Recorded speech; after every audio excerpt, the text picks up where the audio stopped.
I was there at the beginning of the guinea pig rebellion. Started with a nail trim and, my God, by the time the guinea pigs had breached our final defences, it was all over. It's all over.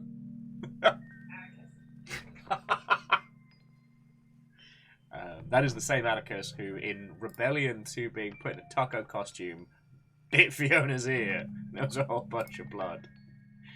That will never stop being funny. Hey, Bismarck, how are you doing? Watto and welcome. Numbers, a happy Saturday to you. Watto and welcome. Hello, hello. Fearless, greetings. Come on in. Okay. Haroon just went to turn around. Yeah. But he couldn't because he was in a tight little space, so he went up on his butt and rotated and went down. That's my boy. Haroon is nothing if not ingenious. Angel Kalina and Pard and Ultrazini, good morning. Watto and welcome. Hello, hello. Looks like I'm probably going down sick in the next couple of days because I went to bed at a sensible hour last night. No joke, like pre 1 a.m. Slept, woke up at like 7, and then Fiona yelled at me because I was being creepy apparently. I was just sitting on the couch looking at TikTok. And Fiona's like, go back to bed. I'm like, okay. So I did and slept through until almost now. So I'll keep everybody updated on like announcements and stuff. I'm one of those people that like, unfortunately, I can put off being sick for a while, but when I do get it, I'm pretty pathetic. So, I mean, it might just be an excuse to play more Rain World with you all while I wear all my comfy pants. We'll see how it goes. Well, Angel Kalina, like, it's not the bad lurg, it's just a cold. So, there's no worry, I'll just be a bit sniffly. Hopefully it doesn't come across the mic too much, because I know it can be a bit obnoxious. But anyway, like, I have a smile on my face, I've got coffee in my stomach, we're going to be playing Bloodborne today, which is always a fucking treasure. How are you all doing? Watto and welcome! Brickmaster, lovely to see you back. Navalis, good morning, hello. Keldra, we will not be stopping for shawarma as we are heading to a history field trip. We're going back to the Old Hunters, which, as you know, is like one of those interactive museum experiences. So they only have, like, you know, time zone appropriate foods, which I believe will be the blood of our foes, which will be a lot of. I'm sure there's no downside to drinking the old blood. None at all. None at all. What shawarma now? Oh shit, is this the 19-cent Dick's? You know, I'm sorry to bury the joke because honestly, Dick's Hamburgers is the gift that keeps on giving. But yes, this once a... Now, you have to correct me for the exact wording of this numbers, but to my understanding, it's once a year Dick's Hamburgers put their prices back down to their original prices, that being 19 cents a burger. And it is wild. And Coleman Cap, Watto and welcome. Mega Boss, lovely to see you. Stuff's going good, you know? Stuff's going good. I mean, Kel just putting cursed thoughts in my head. So, friends, it's basically, you know, the Bloodborne path where instead of it being grabbed by the Holy Church, it was grabbed by some hipster. And you've just got, like, little, like, old blood juice smoothie bars popping up, like kombucha style. Reactor online. Sensors online. Weapons online. All systems nominal. It me. I'm the answer to life, the universe and everything. But then Martin, what question are you? Now Martin, thank you for 42 months. I still don't know how to comprehend anything beyond 2 years. But thank you. And come on in. I was just chortling at the idea of someone ordering like a wheat lemongrass, like grapefruit and, you know, old blood of eldritch being smoothie to really start their day. You're gonna pop in your step. And considering how much blood our hunter guzzles on the daily. Megaboss says they might be DMing a session of Berserkers Inc. That rings a bell, but you'll have to give me the deeds.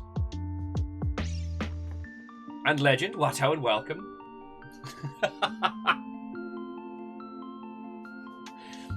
So Fred, let me get this straight. You're basically pre-ordering a subscription service to purchase loot boxes of tea recommendations.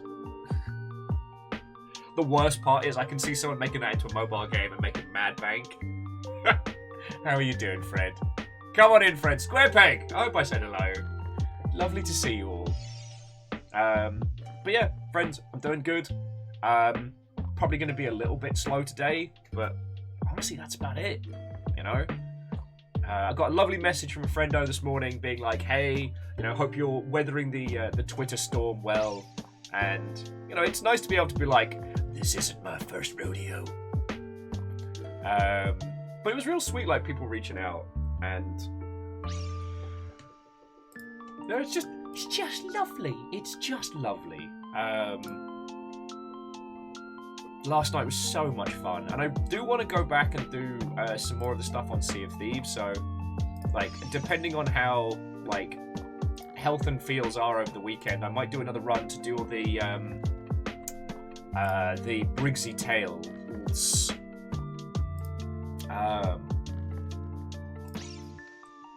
Sorry about that. Just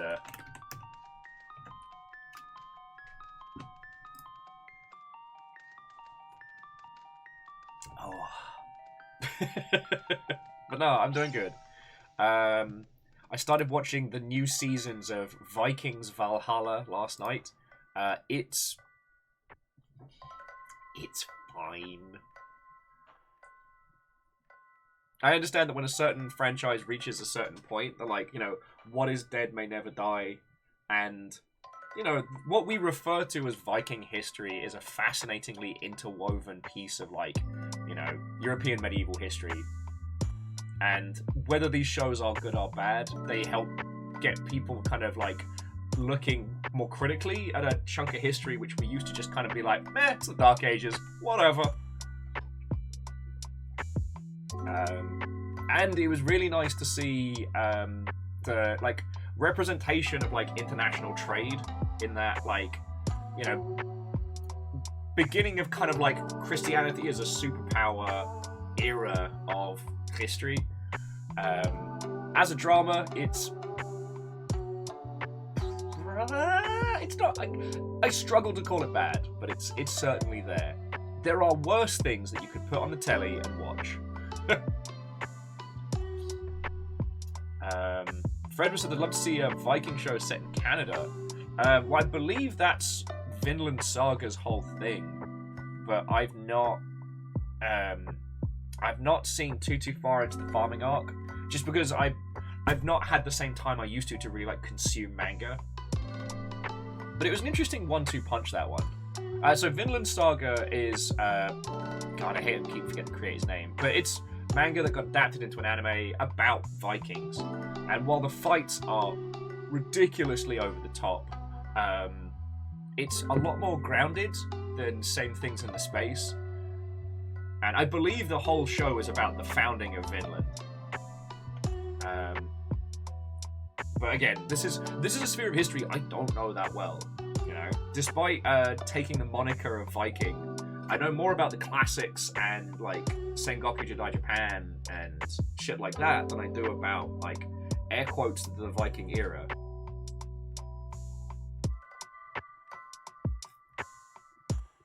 Dario was saying that the farming arc has just started in the anime. Okay. Well, I find the farming arc to be a really good, like shot chaser to, like, the early revenge saga and the hyper-violence focused, and then actually taking time to reflect on the impact of that. You know, that's a hard thing to do. Plus, it's a hard thing to sell. Like, you know, you make a season of a hyper-violent Viking anime, and then you're like, okay, so for season 2, they're going to be very peaceful and farming. You know, and I don't know if Vinland Saga, the anime, did, like, Attack on Titan numbers, so they don't get a whole season to just set up for a bit. Oh.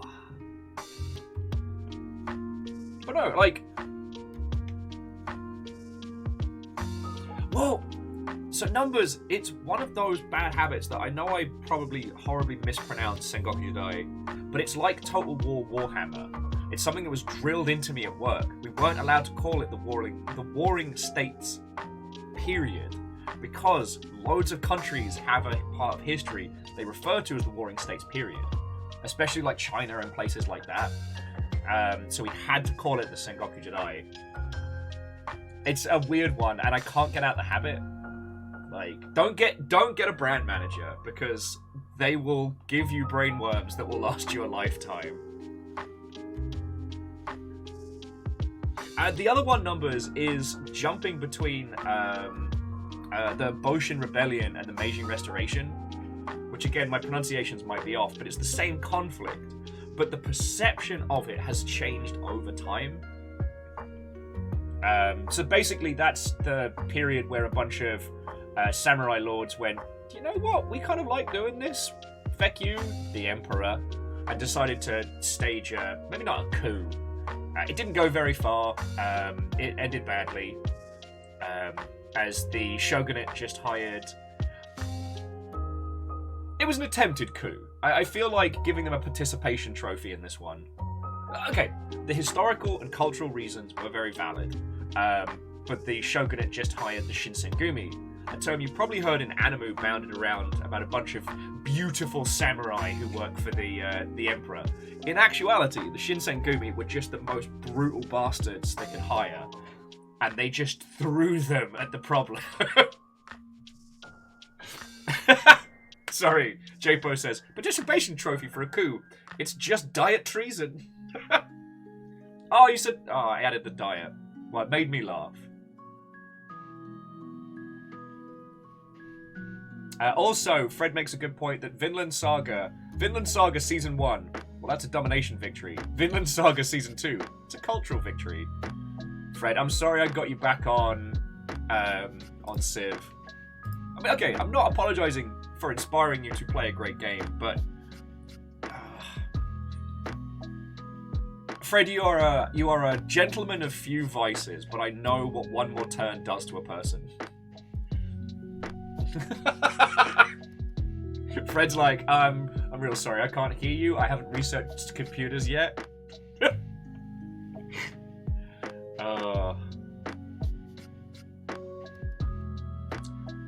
Numbers was saying that Ronin Kenshin takes place in the early Meiji and deals with the fallout of Edo. Interesting. What was weird is I never watched OG Ronin Kenshin back in the day, but my mate was super into it and got the OVAs that were really good.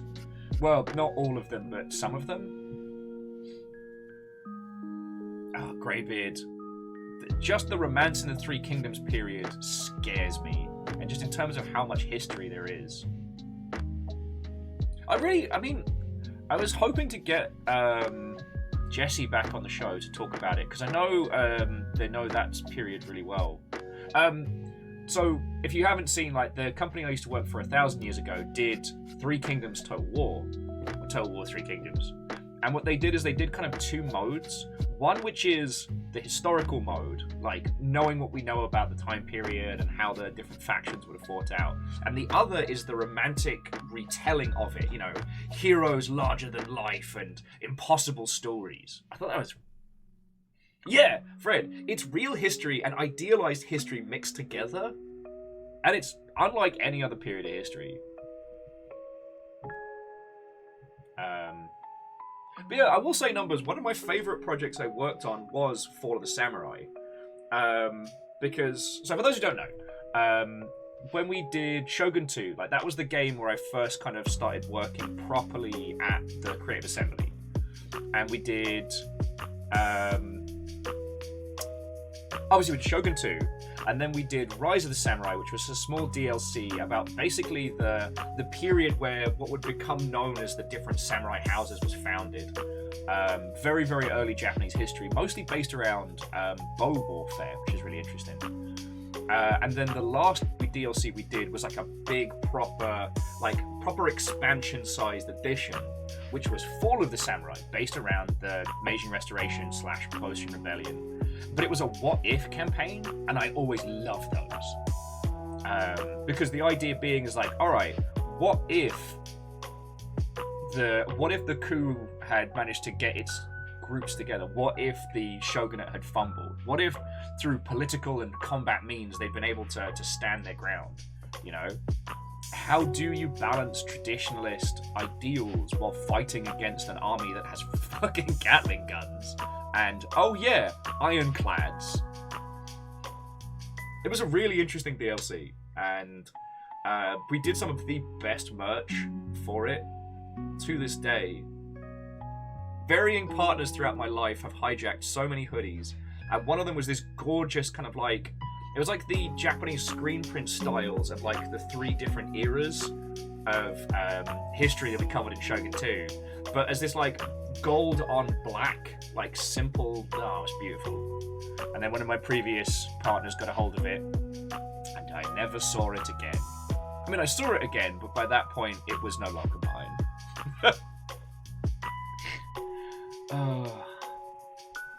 Numbers were saying, what happened to that Son Goku Soulsian game?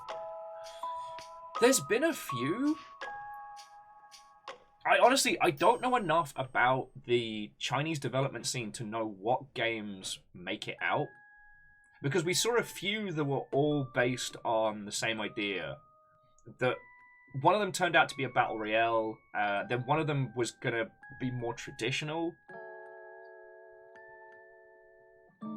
It's very strange. And I guess because any news and... Is that Wukong? No, Fred, you're thinking of the Son Goku Jedi, where the cast of Dragon Ball became the different... Oh shit, that would actually be rad. I'd watch that. It's a retelling of Japanese history, but replace all the characters with Dragon Ball characters.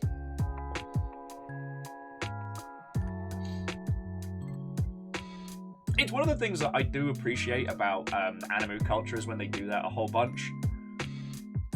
Because one of the things that the OG season of Vikings was really good is getting people talking about history.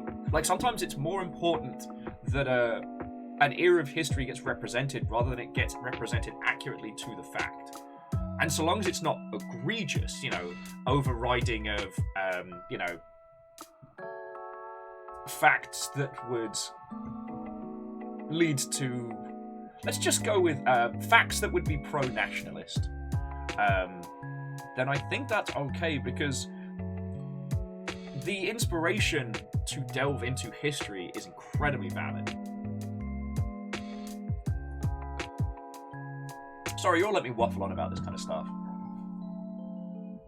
Oh, and sorry to your broken friend. Watto and welcome. Hello, hello. Sorry I missed your message there. I'm still getting caffeinated. So Number says the title of the that one is Black Myth Wukong. Yeah. I mean, I apologize, friends, because a large proportion of the Chinese development scene is a little bit of a black box to me. We only get to see assets that have already been cleared. So let's have a look. It's being developed by a company called Game Science. Who's publishing it?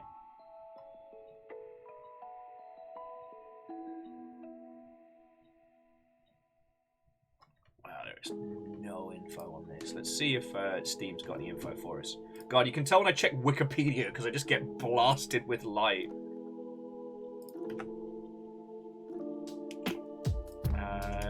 No Steam page yet. Okay. So I guess it's one of those, like, we gotta wait and see.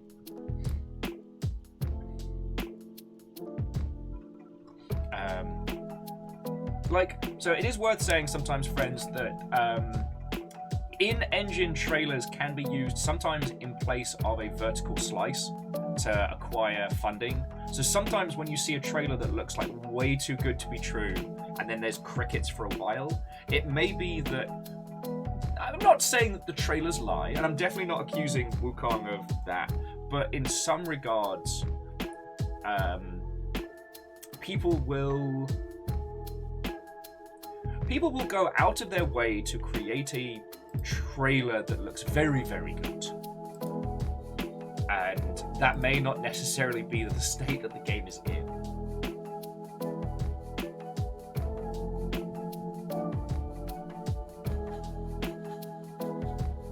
And Kestrel, Watto and welcome. Well, so, Favor 6, Watch Dogs was closer to So with something like Watch Dogs, it's a AAA game. The in-engine trailer is meant to, inspire hype. But at that point, I would say that, if I had to guess, I would say that what happened was that they wanted to do just an in-engine demo. But the game wasn't working as well as they'd hoped. So they just kind of went, all right, well, what we'll do is we'll do some in-engine, and then we'll tweak and change a few things. We'll spruce it up, throw some effects on, maybe get, we'll make it look like it's going to at the end, and it'll be fine. It'll be fine. And then it's not fine. And then that trailer serves as a hollow echo of a promise.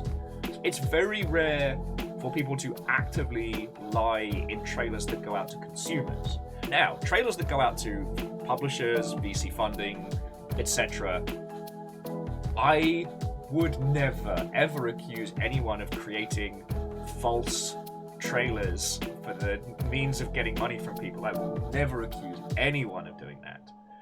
And I've never had to stay late at work editing out the freeze frames from a demo that was so laggy as to be nigh on unplayable.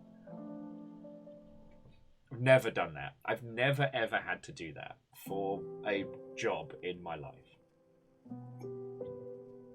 Now, Mateus, Dead Island trailer, that should basically sound off the QI because that is genius marketing and completely unrelated to the game.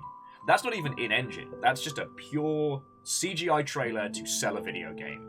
And, Dead Island was a mediocre first-person melee game that was alright. But that trailer hit everybody right in the feels so well. Oh, and to your broken friend, hey, it's no worry. I mean, thank Kyle. Kyle really wanted to raid in, and they said you've been making a go for it. And we saw the plants and the cat, and we're like, yep, no, we can go hang. I'm sorry I wasn't able to hang around and chat more. The post-stream of, oh god, the animals. Oh god, my bladder. Oh god, I'm not drunk enough. It's very real. But no, come on in, pull up a stool. And yeah, I hope this doesn't sound patronising, and I absolutely do not mean it as, but if you have any questions about streaming full-time or what have you, that's a thing that I've been doing coming up on 5 years, so I'm more than happy to help.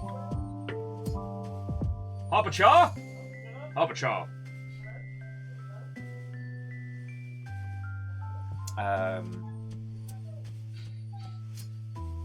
Anytime anybody buzzes the place, River feels the need to announce it to the world. I think that's the one lost packages. Fuck, you think? I think so. Alright, friends, we might be doing an unboxing. And to your broken friend, if you'd like to join our little Discord, we've got it on lockdown at the moment. So we'll need to pass you a quick little link, but I do not mind. Because that link has been killed. I think. Yeah. And J-Post, thank you for proccing it. Basically, I pissed off all of Twitter, so we're having to be a little bit more careful at the moment. But let me get you a quick little invite, friend. Yeah, not Twitter.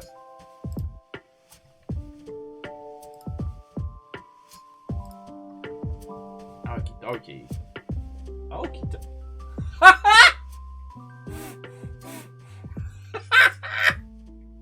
Hang on. I will explain this. I'm just sending the person we raided into yesterday has come by to say hello, and I have to send them a cool kid. I have to send them a cool kid invite to the Discord. Oh, let me open it. No, I'm getting the sticker off. Oh, okay. Okay, just making sure.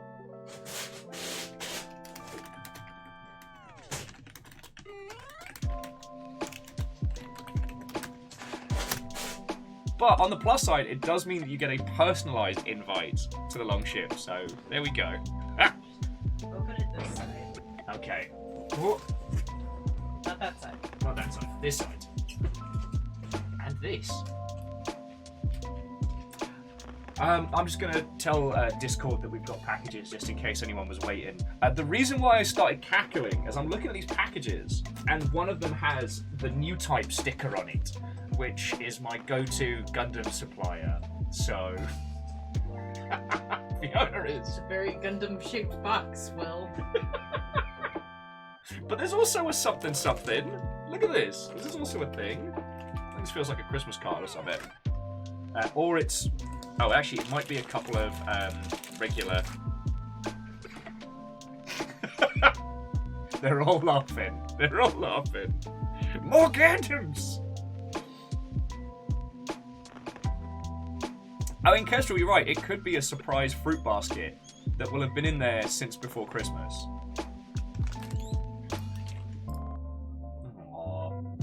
Little Anya's coming to say hello. She's so mad at me. Yeah, because you keep picking her up. She's used to not being cuddled and handled. If you haven't met, this is Anya, one of our many, many guinea pigs. This is why Will's not allowed to pick guinea pigs anymore. Oh, you cannot throw shade about picking animals. But this expensive little nugget was very, very sickly when she was young. And now she is a sassy chonker who will kick you in the hand. She is the epitome of the courage of guinea pigs. She's partially blind. Look at her little face. Look at that little smush face. Little face.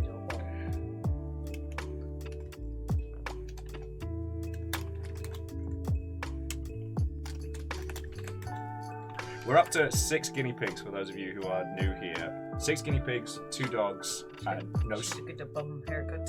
Yeah, she was not happy about that. No. And then I had to brush it. So grumpy. Took a little tail.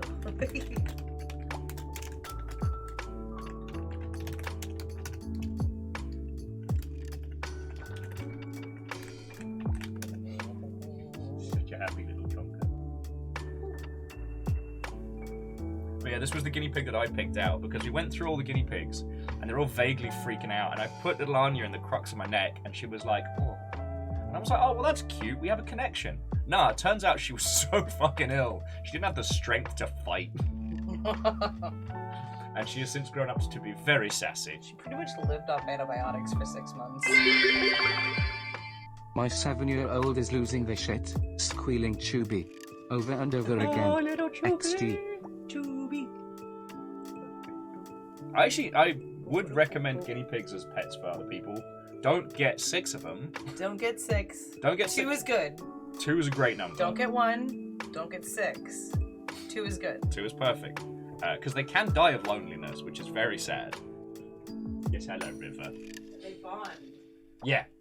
Like, Anya and Cleona are super duper whooper best friends. Cleona is the one you can usually hear screaming at for food. Also, sorry, where are my manners? So, Vanderbeest, thank you for filling the pint glass. And Keldra, thank you for the bits. Stunt nugget. Stunt nugget! This is the nugget that leapt off my head one time. She was much, much smaller. Yep. It's just a lot bigger now. It's a very big nugget. It doesn't fit on your head anymore. She's a happy chonker. Okay, say hello. Say hello. Yeah, they have to get their nails done today. And they're not happy about it. And the Pippin and Yaskir, the feral boys, will be interesting. The feral children. River. It's like Yaskir's afraid of everything, and there's River being like, "Oh, can I help you with that guinea pig? Can I just?" We're still not entirely sure what River thinks of the guinea pigs. Partially, I think she thinks that they're tiny puppies. Because she has tried to play with them before. And I don't mean like play with them like chew toys, but you know how dogs will like jump at other dogs to get them to run? River does that to the guinea pigs.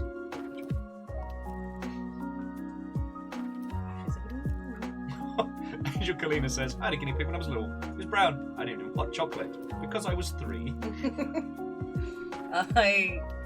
I had a guinea pig that looked kind of like Cleona when I was a little kid. And Yeah. I named her Patches. She had patches. Because she had patches. Not named after the villainous man spider from Bloodborne, Patches. Sadly, these guinea pigs are not part of the Soulsborne universe. Or partially. Well, so Kestrel, one time, River put her mouth around a guinea pig. That was Perun. That was Perun, and nothing from there. We all freaked out, but Perun was unfazed.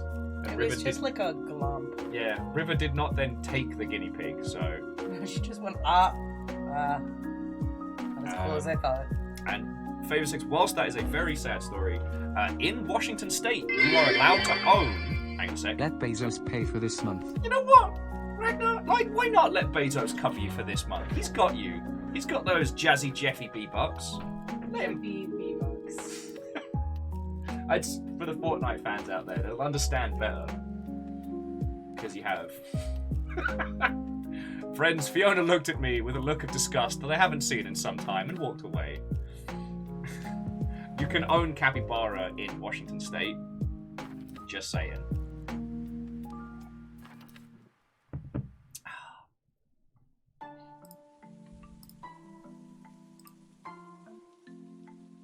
So Ozymandias, I have heard out of Fallout London, and I'm very intrigued by it. Oh shit, are they doing auditions? Shit, Ozzy, would you mind DMing me the deets on that one so I don't lose it? Hey, yeah, Kestrel, capybara, that's a big nuggy. Numbers is right, you can't own a skunk in Washington, and you also are not allowed to own a raccoon. Which I think is also bullshit, because they're big fluffies and they've got little grabby heads. Every now and then we'll see them kind of like hanging out in the bins around this area, and they're always so unbelievably unfazed by people. Love it.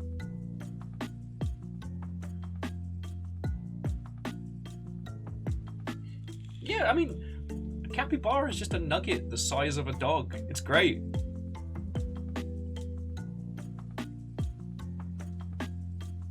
Oh no! Sorry, Unbroken was saying that their wife wanted to own foxes as pets once. They drove half across the country to adopt a pair. Horrible, horrible idea. See, on the plus side, foxes are adorable and they laugh when they're happy, which is so cute. On the downside, they scream when they're horny, and boy do they scream. Like people dying a slow and painful death. And they are stinky. But they are adorable. They are absolutely adorable.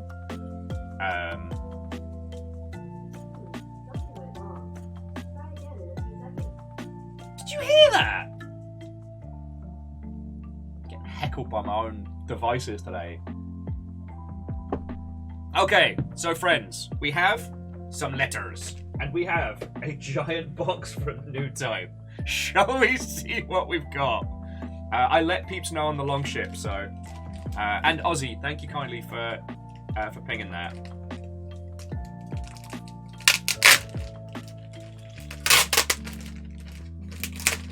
So let's see what we got. Varying things that should have been here. We got Christmas cards! Yay! We got Christmas cards! In January! This is so fucking cute. I'm trying to guess where this is from.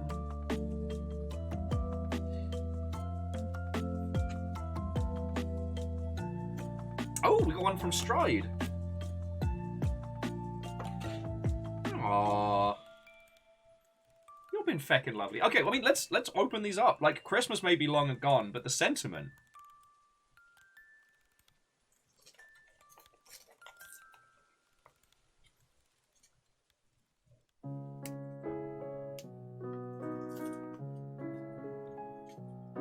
Yeah, so Wolfcrad, that literally just showed up whilst we were talking. I spoke to the people who used to handle the PO box, who, by the way, were lovely, last week, and they said they'd try and track everything down, and it really looks like they did. So let's have a feckin' look. Oh, and speaking of little foxes! And a good Yule to you. Oh, it's from Beadora! It says Merry Christmas and a Happy New Year to Will, Fee, Lady River, Baby Amos, and the Gnome Gang. Or was it Guinea Gang? Best of wishes for health and happiness. Beadora. Yeah, I'll put some Christmas cards up. Bloodborne's a Christmas movie. It's fine. It's fine. It's thematic. Oh, to say thank you to Beadora. And then from our friends at Stride PR.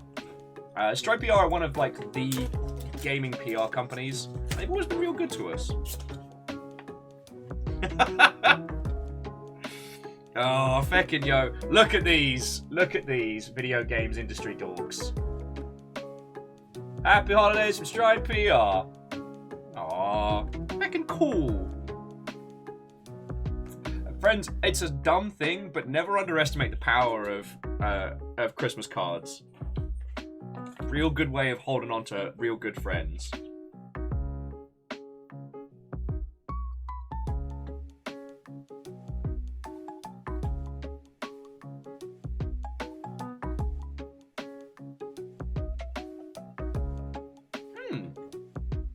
Okay. So this is an odd one. So friends, apparently somebody tried to send Viking-themed candles from Mythology Candles, and it says, "We missed you." Someone tried to send Longhouse Hearth as a candle. It's really fucking cool. Thank you. I'm sorry it got bounced. I'm sorry we've had all this nonsense. But fucking yo. Dustin, I love the hyper-realistic Christmas hats shopped on, and the GeoCities Christmas baubles template. I mean, look at this. It's everything glorious. So good. So good. Okay, and last but by no means least, on the Christmas cards in January, Winter Wishes with a shiny stag, which I'm pretty sure looks like about 7 different video games we've played over the years. Yo! This one's from Angel Kalina. Thank you. I hope you have a wonderful holiday season. May the new year bring you joy and prosperity in January. Watching your streams has brought me great comfort in this trying year. Thank you, y'all. Thank you. Thank you so much, alright? I fucking love doing this, and if it helps any of y'all to have my company and my conversation, then I'm doing my bloody job right. Thank you all. And I think Beadora... we don't get to see Beadora very often because they work regular people hours in a very compatible time zone. Oh, and just as a complete aside, Rikami, don't get the glow-in-the-dark decals. They suck. Do get some of the hollow or shiny ones from... I mean, Delphi's where I get mine, but don't get the glow-in-the-dark decals. They are bad. They are not good.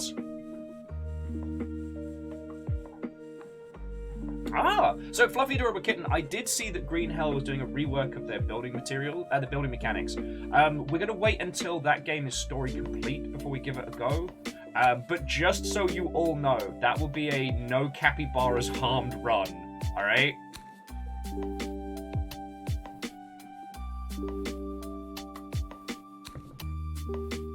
Yeah, Legend, time zones can fucking do one.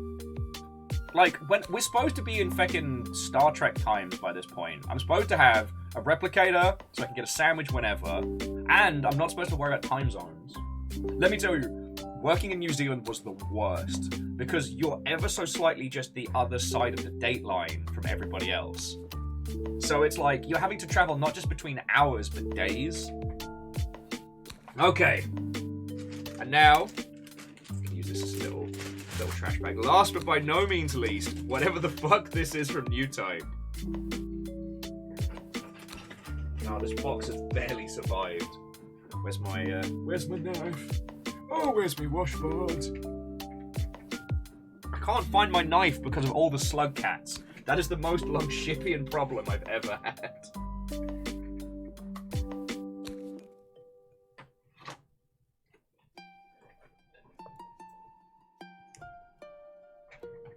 Alright, trying to be a trash lord. Open it with some keys. Ah.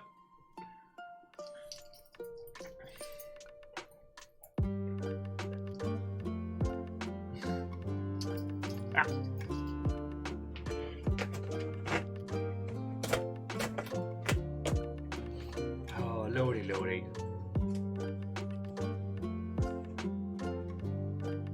So Legend was saying they'd love to see the Nightingale, but painted up for like a midnight blue for like absolute space stealth.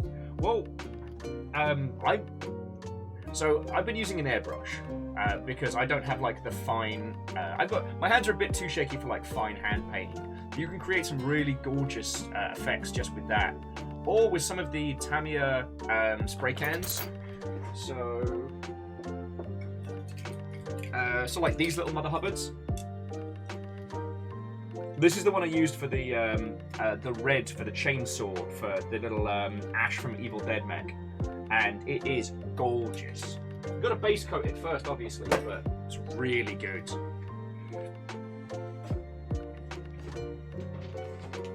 The one I'm terrified of still is, you can kind of just make it out behind me, is this one here.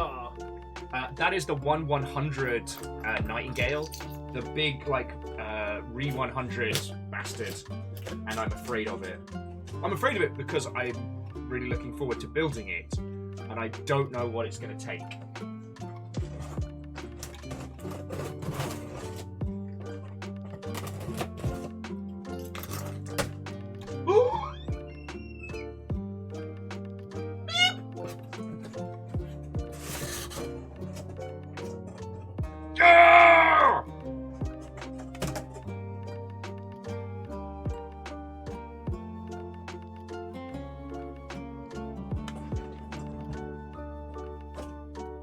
Holy hot fuck, yes!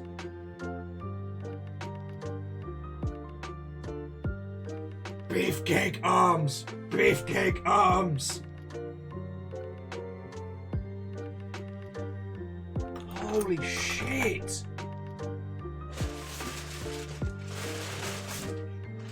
Of course, in true new type fashion, there's nothing in there.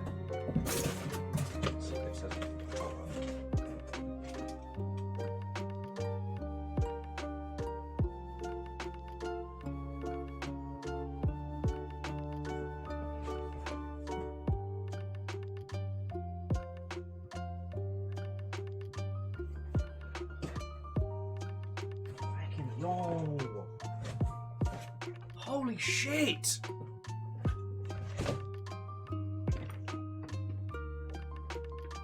I'm just gonna cuddle this for a bit.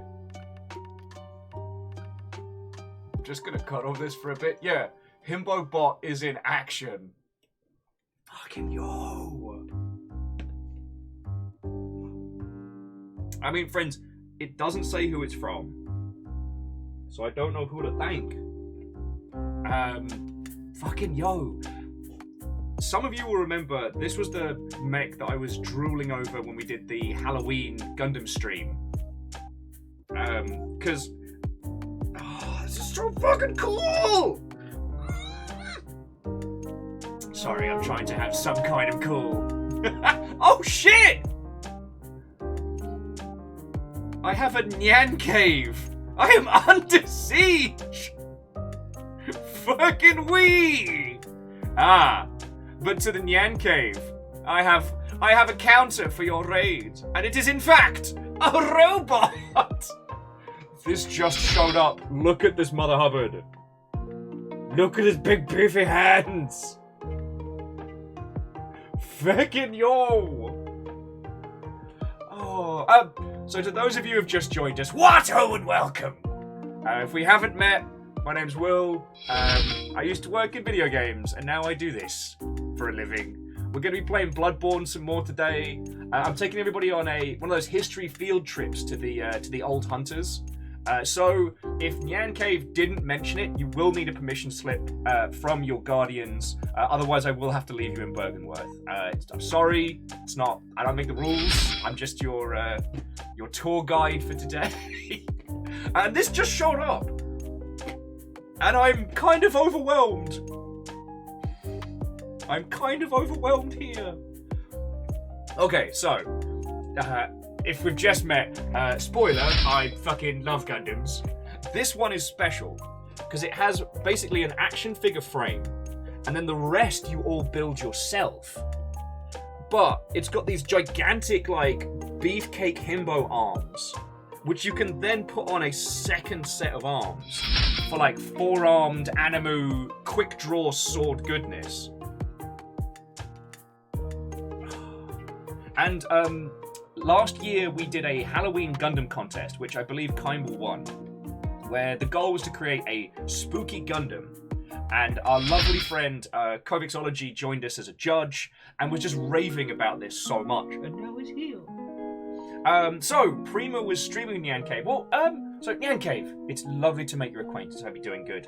What were you and Prima up to? Tell me your tales. Oh, is this your first? Oh, okay. So Nyan Cave, you're usually on YouTube. I admire and respect that. I used to have to do YouTube back in the day for work. Now I just do this. I love it.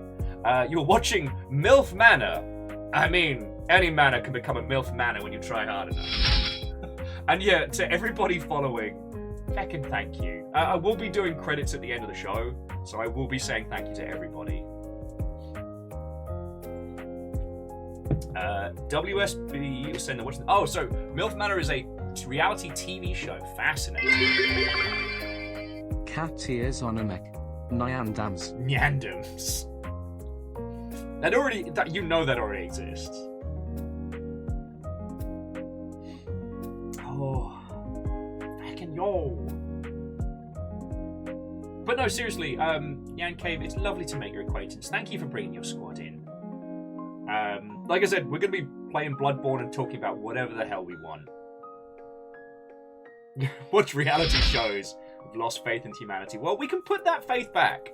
Like, for example, the BattleTech cartoon. That's a great palate cleanser. And I'm not saying this sarcastically.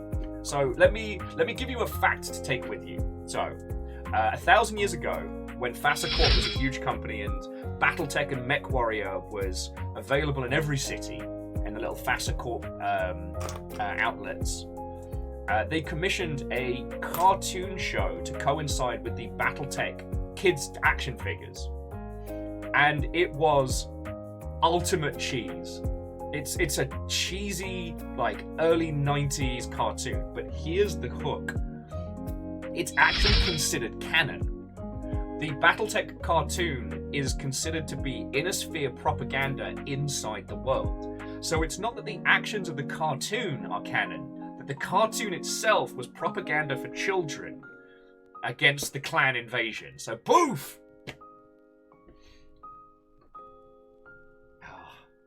And Nyan Cave, we have a theory that Sony is doing a break glass in case of bad times Bloodborne on PC release, because I keep hearing rumblings in the industry that it's happening and then nothing comes forth. But I think at that point we might see some additionals, or some quality of life. Brickmaster was saying there's a theory that the Clone Wars is Republic propaganda as well. And Aiden, Watto and welcome. Hello, hello. So yeah, so friends, while I'm just cuddling my new Gundam, it's so pretty. Yeah, we're gonna be playing some Bloodborne. It's gonna be feckin' great. And so Nyan Cave, I'm enamored with the Bloodborne animated trailers. I think they're good. I think they're so good. Oh, and yeah, Miat, it is absolutely gorgeous. And it's one I have been drooling over for quite some time. I got drunk one night and did a recut of, The Simpsons Do It For Her plaque, that Homer has up in his work. I had that, but replaced it with pictures of this. Tony Stone's saying that MILF Manor is a bunch of older mums and their sons on a dating show, and it is a glorious train wreck. You know what? And again, I can't throw shade. My quest, admittedly, has been going slower than expected, but I'm trying to watch every video game movie ever made, and let me tell you, a lot of it is not good. Some of it's better than I remember, or better than I expected, which is nice. I've definitely changed my stance on the Wing Commander movie, but we've still got to get through fucking Max Payne the movie, Far Cry the movie. The whole Uwe Boll block is going to hurt me. See, lucky, I think the Mario Brothers movie is actually going to come out on top, since we had to listen to Chris Pratt just not care doing the voice of Mario. Yeah, Cyber saying even the Uwe Boll ones. So Uwe Boll and W.S. Anderson are, I believe, tied for the most video game movies made. Or Uwe Boll's got it beat by one, I forget. But yeah, and at least there's Detective Pikachu, which is an exceptional film.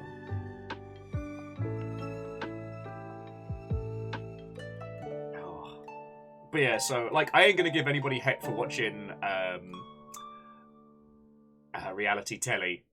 And Lucky Charmsy, I mean, we've all only seen the first episode. And again, we must remember that for us video game fans, the Last of Us TV show, it's our Game of Thrones, you know? So many people out there don't know what's going to happen, so I'm being careful.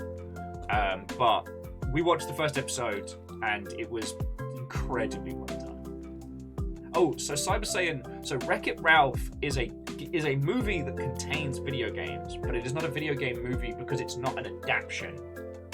The rule we put in is that it has to be a film adapted from a video game. Oh god, is it episode 2 tomorrow already? Where is this week gone? It's disappeared into the ether. Yeah. Fucking yo. Oh, and Yan Cave, like, Detective Pikachu is an exceptional film, and I mean, it's a kid's movie for sure, but it actually stopped. They actually stopped to think, what is it like to live in the world of Pokemon? And there's a brilliant bit where our protagonist is on the train heading into the city, and there's just a Lickitung just trundling around. And it was absolute peak whose baby is this on a train.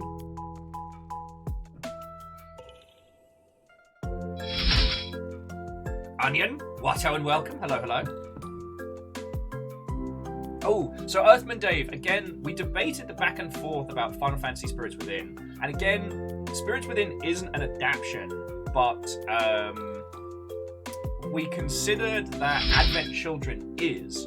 However, we've decided to cut the line off at animated films, so it's just live action. One, to keep it within a sensible limit, but also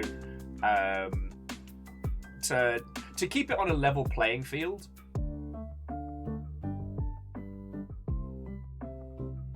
And Cyber saying, yeah, we do get to rewatch Sonic 2 as well, which had no right being as good as it was. No right.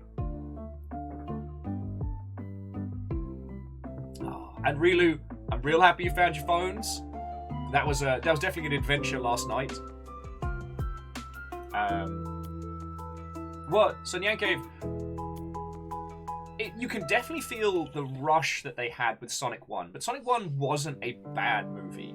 There was some product placement stuff that made me laugh cacklingly out loud, but you couldn't say the Sonic movie was a bad movie. And the second one, more time, more effort, it's gloriously ridiculous.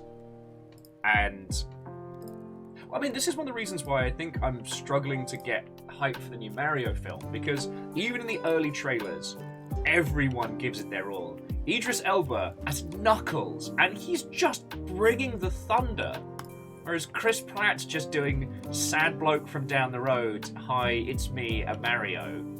And all the Toad people have normal voices! That's weird to me. But then we get Jack Black Bowser, which is going to be phenomenal. So as soon as I heard the Toads talking like regular people, and I'm like, excuse me, sorry, they don't sound like this. They're all like this! And you keep, Toad. And you keep. Numbers was saying, I wonder if the Mario movie will be better in Japanese. Yeah. Well, we definitely know that a few of the other international castings for Mario have been a lot more enthusiastic, a lot more give it your all. You know?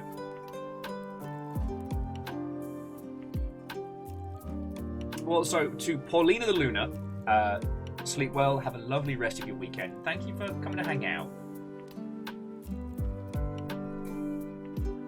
Oh yeah, Mateus, was it you that posted it? But yeah, the VA for Mario, the French Mario voice actor is just phenomenal.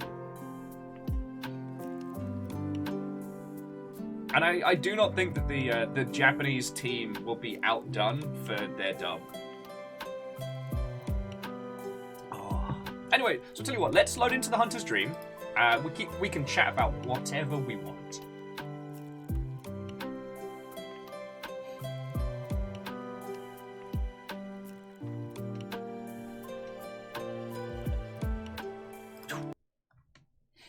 Okay, thank you, Smooth Jams. Oh no, I don't want to watch the spooky intro. It's so spooky.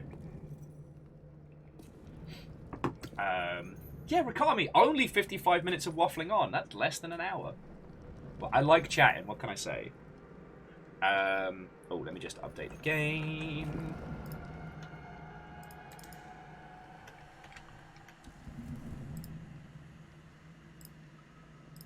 But no, it's like, I do understand the need for big, named... Oh! That didn't go according to plan. I do understand the need for a big, named performer if you are doing a big adaptation. Because right now, the movie industry is having a very, very difficult time. You know, between, you know, the subscription again and people really... people very much against returning to cinemas as they were prior. Like, it's real hard right now. And so getting movies funded, not just getting people actually to go put bums in seats is very hard. And one of the ways to do that is to put, you know, named big Hollywood individuals in your production. Because it guarantees a certain amount of fans will go and see it.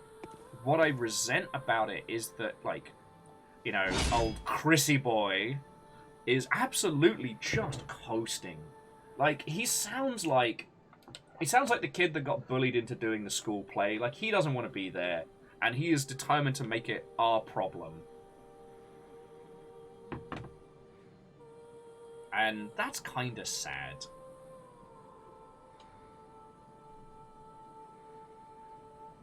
Because, like, I can't imagine having more fun than getting cast as feckin' Mario. Like, okay, yes, you've got to do a little bit of the old, do the Mario! But, you know... Bob Hoskins gave it his bloody all, and that was the cyberpunk Mario Brothers movie. Swing your arms from side to side! Like, there's loads of ways that they could have taken it, and what we got was just don't really care, you know. Do the Mario! It was weird. We only got snippets of the Mario Brothers Super Show in the UK, intermittently.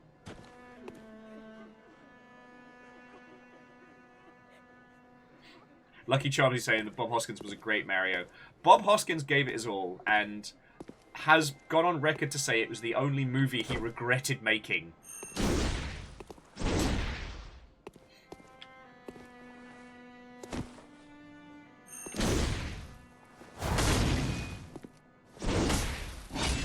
But, like, you know, Bob Hoskins is, you know, the legend will never die. Simon saying, was he drunk the entire time? I don't know. I'd have to check that one, because I don't know if Bob Hoskins was a drinker.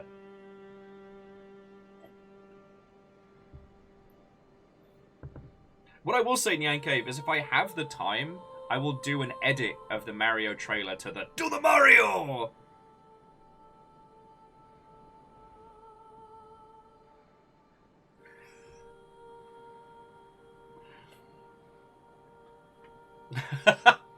Oh god, Lucky, that is a great quote.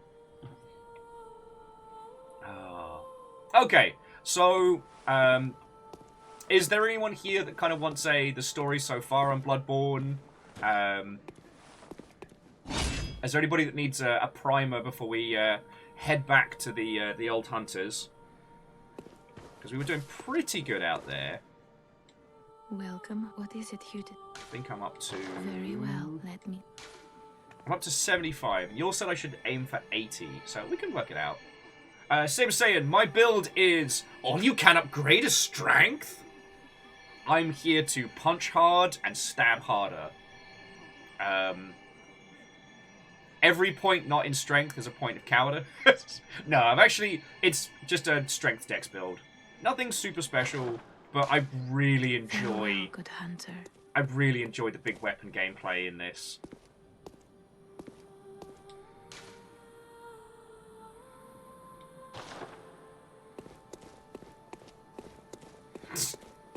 Mega boss. Can't believe you've done this. Yeah, and Mateus is entirely correct. It's been a chipper jaunt through a Dickensian town where nothing bad happens. The end. Yeah, favor 6. A shield. It's just a hand wasted. Blocking is... Every block you throw up is one more attack you could have been putting out. Will enjoys big weapons in a Soulsian game. Someone alerts the press! So much blood. God, there's so much blood. But also, to all of you who've just joined us, do not worry about spoilers. Don't worry about, you know, conversations and critique. I've played through Bloodborne before. I haven't played through the DLC in its entirety, and that's why we've been chipping away at it. But this is a celebration. This isn't just This isn't a no spoiler playthrough. So feel free to chat thoughts, feels, theories to your heart's content. Just keep looking at that. Get it. It's so pretty. It's so pretty. It's got big meaty hands. Fiona said I'm allowed to put a Gundam in every room, so I think that's a contender for definitely for living room. So numbers. The date of Longship Day is April 6th. April 6th, yeah. It's not April 4th.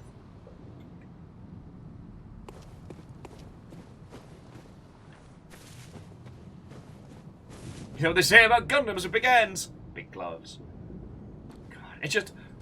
I will try and track down which of you lovely Mother Hubbards did that. Because that's... I've been drooling over that Gundam for so long. And here's the thing. If you get an additional kit, you can lock in 2 more arms. Not an additional big arms, but regular sized Gundam arms. So you can have it so like the regular arms hold the sword, the big... Oh! Sir, I am talking about Gundams! The fecking cheek of some people, I tell thee.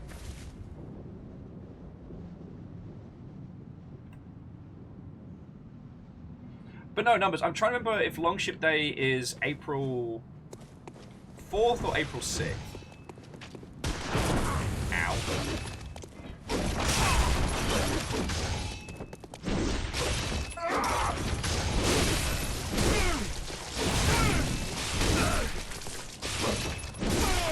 Too much wind up, mate. Too much wind up. And yes, I am still wearing the cursed crown from the Ice King because I got mad at him and I wanted revenge. Legend, you've actually not missed any deaths. Oh.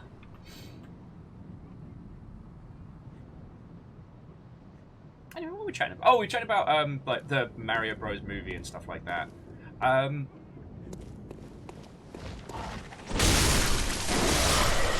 It is fascinating to see that in our lifetime, kind of the movie industry and games industry have pretty much swapped places in terms of like impact and profitability.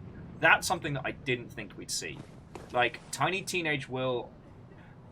I'm trying to think of a way to phrase it because I don't want to say back in my day, and I also don't want to say anything disparaging against the current state of games because I love the fact that we're huge. I just keep thinking back to when I was a kid and, you know, video games was kind of closer to, say, you know, being a Warhammer fan pre-Cavill. Like, it was a hobbyist thing that you did that occasionally other people would be into, but, you know, it was a weird little thing to be really, really into, you know? And now it's become like one of the mediums, and that makes me stupid happy.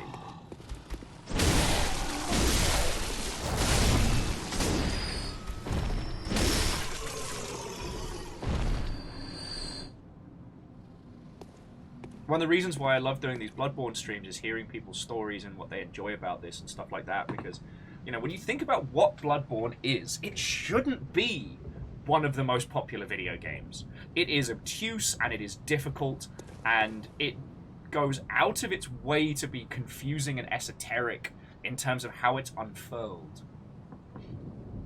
And yet, this is one of the video games. And Cyber Saiyan, like, I go so far as to say that they are now, like, games are now part of culture. Now, you can get into the weird, tilty-beret, obscure video games, but video games as a whole is a medium that is just part of culture. I love that. Yeah, Brickmaster, this is one of the video games. It will be discussed and deconstructed for a very long time.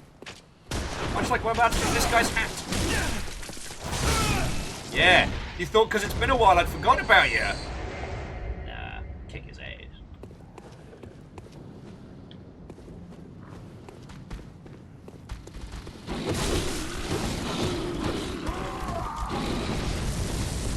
Boy!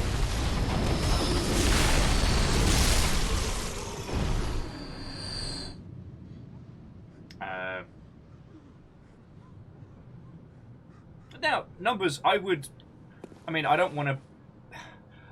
I know what you mean. The only reason I don't want to agree with you is I don't want to, you know, start aggrandizing myself as some kind of, you know, super art genius. But most people who play Bloodborne, you're right, they don't go as hard as we do in terms of, like, the lore and the impact.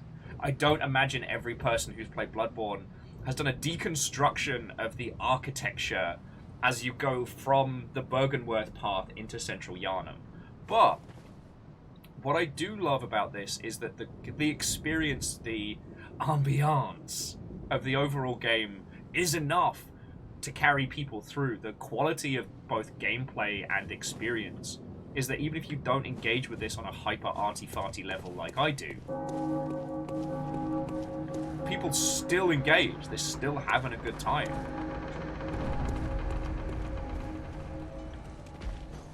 Yeah, and Angel Kalina, that's another thing that I'm glad we've kind of... Like, I'm not saying that, you know, there is no sexism in video games, but I'm glad we got out of the games are for boys only mentality, which, if memory serves, was part of Nintendo America's marketing campaign.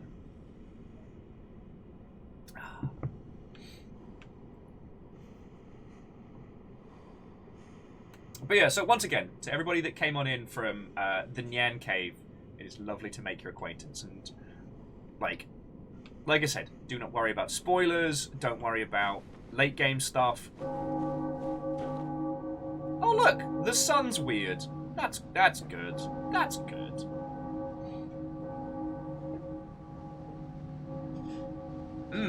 So Mateus, that's a very good point, and I know we had Dan on the show and it's kind of like rehashing, but I think it's worth restating that, yes, video games do things that Fangoriously does all the time. All systems nominal. Being Fangoriously devoured.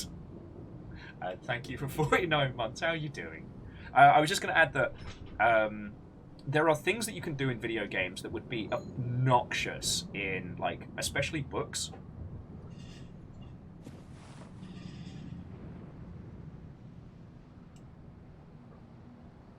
And I love that there isn't a direct, like, one-to-one analogy when it comes to these things. Oh, shit. I'm immediately getting shot in the face.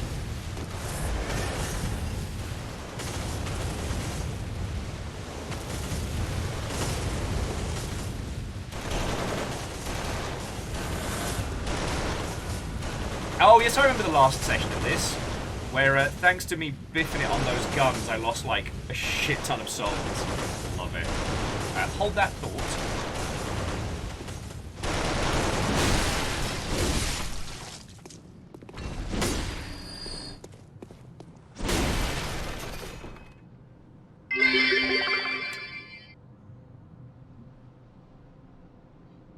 Also, C222, good steal on the Yalden there.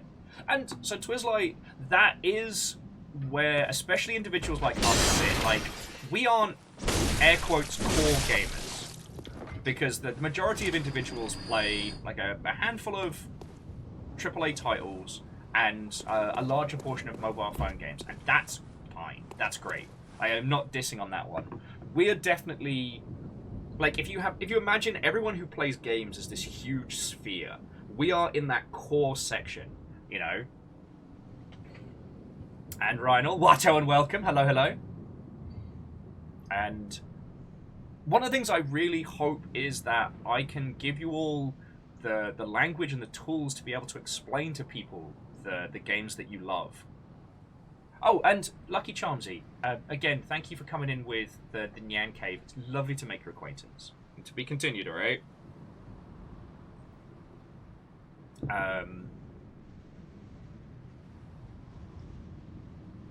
Oh, and Fluffy. That sounds wonderful. Good old Deep Rock Galactic. But no, trying to... Oh, excuse me. Trying to create a situation where you're able to explain and articulate the things that you love to people that don't play video games to the extreme that we do. It's definitely a challenge, but I think it's worth it, you know? Not having those things shoot me in the bum again. Like, when you try and explain what the core of Bloodborne is, it's pretty simple, but when you try and explain why it's good, like, that's the point where language gets really tricky. Because you could just say, oh, well, it's, you know, it's a hack and slash, and if the person's well-versed, it's a hack and slash Souls game, where you play a hunter killing monsters in a Victorian world. But that doesn't describe the full weight of this game.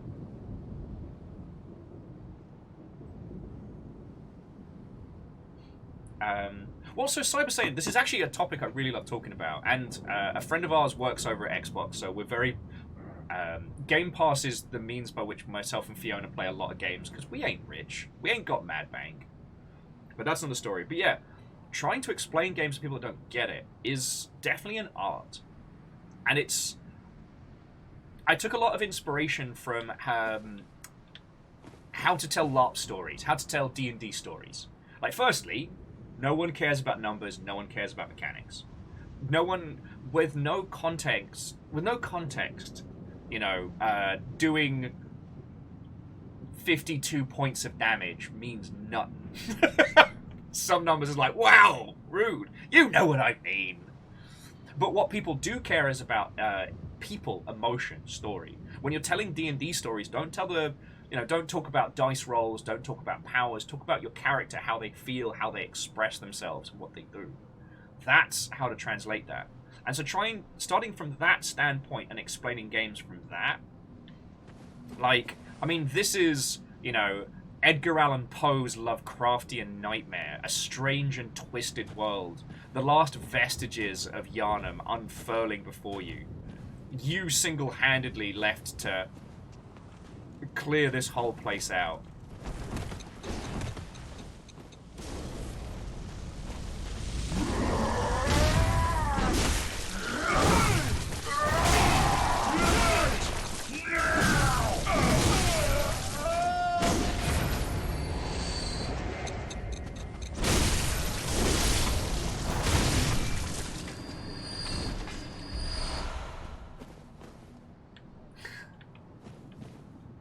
Numbers, you knew what I meant. You knew what I meant.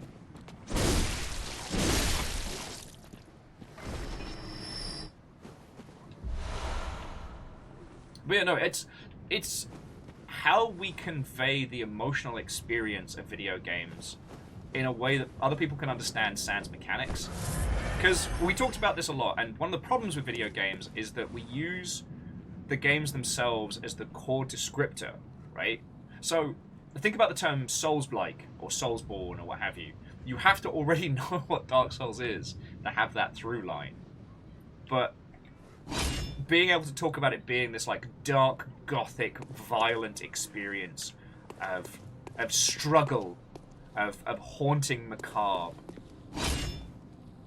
I think that's a better way to bring people in. Yeah, Eagle Lives. Trying to explain the term roguelike to somebody outside of the space. Holy shite. But people do understand, like, time loops or, you know, looping narratives. Describing Hades purely from within its own world. The story of the son of Hades desperately trying to escape. That's a hook people can get into. But saying it's a supergiant roguelike, I mean, you've just made, like, feckin' Peanuts parrot noises at them, like wah wah wah wah wah wah wah wah. It's also one of the reasons why a lot of the AAA narrative-heavy cinematic games do so well because they're very easy to describe. What is The Last of Us? The Last of Us is the story of Joel, a beaten and broken man given charge of little Ellie as he takes her across the country. Like, that's an arc that people can understand, you know? And again, I'm not dissing on weird indie games. We fucking love weird indie games here. But, like, we played this game Control Alt Ego the other day, which I do highly recommend. It's a very British, like, immersive sim type. You play a disembodied consciousness stuck in a weird space station, desperately trying to get out.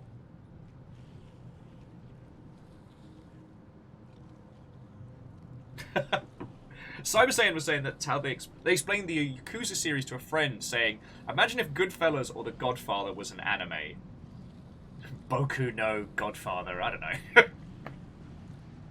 Jackie says, try and explain Rogue Warrior to us. Mickey Rourke says the F word for 7 hours. The end. Rogue Warrior was, I believe, an adaptation from like a book or something.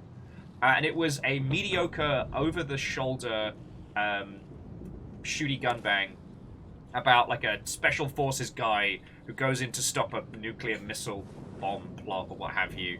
But the main character was voiced by Mickey Rourke, and he just cusses his way through it, culminating in a remix of all of his swears as the ending track into this like glorious piece of chaos.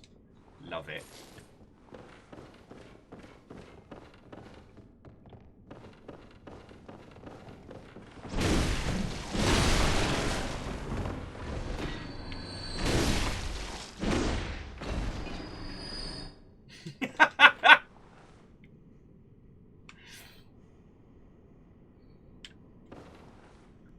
But yeah, there's a definite trick to explaining the art and importance of games to people who are only like casually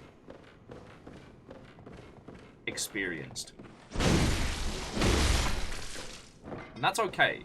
Because, I mean, I know you all know this, but I think it warrants saying, like, every person who just plays mobile phone games has the capacity to understand how brilliant these things can be. I remember you being alive. Oh, he explodes! I forgot he explodes! I was like, I know he does something. It's explode.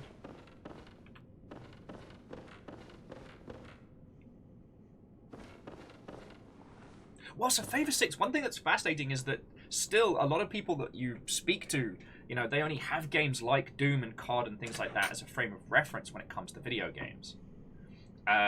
In that the original Doom, like, you're the last space marine alive, and the demons from the hell dimension are pouring through, and it's up to you to save the day.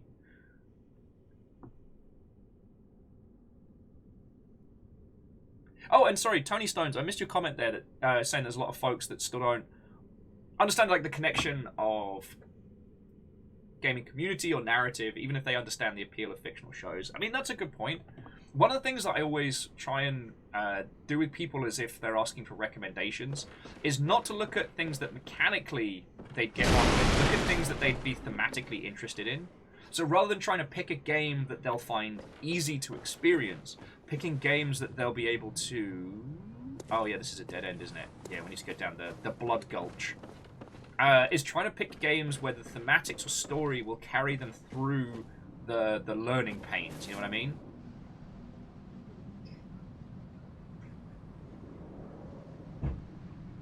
Cyber Saiyan was also saying they're trying to get their brother to watch the Last of Us TV show, but they don't want to turn it adapted from a video game because they feel like they won't give it the same kind of attention. And that is true. I mean, we've been joking about how every new video game thing that comes out breaks the curse. But it's Pedro Pascal. It's Pedro Pascal. He's just Daddy. Big daddy energy, Pedro Pascal. But I don't know. From an external perspective, you know, what is video game storytelling still isn't given the same kind of time of day. And so I understand where peeps are coming from. God, you're heinous. Oh, you did not just!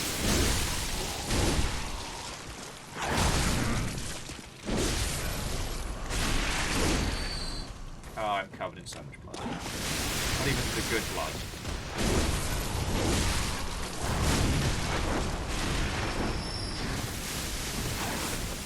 Sorry, I've got to handle shooty gunbangman over here. Oh, there's a lot of you. Alright. Okay. Time to do some murder. Just remember, friends, what would Kiyoshi say? Murder is okay. Shoot him in the side, see how you feel about it.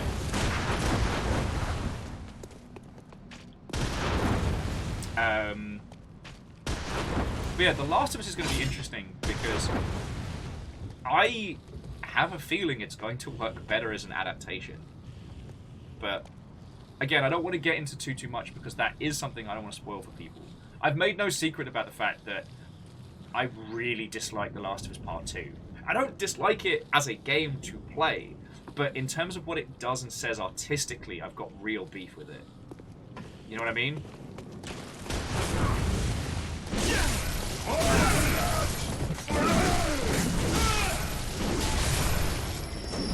I win!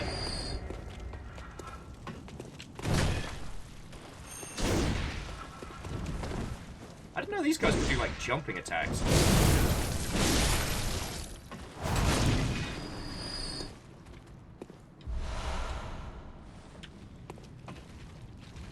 Yeah. Well, and Saber Saiyan, that's the other thing where video games are so fascinating to talk about. Because Saber Saiyans was joking that, like, all this while, you know, we've been talking about arty-farty game stuff. They currently play in Vampire Survivors. And the thing is, games don't need to be a vehicle for storytelling. They can just be experiential. Small gent waits ahead. Oh. A fine note. How are you not dead? There we go. And that is something that often does need discussing. Like, video games don't have to be a grand storytelling unfurling, and that's okay. I mean, Miss Sterling, I know, was brought in to flesh out like character descriptions and give Vampire Survivors a bit more weight and a bit more entertainment. But like, you don't need to know the lore of Vampire Survivors to get stuck in, right? And you know, we've been talking about this. We were talking about this yesterday a lot, which is the kind of games that could only be told. Sorry, the kind of stories that could only be told as video games. Like, as I'm sure you'll know, like Prima Neutrino's been playing through the Outer Wilds, and I don't think they've finished it yet. But so no spoilers for the DLC and etc. But the Outer Wilds is an incredible story, and it's slow unfurling. The way in which you experience it. Oh shit, let's check out the Constable gloves. I do feel it's one of those things that could only really work as a video game. Yes. Brickmasters, everyone go play Outer Wilds is absolutely true. Okay. Once upon a time, a troop of foreign constables chased a beast all the way to YHARNAM. And this is what they wore.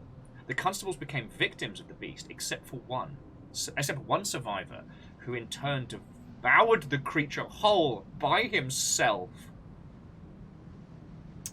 This fable is favourite among the YHARNAMites, who are partial to any stories of pompous, intolerant foreigners who suffer for their ignorance. It makes the blood taste that much sweeter. Yeah, that took a turn. That's the worst kids' book I've read in ages. Come along, kids. Who wants to read the story of the constable? Yay, constable! Remember the man with a bucket on his head? Oh, is he one of them? Okay. They're like the Sunbro lunatics. Okay, this is a fight and a half. No mercy for men. Men, the worst.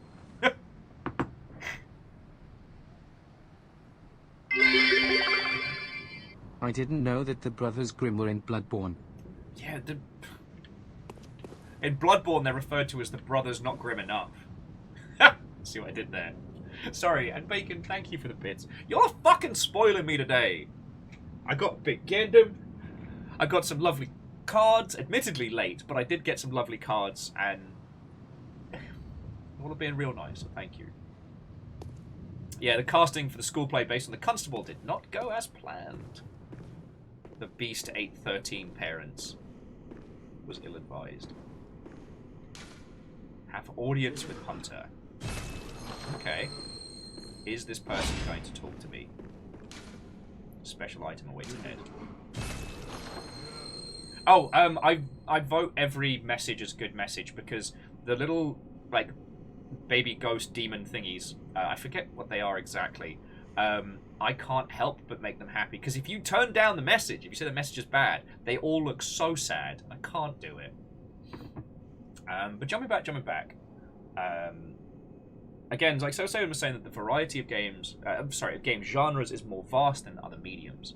The Nyan Cave is starting a new Fire Emblem game tomorrow, which I'm pretty sure is just about creating relatable and engaging characters more than telling a super deep, in-depth story. I mean, feck. Cyber Saiyan, especially with the newer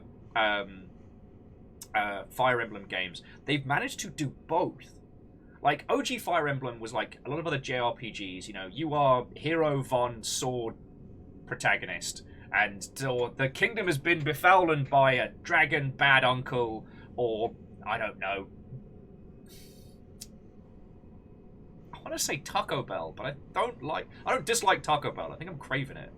Anyway, the idea of like the permadeath mechanics and the pairings ended up unfurling into this wonderful story arc where, you know, the relationships between the characters are as much a part as the saving of the world. Eagle Lives, that would have been Fire Emblem, the Ring of Red, one of sorry. The irony, of course, being that Ring of Red is an actual video game about World War II giant robots. Always, always check your names before you publish games. But no. So, like,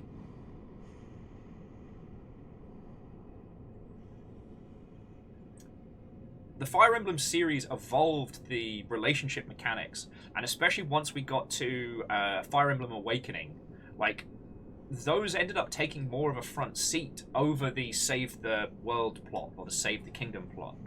And those two together, like, so Cyber Saiyan, I don't know which one Nyan Cave's going to be playing, but I assume one of the newer ones, right? Jumping back, Numbers was saying, so I haven't touched either of the Last of Us games, but do I understand correctly that Last of Us is more of an interactive movie than other games? Yes. It very much follows Naughty Dog's style of cinematic gameplay, in that it gives you action sections where you have to fight and scavenge and do things, be it shooty gun bang or sneak past zombies or what have you. But the narrative is structured in a way that it's always like point A to point B. It's very experiential, and very much The Last of Us Part 1 is a great example of when something that is a very cinematic game feels like it could be open world. That is something that The Last of Us Part 1 does very well. The Part 2 falls on some formulaic tropes that run counter to the story. But again, like I said, The Last of Us Part 2 is not a badly constructed game. I dislike it intensely, but I dislike it because of its artistic choices and what it says as a piece of art, not as a game. I played through it, and the experience was powerful. Alright, this person is not trying to kill me, so let's have a little natter. Hello! You're a hunter with your sanity, aren't you? Must have taken a wrong turn, then, eh? Bold of you to assume I'm sane. We're more alike than you think. This is the hunter's nightmare, where hunters end up when drunk with blood. You've seen them before. Aimless, wandering hunters slavering like beasts. Blah. This is what the poor fools have to look forward to. So, There's only one hunter that I answer to. turn back before it's too late. Unless you've something of an interest in nightmares. Does anyone know what I'm supposed to say to this guy? I mean, do I find nightmares fascinating? Yes. While I have completed Bloodborne, I haven't played through the DLC, so feel free to tell me what I need to do to get the most amount of violence, or content, I should say. So Cyber Saiyan says that Nyan's gonna be playing Effie and Gage, the new one with like the twins with like the red blue thing going on. Okay, and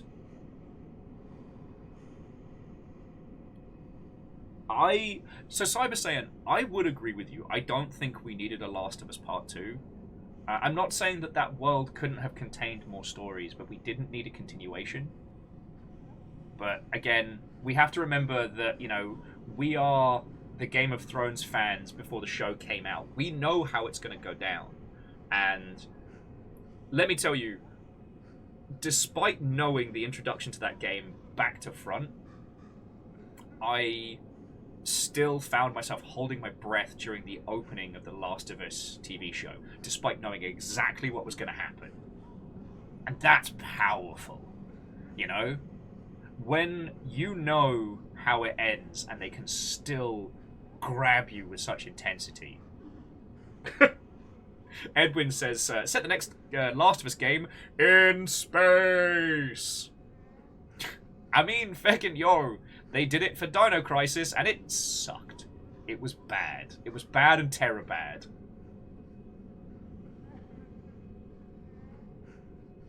Oh, okay. So Cyber Saiyan says they're both the protagonist. You choose your gender at the start. Okay. Numbers. Feckin' yo. Oh, just jumping back, because Legend of Morad apparently was the only other person that played Ring of Red. It was an odd game. It was odd.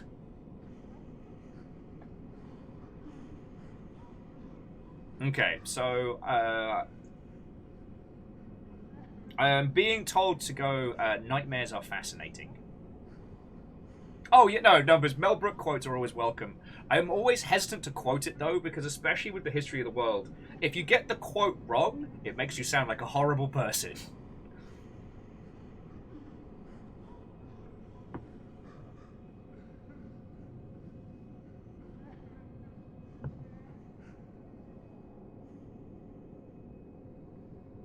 Okay, yeah, so we're doing Nightmares Are Fascinating. Oh, yes, Okay. I see. You sense a secret within the nightmare and cannot bear to leave it be. That's true. As if the spirit of Bergenworth lives on within you. Such inquisitive hunters will relish the nightmare. That's us. We're inquisitive. Beware. Secrets are secrets for a reason, and some do not wish to see them uncovered. All right, Dingleberry. Especially when the secrets are particularly unseemly. Okay, always good to... Beware. Yeah, secrets are a secret. Alright. Now, let's ignore all of his warnings and open the door!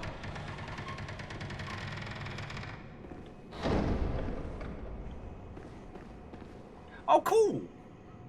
We've got the loop back around. Nice. Very handy.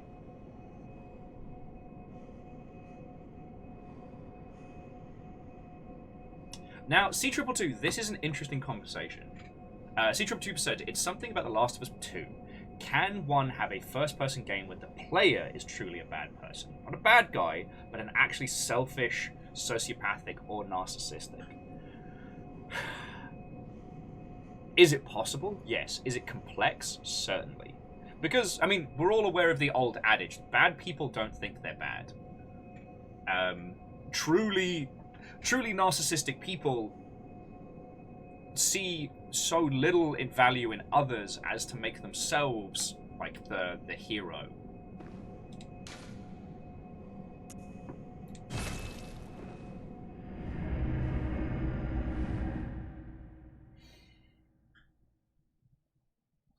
And you know, this is a really fascinating conversation, because this Cyber Saiyan's bringing up, like, Spec Ops The Line did try that, but Spec Ops turns the mirror on you to make you question why you're doing what you're doing. You know, yes, you wanted entertainment, you wanted to feel like the hero, but if you'd not done this, these people would still be alive. It's powerful in what it says. Game. Okay, Mateus, New Vegas is a good example. Because your choices are reflected back on you. And I think if we're being... Okay, if we put the Tilted Berry on, to allow a user to be truly evil in a space, there has to be a reaction to it. They have to choose evil, right? In an experience. Because if they're not given the choice, in that regard, they're playing through a character's narrative. But yeah, and as you're right, C222, in Spec Ops, you're not bad. Like, you can't progress without doing terrible things. You know, the White Phosphorus scene is an absolute softlock if you refuse to do it. I mean... It does suffer from early BioWare's reward structure, but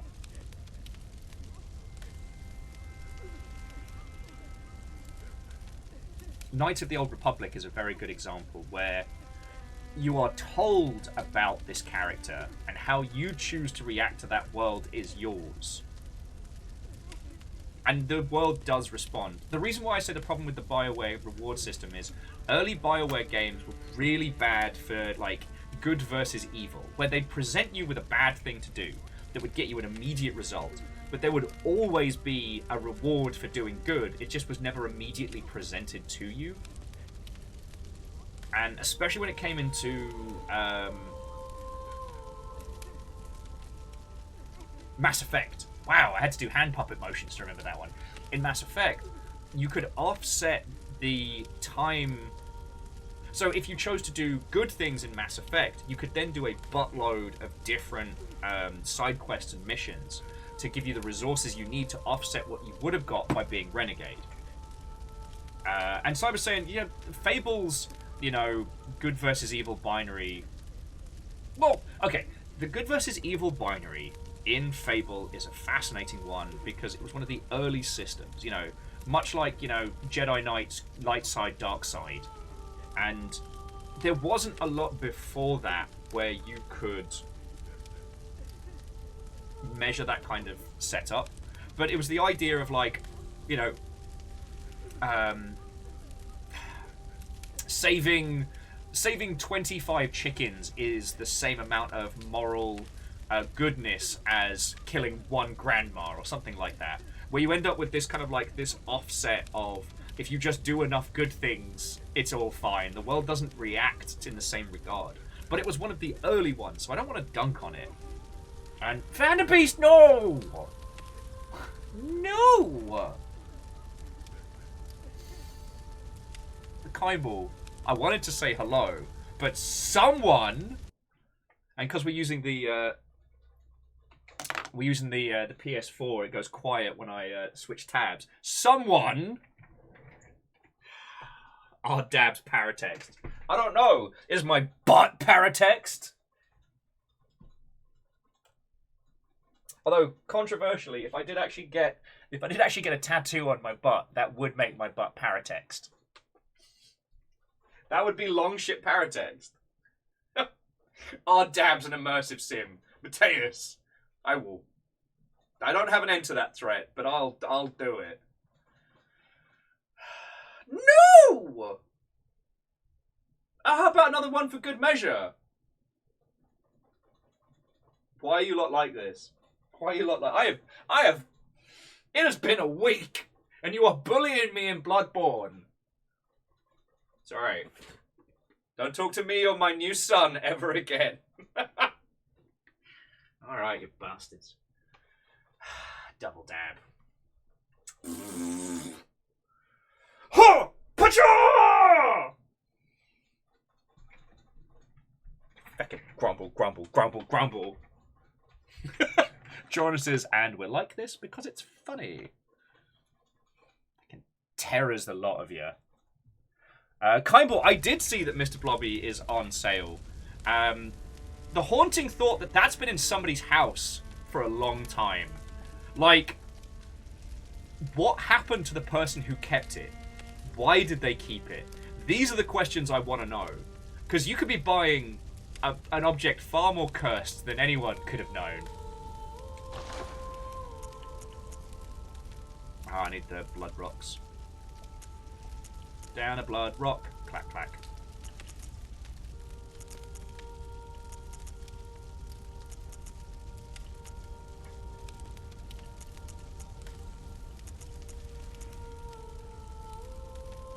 You know what? I probably should beef up the pistol a little bit. I mean, why not, right? Why not have a beefy Gatling gun?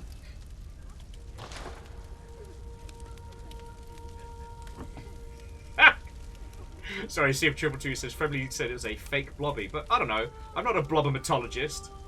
It's so cursed. But Vanderbeest, thank you for filling the pint glass. So Number says, reposting, could you structure a game where the player doesn't know their actions are evil until halfway through? Yes.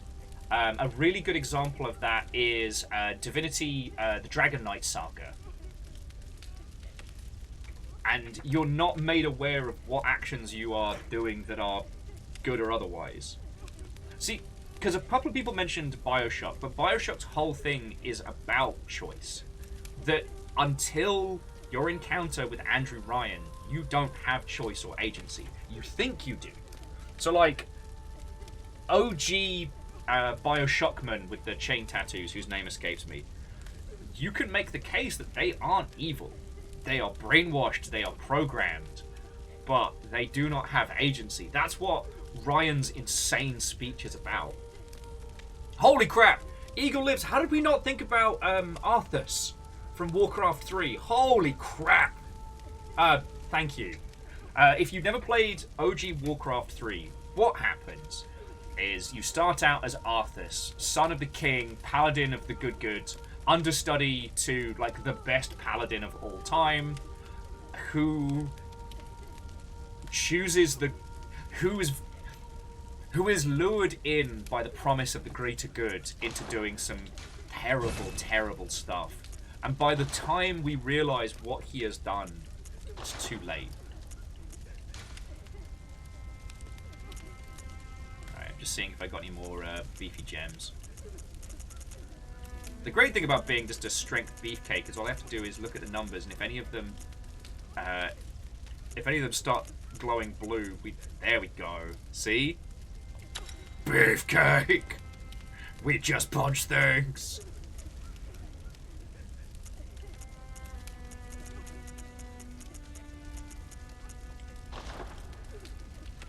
Although I can now put some stuff in these, so...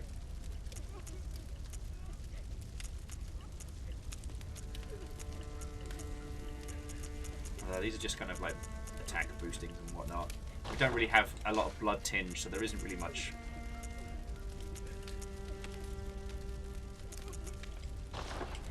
But yeah, so if you never played it, Warcraft 3 was fascinating because it came from the turning point of stories in RTS. Because it's easy to forget, RTS games didn't used to have good stories. It was just usually an overarching framing for a lot of missions and whatnot. But then we got, I would say StarCraft was the first, and Warcraft 3 was the best of that setup.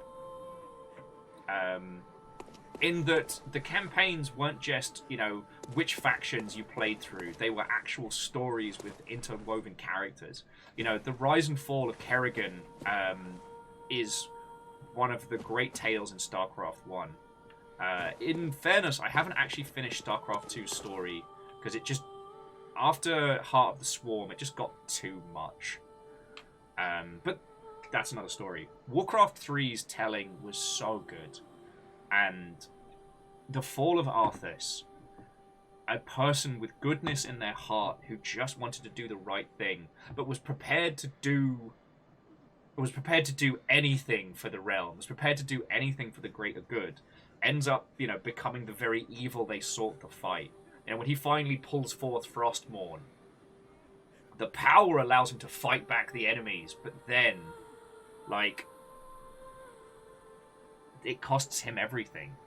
There's an incredible cutscene where he returns victorious from the campaign you've played through, but he's twisted and changed, and he's gone. He runs his sword through his father who loved him beyond anything else. All the while, this speech plays out about how much... Oh shit, no, that was Wrath of the Lich King's opening. The king talking about his hopes for Arthas when he was born. Oh, fucking hell. That still gets me.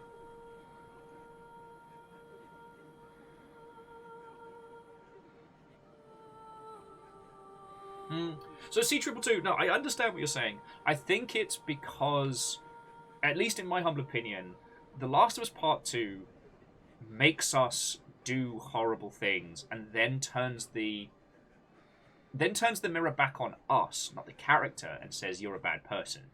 So, for example, the game makes you kill a dog at one point. And then you spend the next few hours hanging out with that dog who is lovely and sweet and kind. It goes out of its way to show that we were bad. But the thing is, it wasn't the character who did that. We were forced to do that. Because it's a QTE section and you just repeatedly die if you don't progress. That's the kind of choices in The Last of Us Part 2 where I took umbrage. You know, it isn't just a story of, you know, when you seek revenge, dig 2 graves. It is a story of, you know, hurt people hurting others worse and worse and worse.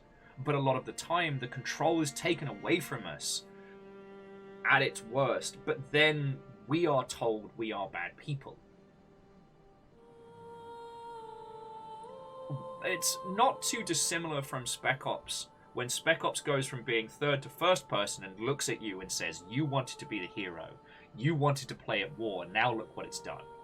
And yes, it's unfair how it points at the white phosphorus scene in Spec Ops The Line, but for the other bits where you're running around shooting people down, that's your choice. That is to say, it was your choice to play the game, it was your choice to be there.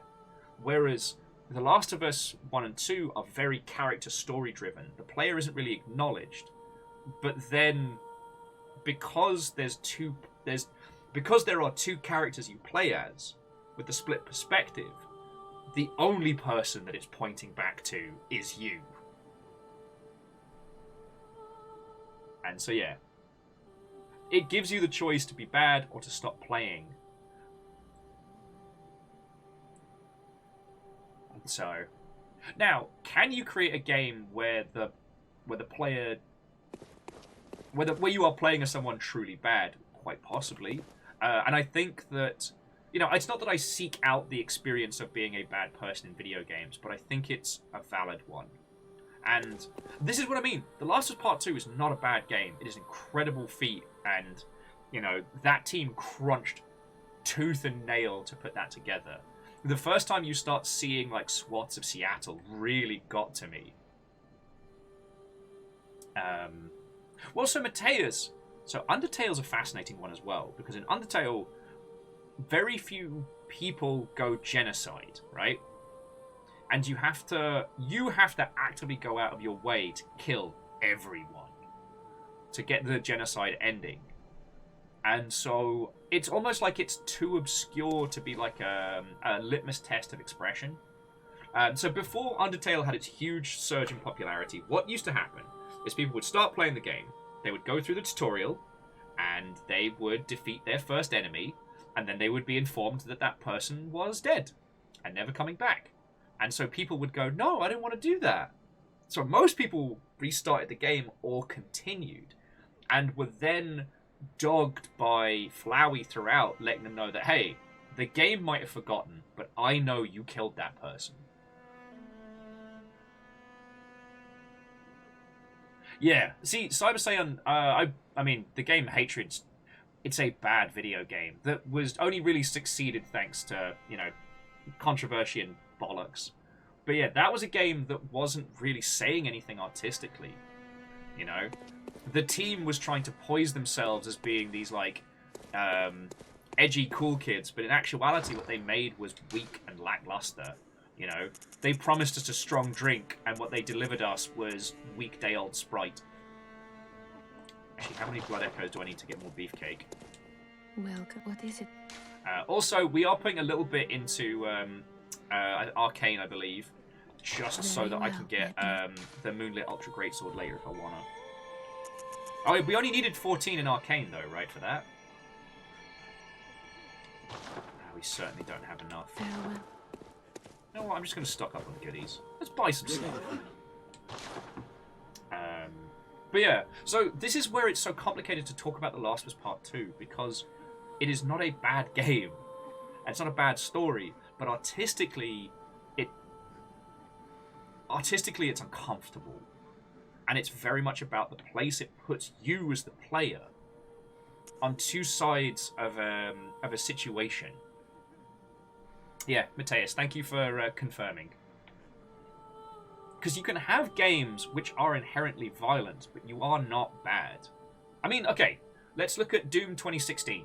It's an incredibly violent video game, but you can argue that while you are the boogeyman, you're the only one doing good. While evil corporations seek to, who started this whole mess in the first place, seek to mine hell for energy, and you're like, no, I'm not listening to this. And they try and justify it away. They try and explain away the atrocities they've committed. And your character's like, nope, smash.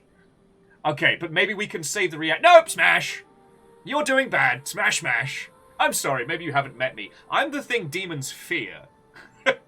I was woken up specifically to deal with this bullshit. And I love that. But how we represent morality in video games is a fascinating topic. And what's so great about it is that it's not solidified. Like, oh man, that Canehurst armor is expensive. But I want to be fancy.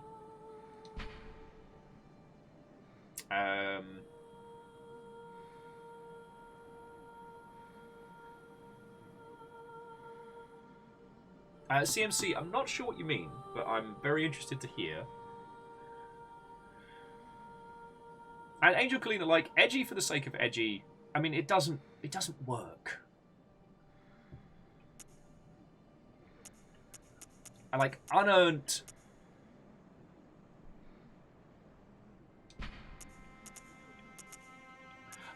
nonsense ends up being, I don't know, weak and lackluster.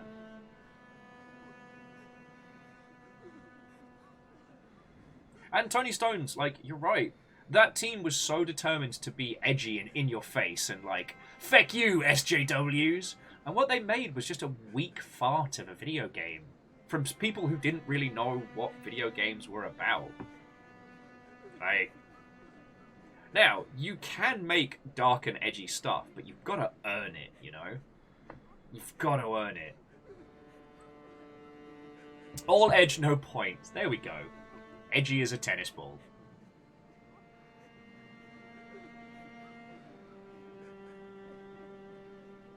Oh, okay, CMC, I understand what you're saying.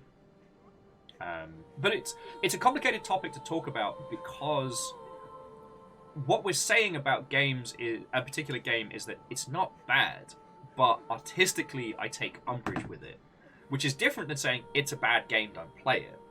You know, we have been so preconditioned that games are either brilliant, best, and greatest in the world, or fucking terrible with no redeeming features. But there's only it's only good or bad. It's thumbs up or thumbs down.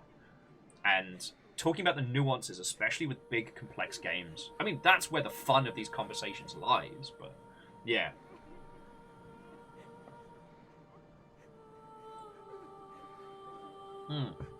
What was interesting, Mateus, is that Postal itself was a counterculture game that ended up becoming kind of the weak, diffused...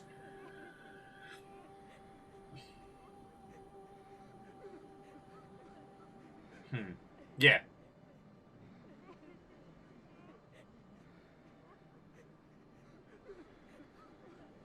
And C222, yeah, you didn't have to say ludonarrative dissonance, but oh boy.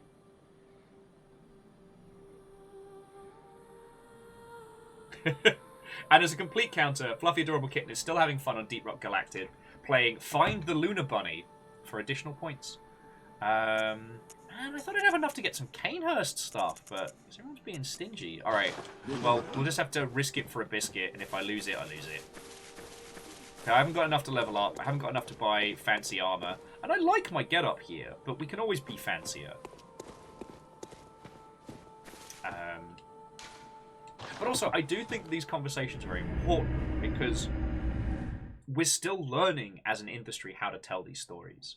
I think it was Edwin earlier brought up Y2K, the postmodern RPG, which is not a game I would recommend, but is a fascinating case study. Oh, and Majnix, Watto and welcome. I hope you're doing splendid. So Y2K, postmodern RPG, was an interesting concept where you play a recently graduated English language or English theology major, returns back to their hometown and finds things are weird and hinky.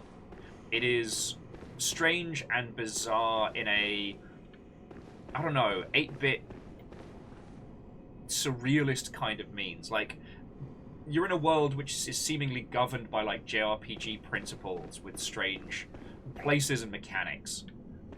And your character that you play as is insufferable. But they're accurate.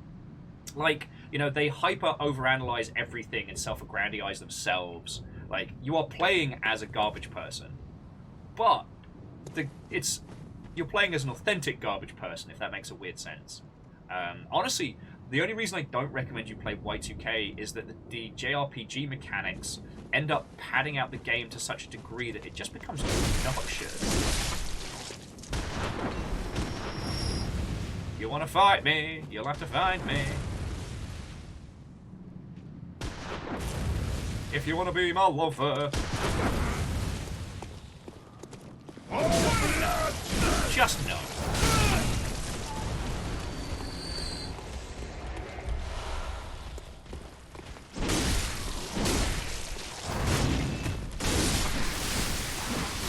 Okay, firstly, you are hoops.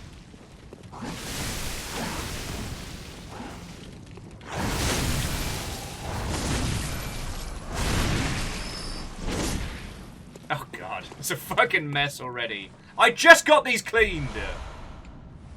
You can't get the help. But yeah, no, the reason I don't recommend Y2K as a game to play is the mechanics systems. Each character has a different style for their attacks, which is usually like either QTE or rhythm or what have you, and they get really obnoxious after a time. Plus, a lot of the world navigation items are also just a pain to have to deal with. But it was a fascinating game to talk about because you do play as a bad person. Okay, bad is strong. You're obnoxious and self-obsessed. Does that make one bad? I mean, shit, there's a philosophy question for brighter minds.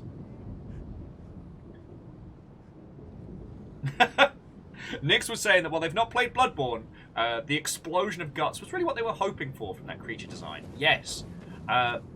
We are in the Hunter's Nightmare, a twisted pocket dimension where once hunters lose their sanity from drinking too much blood, they end up here. It's more complicated than that, but kind of that's a bit of a shorthand.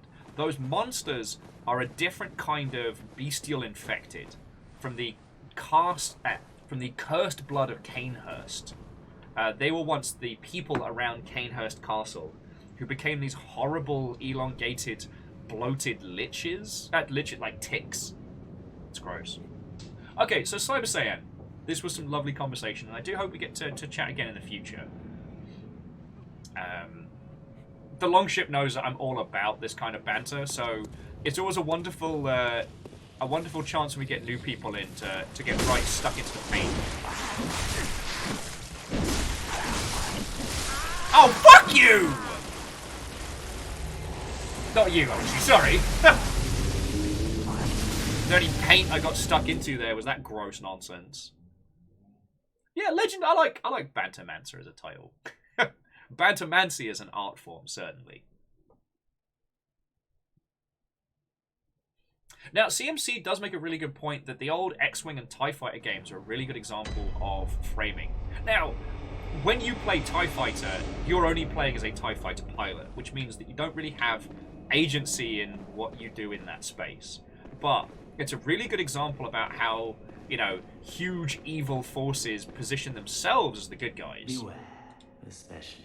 And I know you're all aware of this, like, this is a narrative trope as old as time. But TIE Fighter does it very well. And I'd kind of forgotten about that until CMC mentioned it. The Archbishop of Banterbury. It's not bad.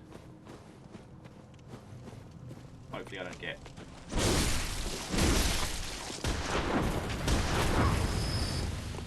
Oh, cool. Down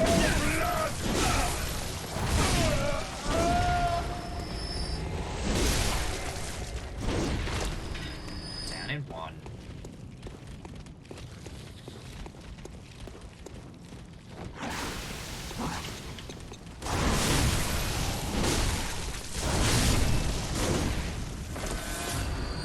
Come on, you big gross ticks.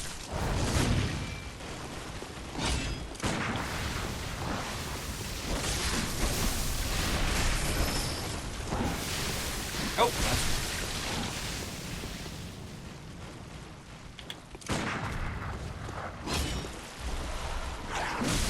Excuse me.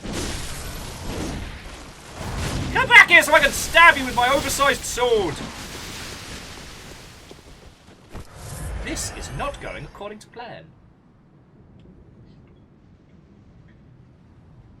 Uberdan, we are absolutely killing some blood drunk hunters up in here, and we're playing Bloodborne. What is up? Sadly, I can't flip them over, and they're not very flammable because they're so damp, so I've just got to do a murder. But yeah, so, Nix, C222 brought up a really interesting conversation off the back of Last of Us Part 2 discussion, which is, can you make a game where you play as a truly bad person? And a lot of people have brought up Fallout New Vegas. That feels, or at least Fallout 2, for sure, feel like games where you can. And the reason I say that is because the benefits to being evil are much, much more apparent. You know, murdering people without hesitation, working for awful individuals. There's less of that, you know, again, that late Bethesda morality.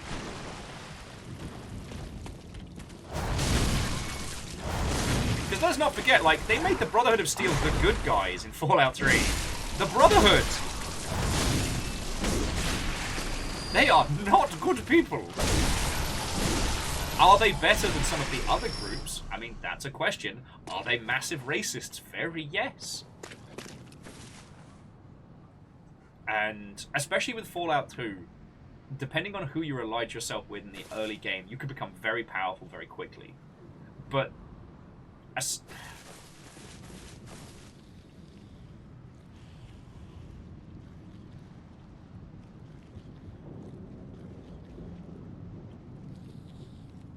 it would definitely need something beyond the, like, good-evil morality scale that we've seen in, like, a lot of the post-Fable games, you know. Hey, oh, bastards! Oh, I have made many mistakes! Many mistakes have been made! Alright. No, you come here. Okay.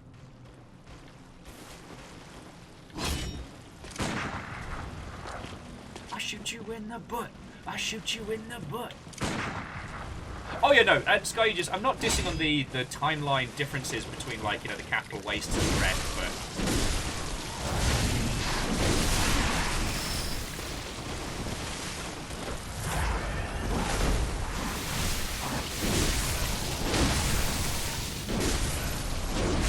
ah, slow poisoning.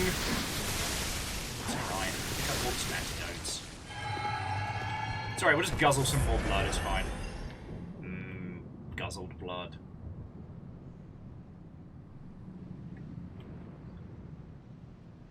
But it does seem to be like RPGs where the world reacts to the player is definitely the best place to explore those concepts.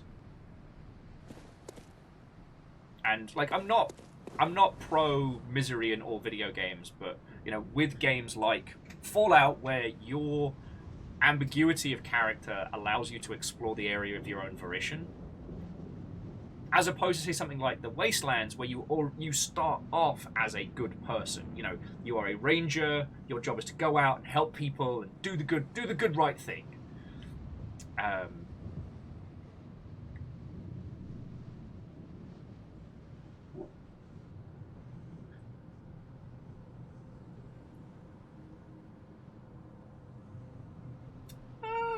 Mateus, I think you give Armored Core's narrative a little bit too much credit. There are definitely some loose hand elements of, like, you know, the evils of, like, you know, super mega corporations and AI and things like that.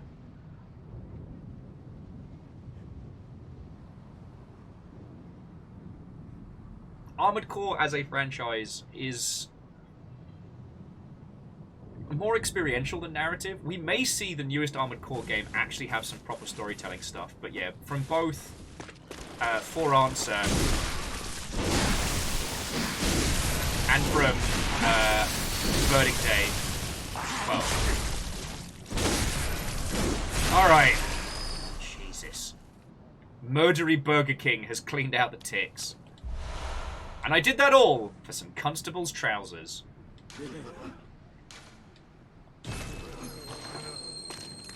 Oh yeah, so Mateus, like, the impact that even confusing storytelling can have on a person, I don't want to dismiss. I just, in this discussion, like, in Armored Core, you don't have enough agency to be good or evil. Oh, and Megaboss, have a lovely rest of your evening, thank you.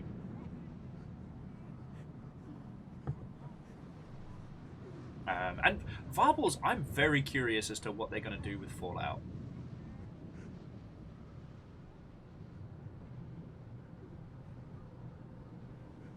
Yo, instead of babies crying, are we hearing people crying in this part of the Hunter's dream? That's just fucked up. Fallout 76 has been such a curious project from kind of start to finish. Like, where will they go next? Will we see stuff outside of the US? And if so, like, how does that change things? You know, a Vault Tech is such a integral part of Fallout and how it tells its story that, you know, capitalism bad. Oh god. Puppy, no! Remember, they're not dogs, they're shit werewolves. Not dogs, shit werewolf.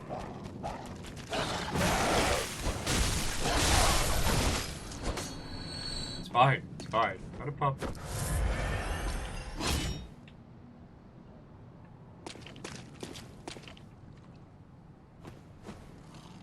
Oh, also, friends, I have not been to this section at all, so this is all brand new for me.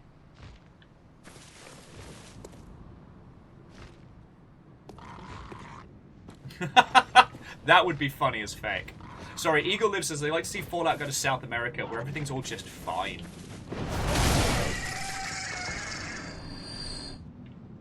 Where the idea that it's just certain parts of the world that are wrecked and everybody else is just okay. Well, that would be hilarious. But I don't remember narratively if we've been told what's happened to a lot of the other places. Because I remember Operation Anchorage in Fallout 3 got into detail about, like, the attempted invasion before the bombs started flying.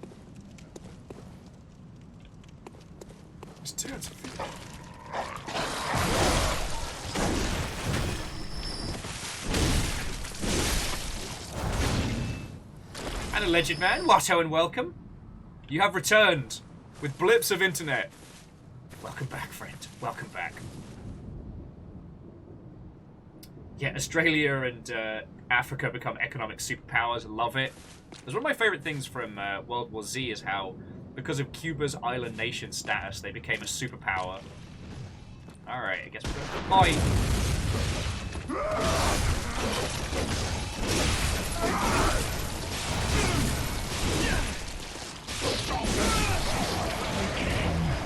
And Varbles, thank you for gifting a sub to a Legend Man. That's real cool of you.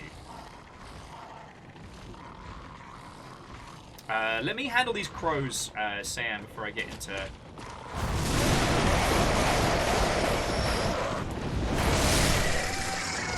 Because as much as these crows are just sad little monsters, enough of them can become a problem.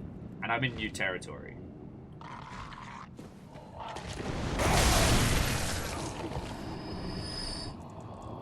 Oh, those are still moving. Okay. That's still going. All right. Gonna back up a little bit. I wasn't quite ready for the gross. Cybersand was saying that it seems like a lot of games have you play as the bad guy, and it's always framed from that it's okay because there's an even worse villain that needs to be stopped, like Overlord or GTA. I guess GTA was always an expression of the self, but GTA had kind of like at least the early ones had kind of a, you know, if you just do mindless bad, then there is repercussions and reactions. The game becomes harder. Overlord was a fascinating one because, yeah, you're doing it to defeat something far more evil. And you know what? There's another interesting one is the Darkness. Especially the Darkness 2, where you're making peace with a dark and evil power to stop something even worse. But again, like, the amount of agency that you have in those games is you can never really say that the user... Or, sorry, you can never really say that you start off as bad. That you start off as evil. Oh, man, these are super gross. Nothing but madness here! No. Woeful item. Oh well, it's always worth trying to hit it once. Anyway, let's head out of the Death Swamp.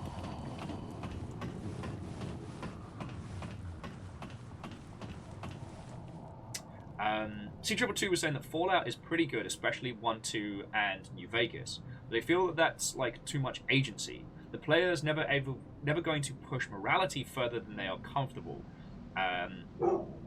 except to make a game of it. Oh yeah, no. C222, the discussion about the metrics from Mass Effect is fascinating. So if you didn't hear, so with Mass Effect, and I guess this one's a little bit of an unfair example. River, I know you love Mass Effect, but please. River has very strong opinions. In Mass Effect, it's a different kind of morality system.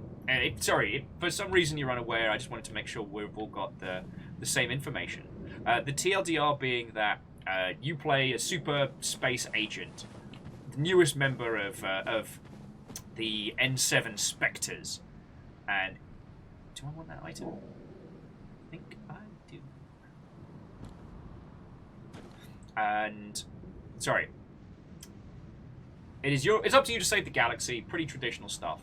But rather than having good and evil in that you have Renegade and Paragon. Do you follow the rules? You know, do you do things by the book, or are you, prepared to save the day at any cost? You know, do the ends justify the means, etc., etc. And it's very fascinating. One of the things that they found out was that more people than not actually played the game as, well, the good guys. Very few people played it through as villainous, renegade specialties.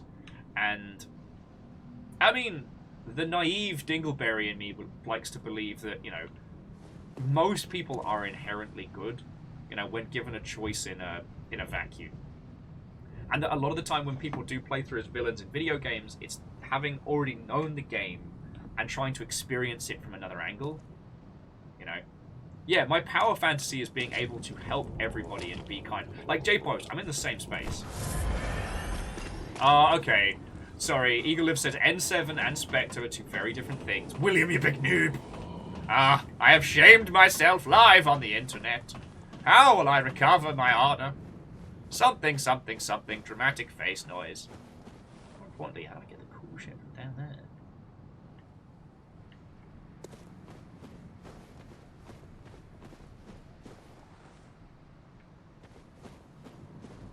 Alright, let's have a look over the hill and see where it takes us.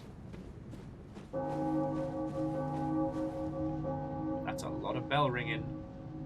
As we know, Souls games like bell ringing is only ever good. Alright, what's this message? Wondrous Grand Cathedral. Oh, that's fine. Oh, that is fine. That's way cool. I mean, so I was saying that's what's happened with me with a lot of those kind of like dark parts. Like, if it wasn't for the fact that the game says you'll get a special ending if you do this. I would never consider doing the kill everybody run of Fallout New Vegas, which, if you didn't know, you get a special ending if you kill literally everyone, and it takes effort to be that much of a loon. All right, I'm gonna check out this way to see an item, but I also see. Yeah, I knew it.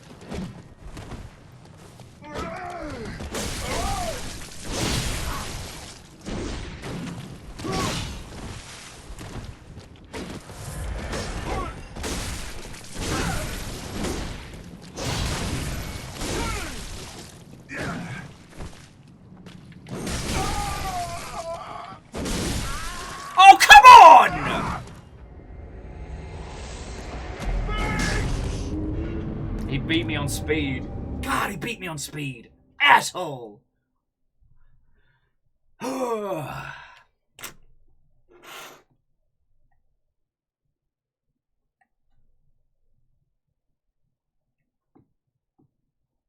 Well, so CMC, that is a really good point, and I know we've brought this up multiple times, but it does warrant saying again that was very much the vibe of Fable 3, where they tried to do the concept of societal good, but it came at a cost.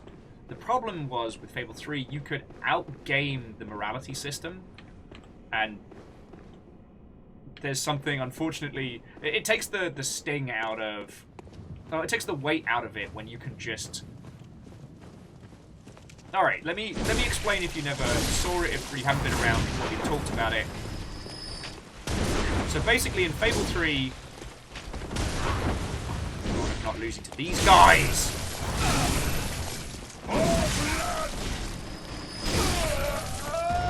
Absolute cockwaddles. Sorry about that, friends. Yeah, you know what? Compliment Cap, this War of Mine, also a very good example.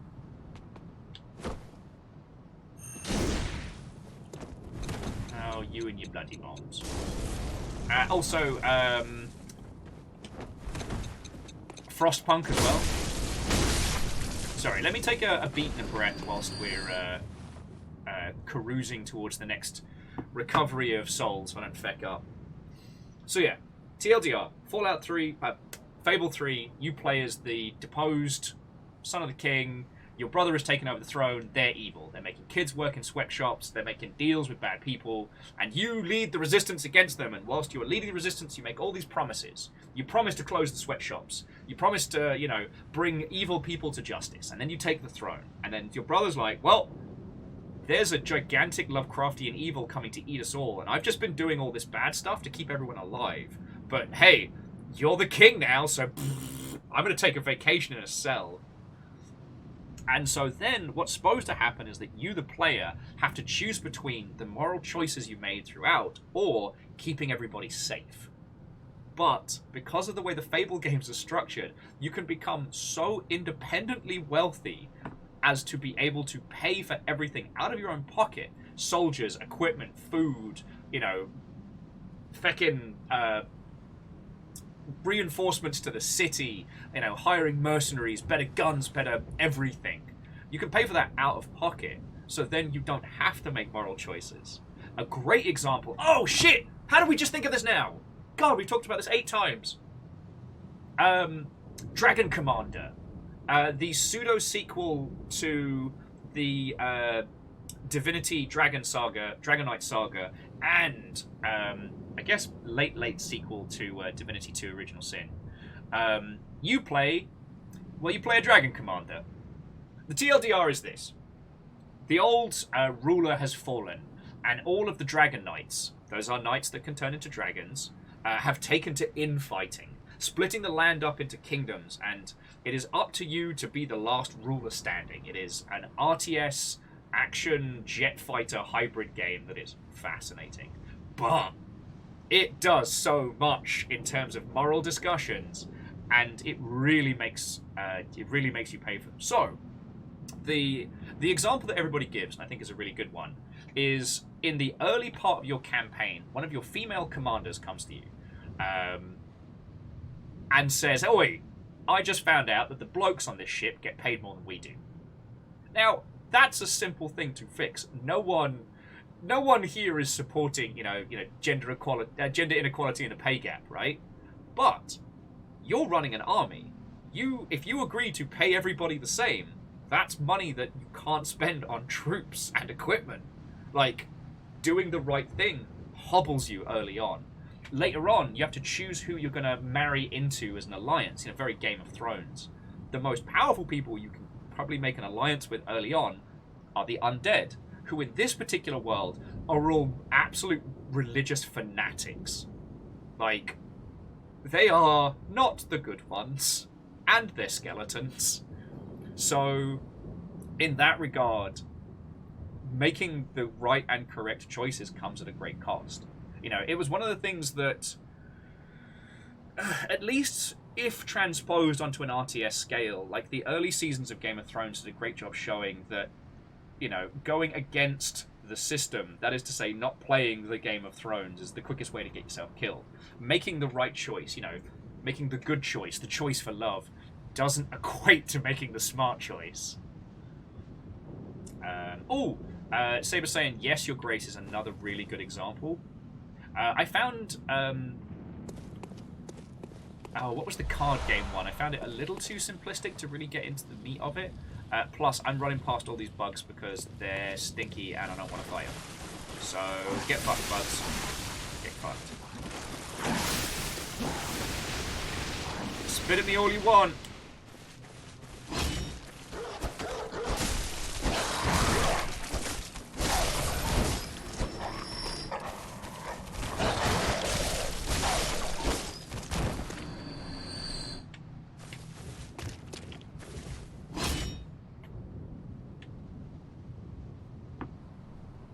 Fluffy Adorable Kitten says, what I'm hearing is Zelly Skellies. Oh, that's spot on.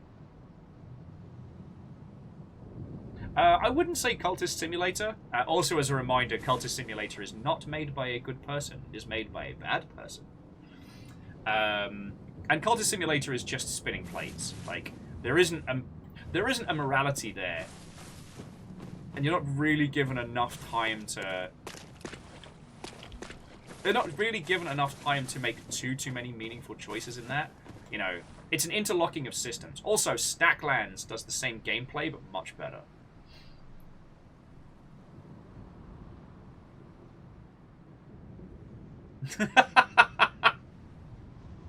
Eagle Live says, I did not make Cultist Simulator, me being a bad person, entirely unrelated.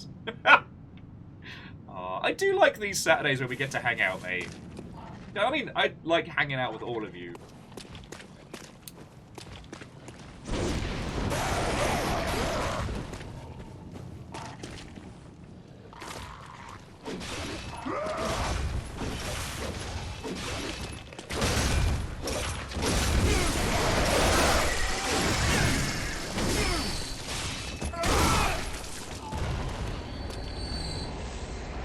That's definitely a biggest swords wins kind of fight.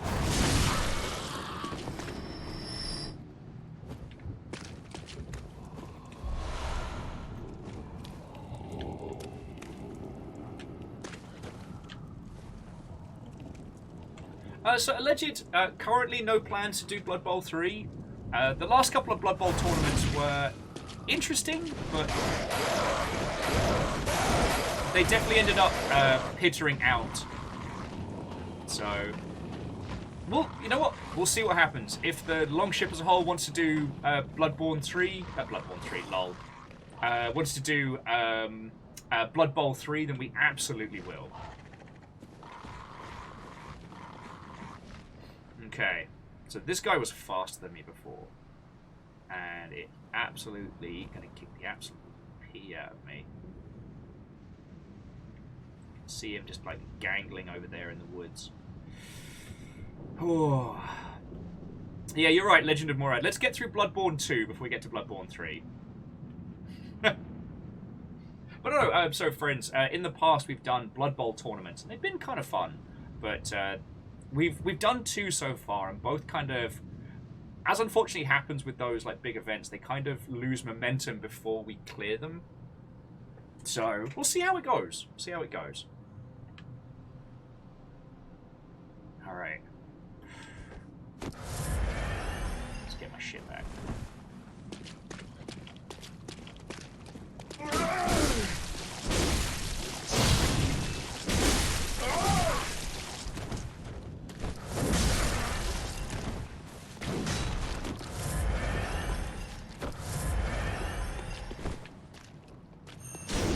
Darn it. Of course, now he's not doing his fucking ranged... Bastard! I was expecting him to rush us down, which is why I was charging up the big stab. And then he was like, nah, let me just dosey fucking do here. Ugh, so much lost. So much lost. Bastard.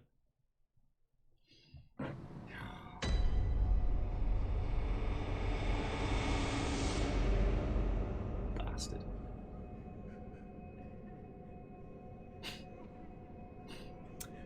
Maybe we should pop back to the Hunter's Dream, because I have been going for a couple hours, and a spot of water and some snackage wouldn't go amiss.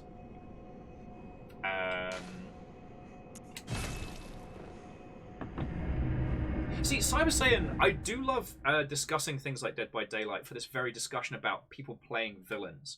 Because with asymmetrical multiplayer games, you take the role of antagonist, but not necessarily villain. Do you know what I mean? But that's where it gets kind of fascinating when you have these art discussions. Are the killers in Dead by Daylight the true villains? Because we know there's like some shadowy guy who's farming the fear of all the, I forget if they're called survivors or what have you in Dead by Daylight, and is pulling the killers in to create that fear and that tension. Yeah, Moose, that's a really good way of looking at it. In Dead by Daylight, you're not the villain, you're the heel. You never make... Because, I mean, you could argue that, like, killing all of the survivors is how you win. And so the win condition is to take them out. But there isn't really any reward for villainy. There's thematic rewards. There's thematic reaction. So, like, when you play as... What's his name from... Friday the 13th. That's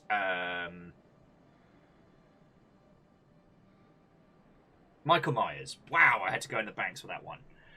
Mechanically, you stalk, and you have the whole moments. Oh yeah, Michael Myers is Halloween. Sorry, I'm getting mine mixed up. But yes, Michael Myers from Halloween is in Dead by Daylight, and his mechanic is that he stalks you. So he stands there and just fucking stares at you. And that's how he charges up his murder meter. And so that leads into a thematical kind of villainy. But it's not the choice to do evil, you know. It's kind of... You can't say that, you know, punching someone in the face in Street Fighter is doing evil because you're attacking someone. Like, the real world morality doesn't apply because the whole point of that game is to punch the other person in the face. Or sometimes even kick them. And that's the only way that you can express yourself in the world. You know, it's hard to call that true evil, true villainy, because you've not made an active choice. But then what about games like Tyranny, where the whole point is to play villains? And again, this is what I love about this conversation. I don't have the answer. There isn't one, you know. This is like the coffee houses of old, where we just get high as balls and debate philosophy and art.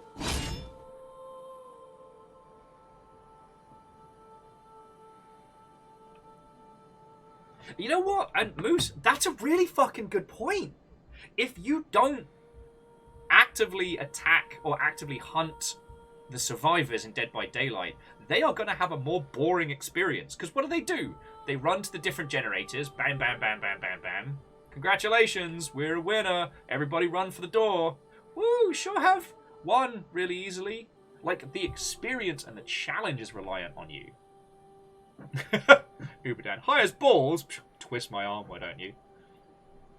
Oh. As a small aside, I don't think I could stream high. I have so much respect for Fiona's THC Thursdays. Because obviously, like, this week's been a lot. And so I decided the other evening that rather than, like, you know, drinking to help myself sleep, I'd just have a big old edible. And I did. That's when I finished watching Steins Gate. And I was still high the next day. It was very interesting. Gitned says they need to do another Tyranny run as there's still some paths to explore. Excellent villain runs. But yeah. And, again, there's nothing wrong with creating a game where you are the baddie. And I think you can do some really interesting things in that space. But how do we create games where the user can choose to be evil? And have that mean something? You know, I mean, this all started from talking about The Last of Us, and much like with the Uncharted games, like, it's a series of games where you don't have a lot of agency. It makes you feel like you do, but again, it's really hard to talk about this without spoiling stuff, but there are certain parts in The Last of Us where Joel chooses certain actions that really make you go, whoa. But the thing is, while you're playing it at the time, it feels like you. If you take a step back, there's no way to progress without. So what happens is all the emotional beats and the way that the gameplay flows, it flows you into an emotional state that matches Joel's perfectly. And Hindle! What a welcome!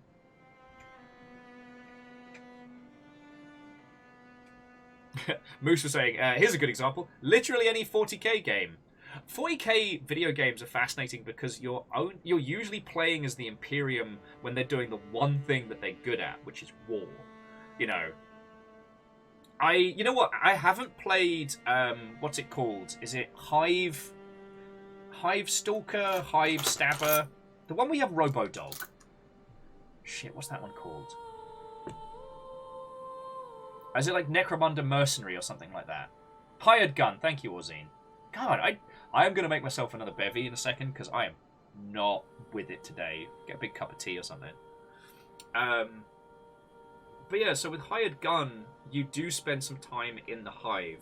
So I have a feeling that'll do a better job of showing how bad it is. But because I was watching Final Liberation, the cutscenes. If you haven't heard of it, Final Liberation was an RTS based on the Epic franchise. So Warhammer 40,000 Epic, which is like mechs the size of Space Marines and teeny tiny little tanks. It's real cute. And the cutscenes are very much like a commissar giving you orders and telling you how to move your troops, and then occasionally Space Marines chatting to you. But that's the point where the Imperium's doing the thing it's good at, which is, you know, killing Xenos. You don't see the rampant oppressive fascism and the awful things that the Imperium does just to maintain the status quo. Like, when me and Christian were working on the 40k project, like, our tagline was going to be just one more day. Because it's like the horrible atrocities the Imperium commits to keep the whole thing fucking going for just another day. Like, God. When you play the 40k games, you're playing them at their best part, you know. When you play, especially Space Marine, you know, you are the mystical angel of death. And the fact that all the Imperial Guards bow to you, like, you are the closest to a living embodiment of their faith. But what you don't see is where, you know, what happens to those Imperial Guards the rest of the time. It's not good. MDH is asking that if everybody got permission slips to come on the field trip, who is left to feed the YHARNAM pet? I think it'll be fine. I think it'll find some food for itself. Wolf was saying Krieg is the best faction. I'm not going to argue, but also, Krieg is one of the most fucked up factions inside the Imperium. Like, basically gas mask test tube babies from a murdered world, which they themselves murdered, who, despite fighting their way out of the most awful, atrocious civil war and retaking command of the planet in the name of the Imperium, the only response they get is, yo, you're behind on your taxes, mate. We're going to need extra troops. Yeah, we haven't heard from you in a few hundred years, and you owe us the moolah, cough up. Like, that. And so they just start outputting more Death Corpse of Krieg. Like, fuck.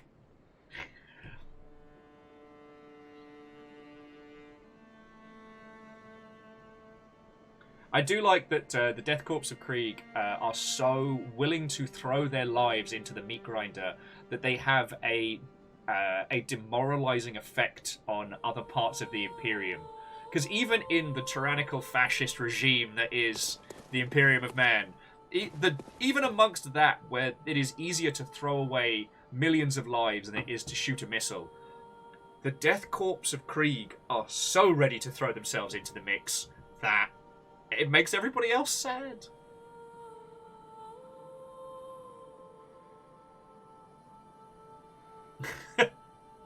Ozine, I mean, the Katachan warriors are a fascinating, you know, what happened if the we crash landed on an alien planet meme didn't turn out to be Alien Covenant, but actually turned out to be Super Predator. If you're not familiar with that story, the TLDR, bunch of Space Marines, bunch of Imperial Guard get stranded on the most hostile jungle planet of all time, and through process of elimination become the hardest bastards in the galaxy. Second only to Sly Marbo, but we don't speak his name casually. But sorry, jumping back. That's where I feel like 40k games aren't a really good example of that. Because it's almost like Imperium propaganda in a way. Do you know what I mean? No, that's a bad way of putting it, but, you know, to create one Space Marine, you know, one member of the Astartes, requires so much death and sacrifice.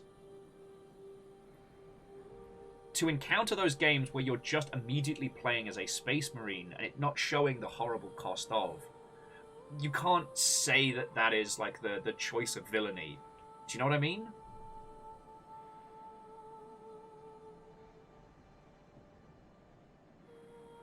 Oh, you know, Orzine, like, talking about morality in 40k, everyone's bad. Everyone's evil. You know. Occasionally we'll joke about what if the Tau, and then I'm reminded that they use psychic brainworms to interrogate people to convince them to join the Tau's empire. You know. It's fine, it's fine.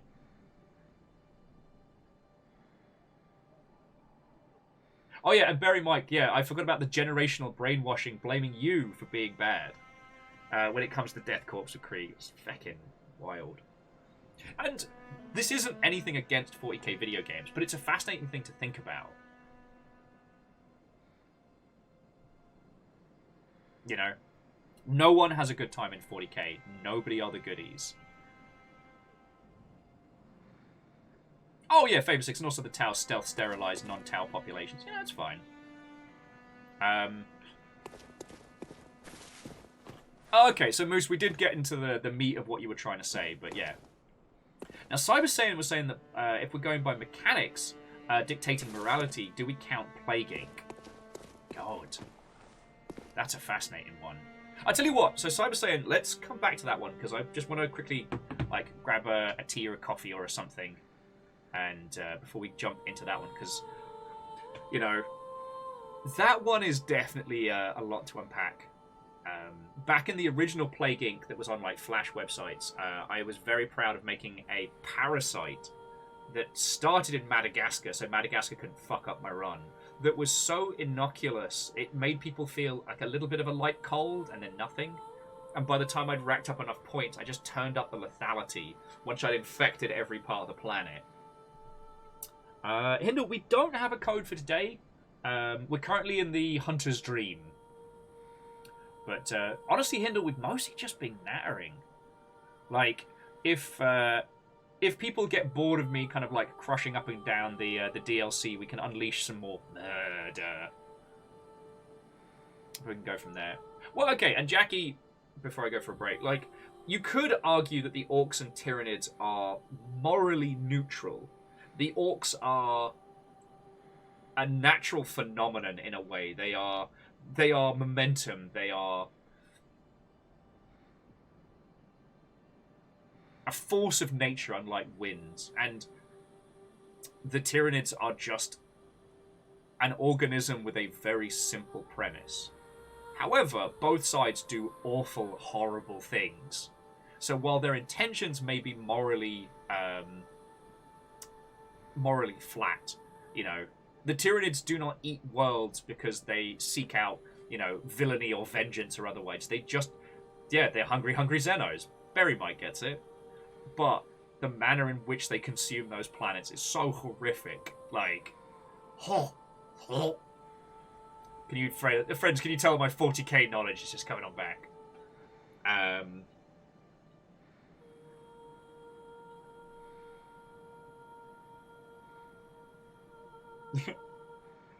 Moose saying the orcs might also be the reason for everybody else fighting, but that's one fan theory.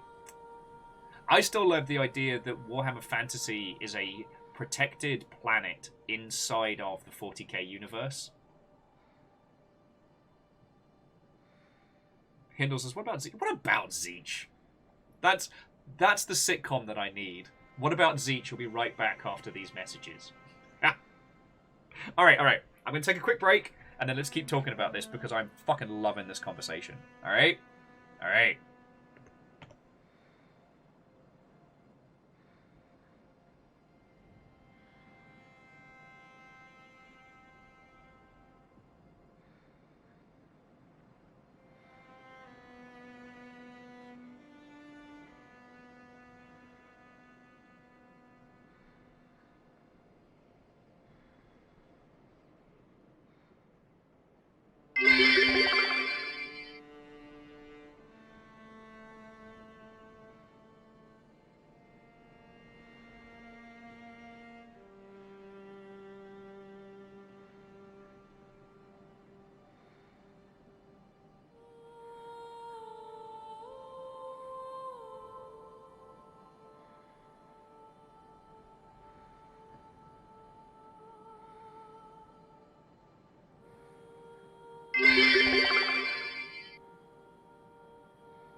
General Kenobi. C222 with a cheeky heel. Oh, and J-Post, thank you. Oh, okie dokie. So where were we headed? Back to the Hunter's Dream. Back to going and kicking some ass. See, at this point, I just need to kill that guy for vengeance sake. It's not even about blood echoes anymore. The blood echoes are gone. It's about revenge. I made myself like a teeny tiny little slider.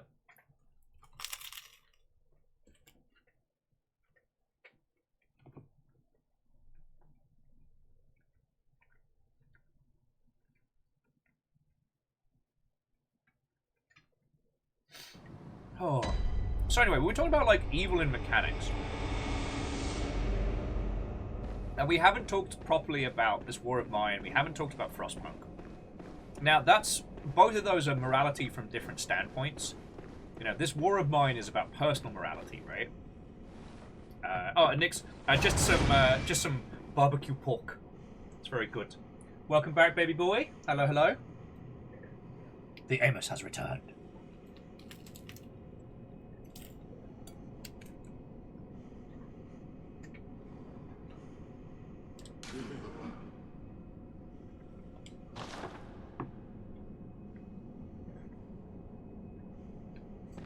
Oh yeah, Cyber saying, yeah, we were bringing up Plague Inc. And Kavile, Watto, and welcome. Thank you for the follow. What was I saying?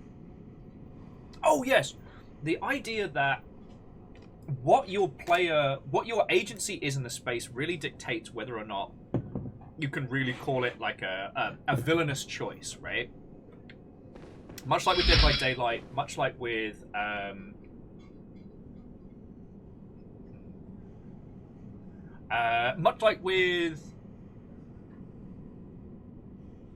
Dead by Daylight. Sorry, I keep losing my train of thought. My apologies. I've got more coffee and I've got some snacky snacks, so I should be getting back on.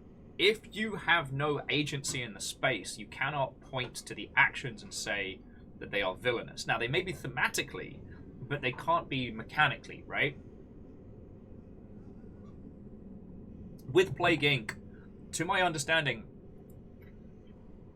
the only goal is to do as much damage as possible with your parasite, virus, zombie, what have you.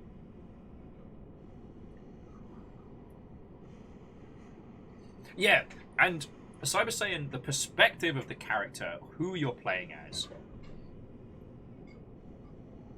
that definitely plays a part in your agency.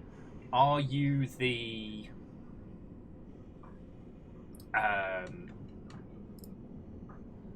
you know what? This is just an easy kill. Are you the virus? Are you the concept of the virus? Are you a scientist in that space?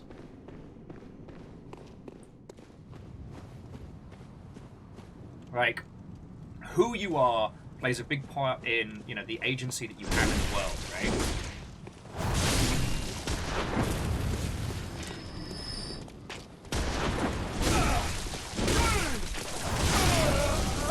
You just killed your mate. How do you feel?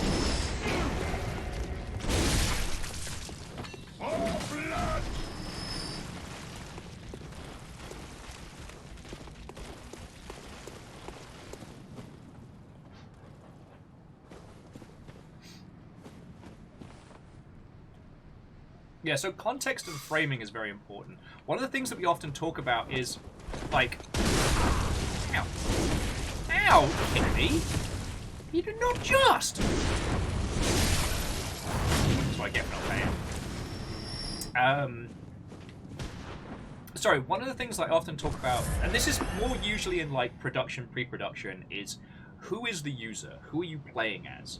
Are you playing as the character? Are you playing as, you know, the character's story? Are you playing as your character, you know? We talked a lot about this when it came to Cyberpunk 2077, in that who you are in the space really changes how you look at it. That Cyberpunk likes to say that it's an RPG, but really, Cyberpunk is the story of Johnny Silverhand. You play as V, but your narrative agency in the space is rather limited. It's about Johnny and Johnny's choices. You're just kind of feeling the effects of them. Even though there's a very long, drawn-out intro where you choose where your character comes from and stuff like that, when you sift it through a sieve, Cyberpunk is the story of Johnny Silverhand. It just happens to be set in a big open world. So in Plague Inc., like, who are you in that? Sentient virus? Crazy mad scientist? Crazy mad scientist. Fiona says crazy mad scientist. Problem solved. Also, I took one of the discount bread rolls, Yeah. toasted it up, put a little bit of the bacon stuff in, made a baby slider, and it's fucking good. Problem is, I made a joke about Taco Bell earlier. My brain's now Taco Bell. Taco Bell. Taco Bell? I got fixins for ramen. Oh, that's even better. Yes.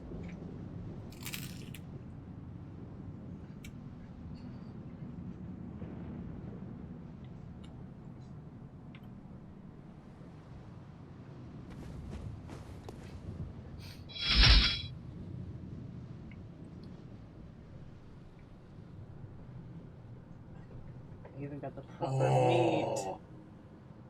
Fucking yeah. $6 well spent. Sorry, you know what? I won't flash the meat. That's mean. Because some people are like, it's late at night and they wouldn't be able to get ramen right now. And that would be mean.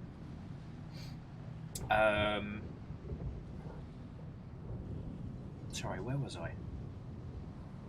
Are we talking about who you are in the space? Someone mentioned Nurgle. Nurgle loves you.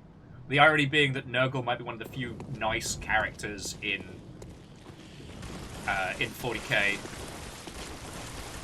Nurgle just loves you a little bit too much, that's all. Nurgle loves everybody. The Necrons are usually like, hey, can we have our planet back? Because we were just snoozing. Although, from what I remember about Necron lore, the process of their, like, cyberification's kind of done them a bit of a mental damage. Yeah, Nurgle just has an unusual understanding of thriving. Yeah, just 5 more eons. Just hit the snooze button, we'll be fine.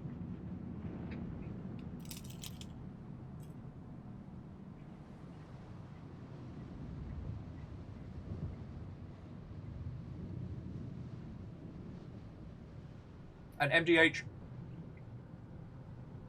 I hope you're feeling better, friend.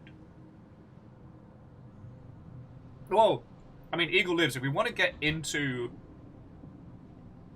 like, the 40k side of things, you know, weirdly, if the Emperor had a text-to-speech device, said it the best, which was, you know, what are considered the 4 Chaos Gods, the 4 great evils of the Imperium, are just the 4 aspects of humanity, you know? Khorne isn't evil. Khorne is an aspect of nature. Same with Nurgle. You know, what is Zeech if not the hunger for knowledge that drives us? You know, what is Slaanesh if not a lot of fucking? A lot of fucking. Lot of fucking. Look at indulgence. A lot of fucking.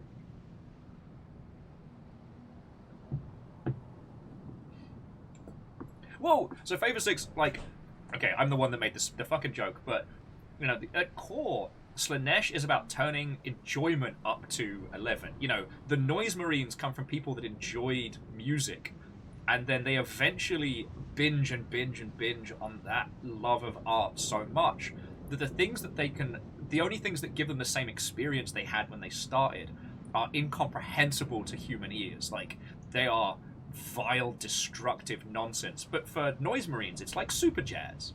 You know, it's musical and audible extremism.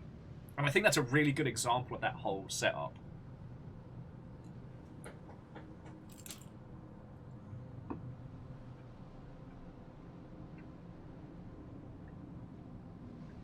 So, Berry Mike, which story is that? Because that does sound fascinating.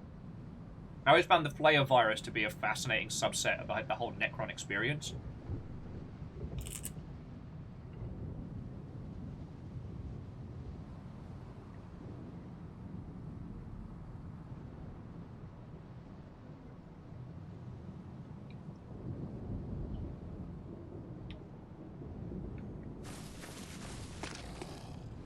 Although we do have to be careful in these kind of conversations because, you know, it's the old stare too long in the abyss and the abyss stares back into you. The ow. The who is and isn't the villain conversation. Fucking crows, man. Wow, I am not doing well. Also, how come they don't get friendly fire? I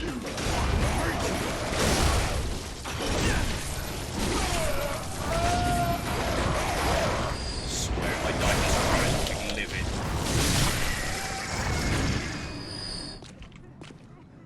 Okay.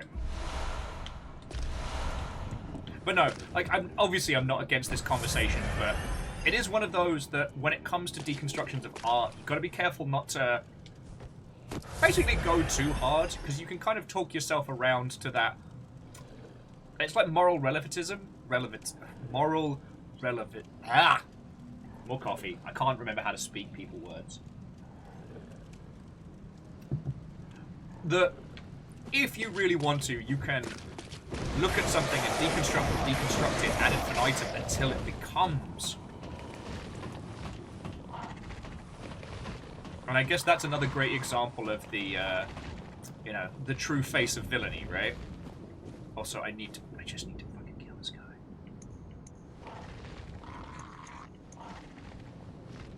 Moral relativism. Thank you, Angel Kalina.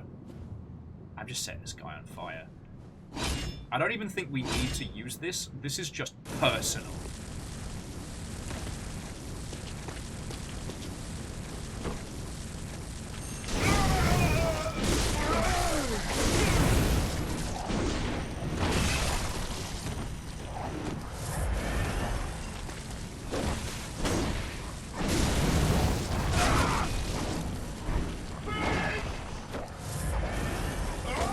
The secret ingredient was fire, you piece of shit garbage person! There we go. Oh shit, we got vermin for that. Waffling? Verdenflow says the true villain is The Sims. The person who just deletes the ladder and kills everybody. You know what? In a world where that provides no additional bonus, you're not wrong. Surprise! We got the Death Beast's Scythe. And Orzine, like, thank you for the lurk, and I hope you're doing good.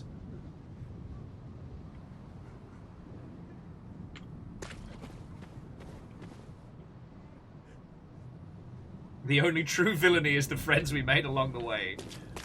That's us. A hive of scum and villainy.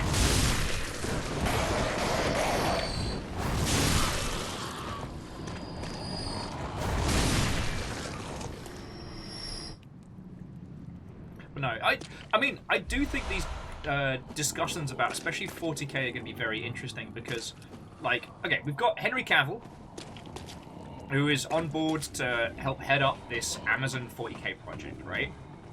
There is a whole bunch of people who are about to be introduced to simultaneously the cool awesome of 40k, but not necessarily the, hey, you know everyone's a piece of shit, right? Because, especially when it comes to what will most likely be the focus, the Ultramarines. Like, you know, they are the closest to the goodies that we have. Oh, and Biggs, Watto, and welcome. You know, I think about myself as a young'un, seeing that, like, iconic Warhammer key art of, like, the Ultramarines firing bolters and leading the charge against the alien hordes, and you're like, wow, that is the coolest fucking shit ever. And then later on, you start learning about how it all comes together, and you're like, well...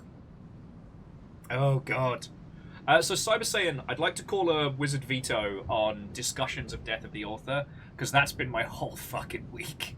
And I'm not saying it's a bad discussion, but for those of you who don't know, I dared make an opinion on Twitter, and it has been a week. I was asking people not to buy the new Harry Potter game. Well, and, like, also, like, not stream it and make videos about it and things like that. It was found by elements of Twitter that could be best described as the worst. And so I've been kind of under siege, and death of the author in that discussion's a big part of it. So, yeah. I mean, Don, you know what? I knew what could happen. And honestly, like, it's not been as bad as, like, being involved in a video game launch, let me tell you. But it is what it is. I'm glad I did it. I feel bad that I brought a lot of extra work to the mod team here and things like that. But we knew it could happen.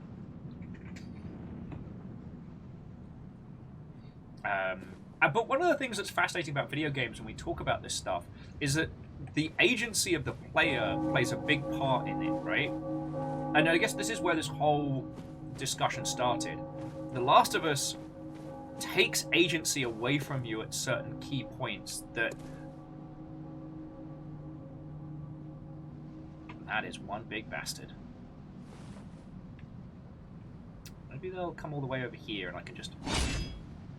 I don't know, drop in on them. Hello! See if we can wave at them. Sup, bastards! Hello! They are unfazed by my yelling.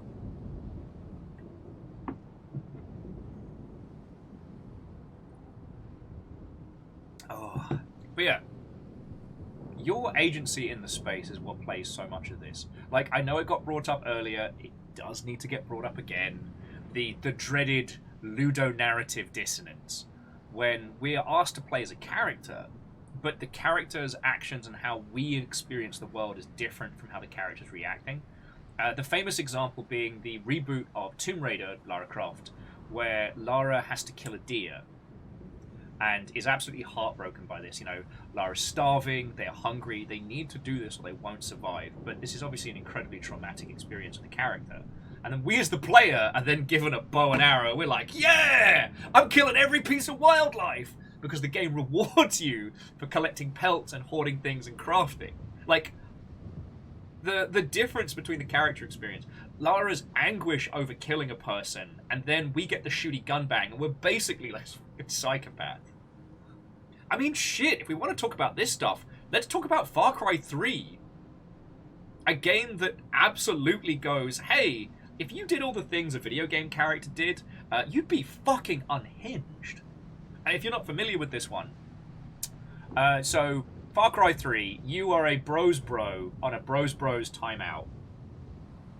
And you all decide that you're going to skydive to a remote island because you've got bros money or what have you.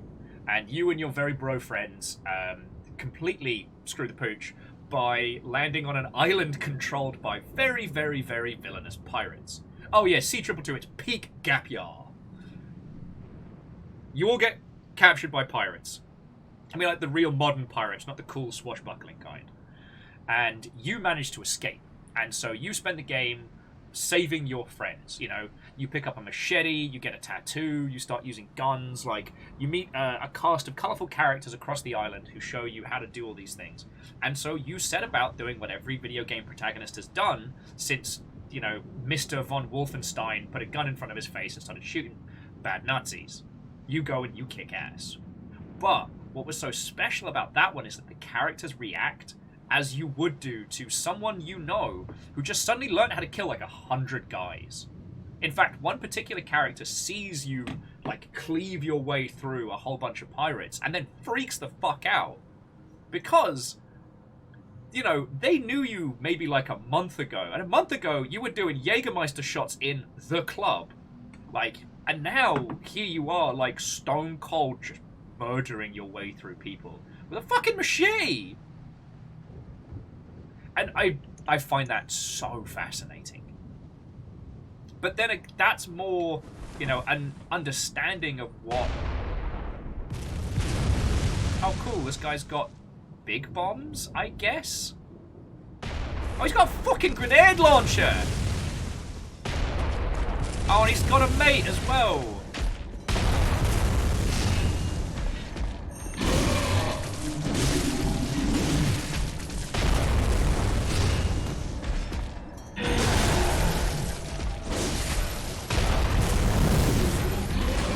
Oh shit, he's got a mate!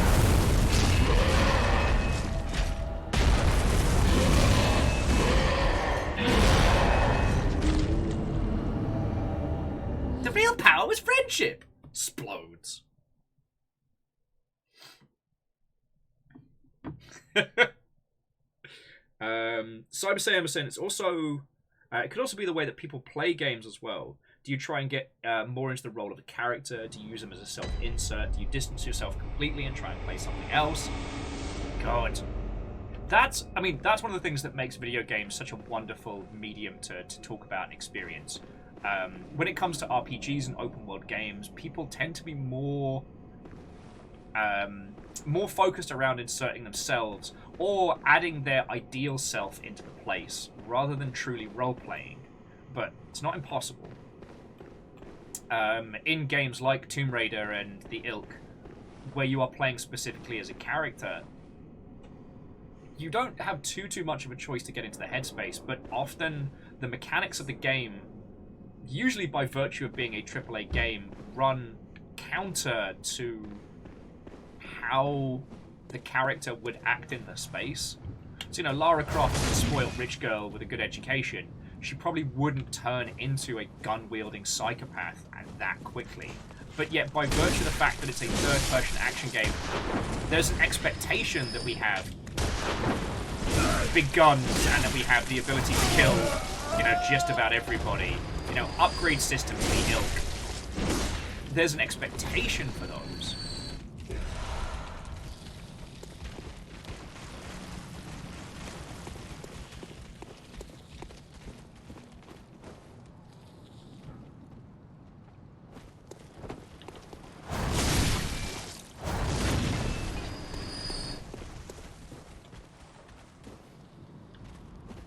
Now, what I do want to say is, I hate the term synergy because it's a wanky buzzword, but sometimes when it comes to the actions and mechanics of a character and their motivations and the character themselves, the closer those are in lockstep, the better the experience.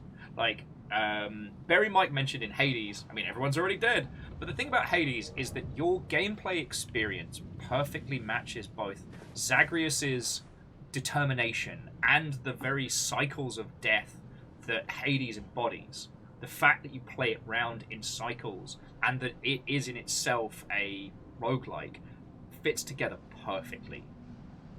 We talked a lot about this with Bloodborne, about how, mechanically it is better to be an aggressive, violent hunter than it is to be like the careful, stoic knight of Dark Souls. You can roleplay in both, but mechanically they reward very different styles of gameplay. Bloodborne is definitely more thematic of its bloodplay. Oh god, I should hope not. Of its gameplay. Oh.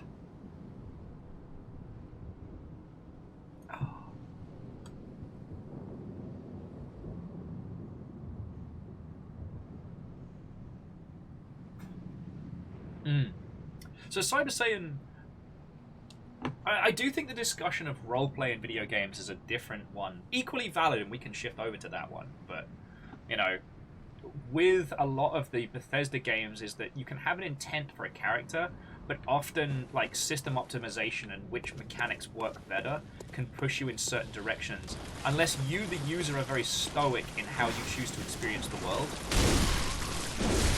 You know what I mean?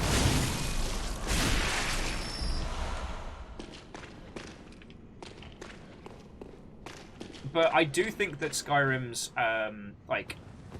isolated storytelling style works very, very well.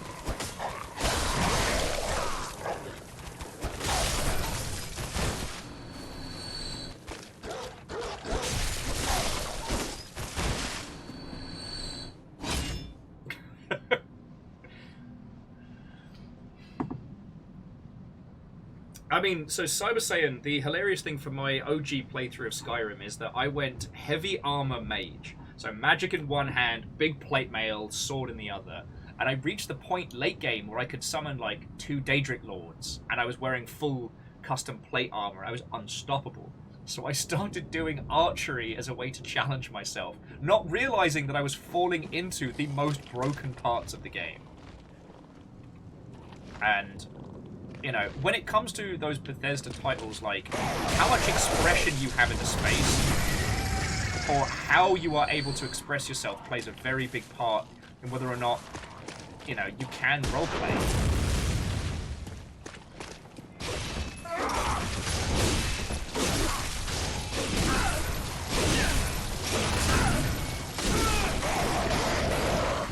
Silly crow. Silly crow.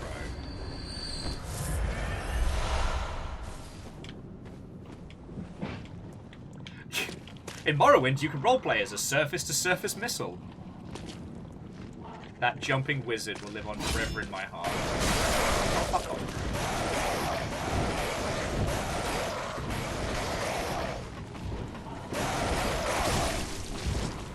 Well, so, Don, the great thing about Skyrim is it does still hold up. Like, it's absolutely worth playing. And the Assassin's Creed franchise does some fascinating things with its construction of narrative. Like, considering the conversation we're having here, the genius thing that the Assassin's Creed series did is that you're not playing a history game. You're playing the memories of a historical character. And as such, even the UI itself is diegetic, which is fucking fascinating. Like, the Animus is a great way to explore history, because it's not accurate. It's as it's, like, DNA remembered.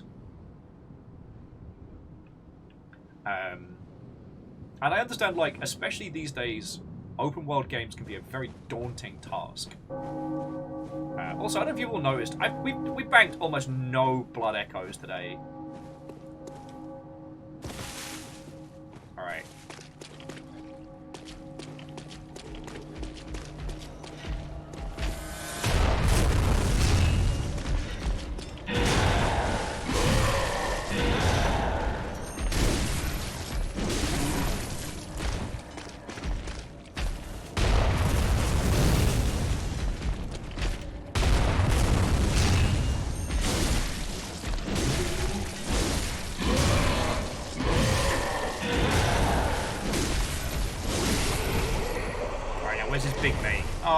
Big mate didn't see me. Big mate didn't see me. Na na na na. Let's kill him. Ba da da da. Big mate didn't see me. Big mate didn't see me.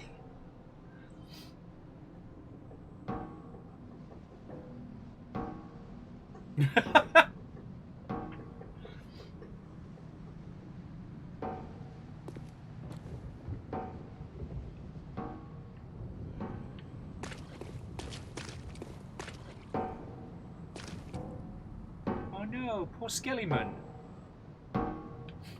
I didn't know what that banging was, and then the Skelly's just looking all sad and shit. That doesn't make me feel good at all. That makes me feel bad.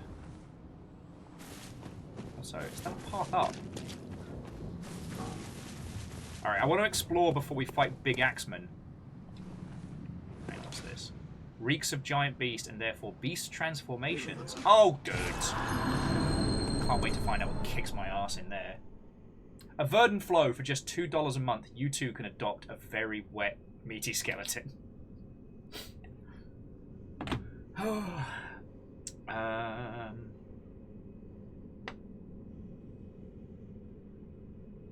Cyber Saint says they've never played any of the post-Desmond's Assassin's Creed.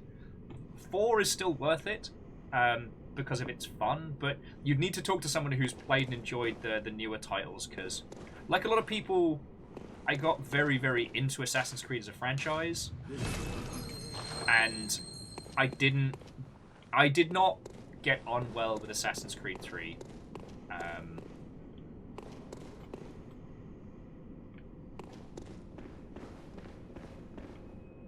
Oh. Feckin' yelling at me, there's a feckin' bell here. Eagle says that Odyssey was feckin' excellent, and hey, I trust your opinion, friend. I guess bad shit's down here. I guess bad shit's down here. Oh, there you are. Come back here! No! You're my resources!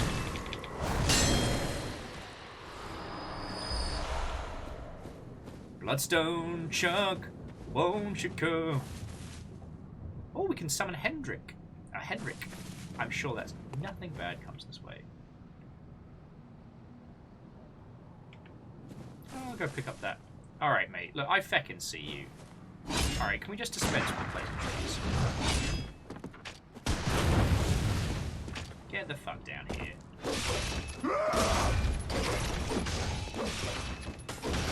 Oh, someone's in beast mode.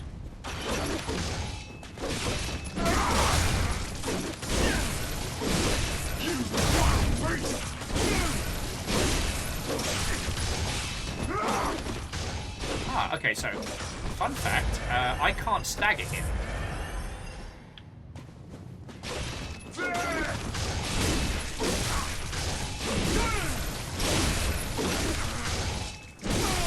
I mean, I can win, but lead Nora.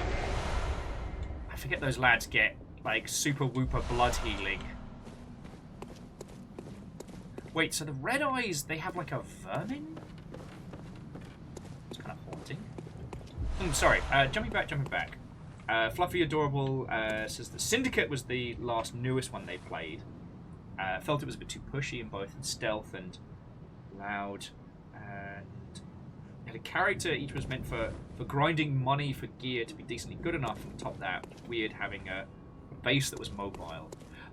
Assassin's Creed Syndicate was an oddity. Not gonna disagree on that one. It was certainly a curious game.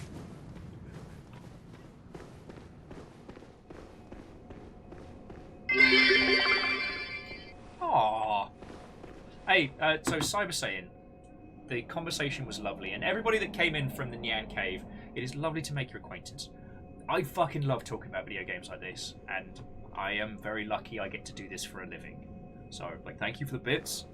For those of you that are new here, the bits are what let me pay rent and eat food. So when I say thank you, I really fucking mean it. It was lovely chatting with you.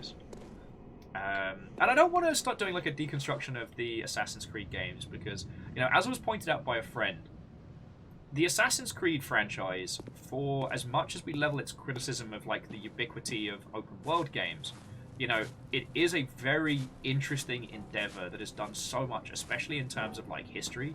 You know, going back to the conversation we started at the very beginning of the show, you know, talking about spheres of history and how sometimes it's okay to get the history wrong so that people can develop enough understanding to look into it. Like, Assassin's Creed has done that very well. Especially Origins and Odyssey.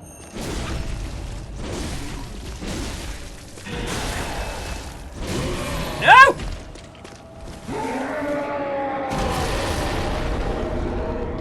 Am I dead?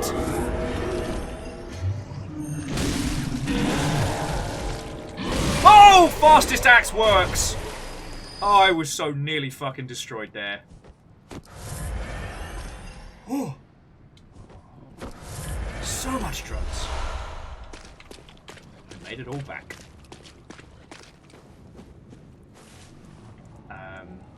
But no, I wanted to balance out like critique of the Assassin's Creed franchise with like credit where credit's due. A franchise that started talking about like, you know, ancient Jerusalem, a part of history that we don't touch. Treat elderly with care. Charge attack is very effective. I don't want to kill meaty skeletons. He didn't do anything. Oh, what's this now? Beware of the light, but treat women with care.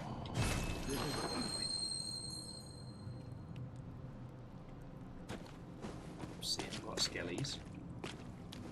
Ah, crows.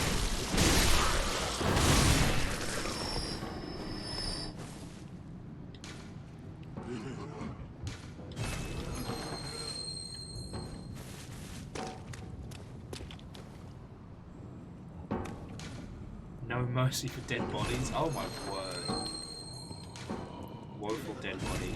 I can't do it, friends. I can't just kill a wet skeleton. Yeah, Mateus, that's a much better way of putting it. The Assassin's Creed franchise has done a great job in fostering a curiosity in history. And, you know, what we saw with some of the newer ones where they've had like a history mode where you could just go explore, that is something that I find truly fascinating.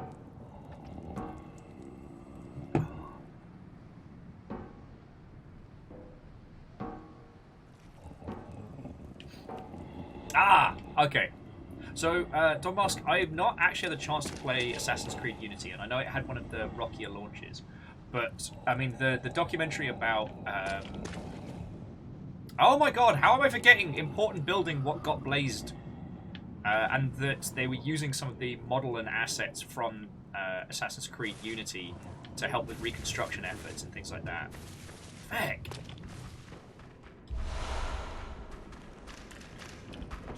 Oh, fuck. What was that?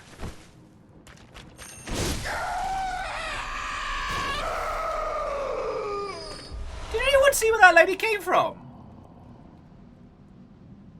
Bloody grandma ninjas all up in this place. Notre Dame. Eagle lives, Don. Thank you.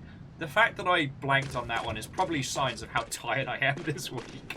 You know, there's a place where Quasimodo hanging out front of it. You know, that one. Big cathedral. Noisy bells. Not digging all these. Happy New Year's. We got homemade barbecue pork if you want some tongue. I mean, that sounds fucking lovely. Boss fight, boss fight. That's a boss fight.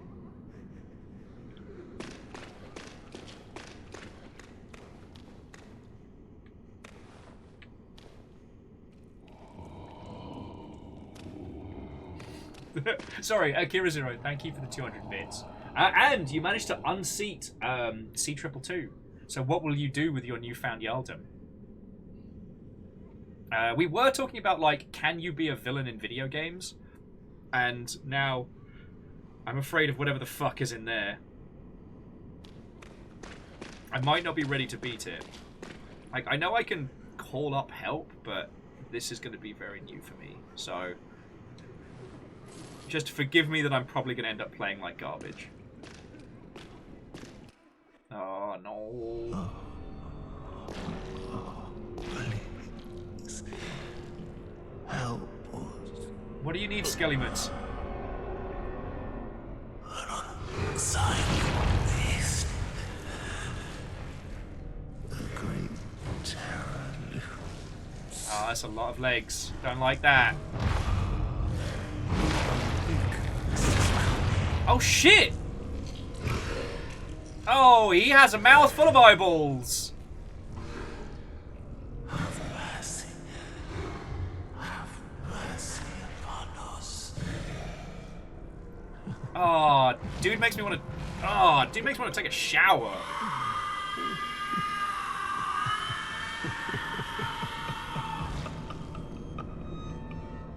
Bad horse, bad horse, bad horse. He's bad.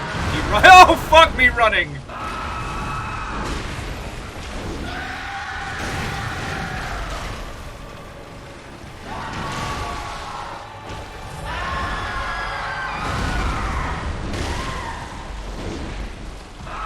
Oh, I love to see how tiny amounts of no damage I'm doing to him.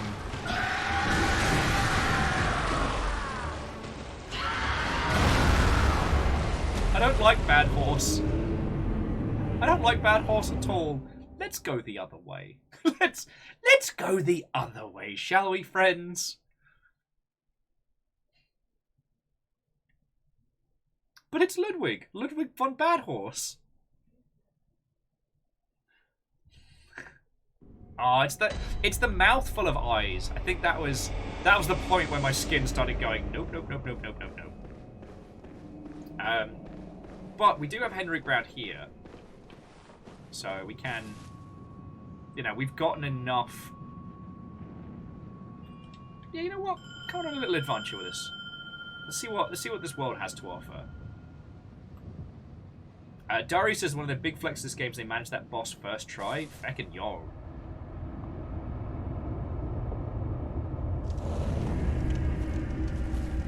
Hello!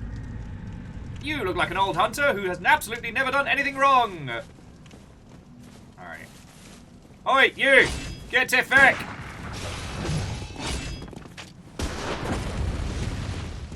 So, we need you to come down here. Oh, you did not just drop on my face!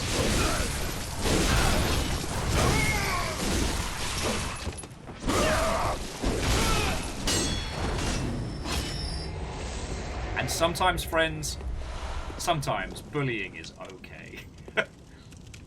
Alright. Welcome to Land of the Crows, starring The Crow.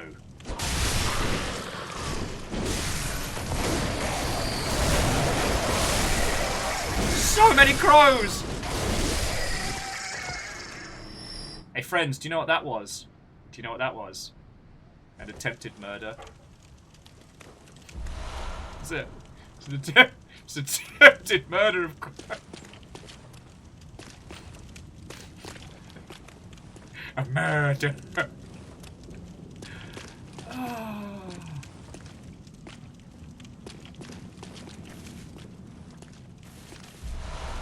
Ooh, oil urn. Okay, so has anyone got any tips for fighting Ludwig? Because that is... I mean, we knew Ludwig was going to be in this, because Ludwig's Holy Blade, etc., etc. Oh, piss. The fuck are you?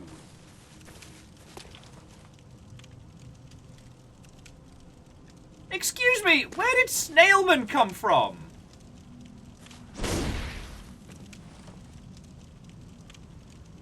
Henrik? Mateus like, oh, I'm sorry, that's me.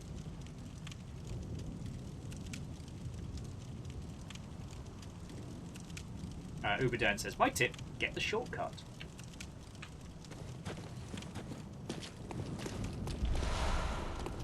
Ooh, the whirligig saw. Hindle's tip, don't die. Nope. Seems my hunter friends.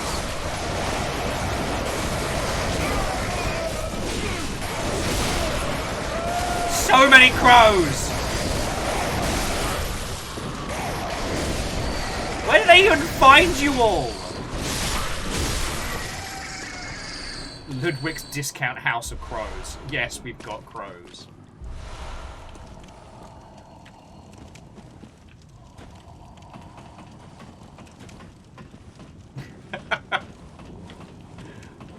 Fucking yo. But you know, so was it Uberdan? Yeah, real fake crows. I think we've gotten the shortcut because we've gone through this way and we've unlocked the bell behind these two.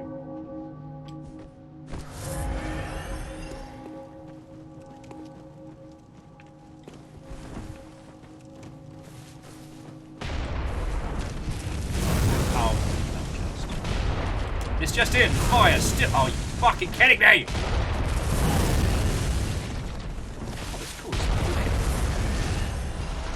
Madman's knowledge. Never unhappy to see it. Hey, Ludwig, if you could fucking...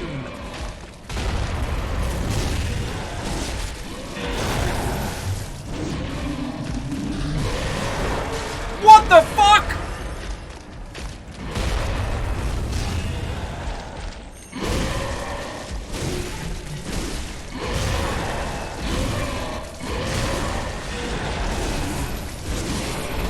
Oh.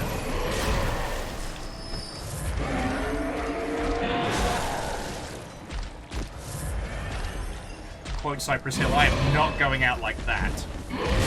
Oh, you did not just. Where are your parents? Yeah, kick his ass, Ludwig. Up your bomb! That's where the soul's at. Oh shit! Oh god! Now friends, that was nearly another round of instant hubris. I put the controller down, I was like, yeah! Kicking ass for the Lord!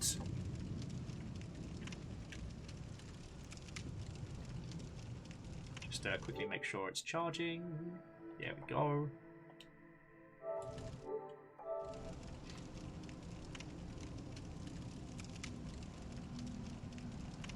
Alright, Colin McCat was saying, with Ludwig, stay close to his right or left side. He is a beast, so fire is effective. I used my last fire on the Vengeance, but if needs be, we can go back and stock up.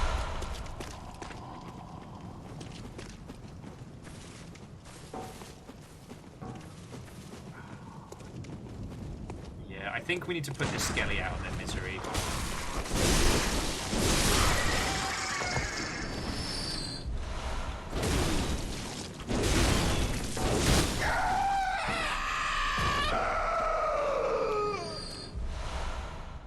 I'm sorry, Scaly.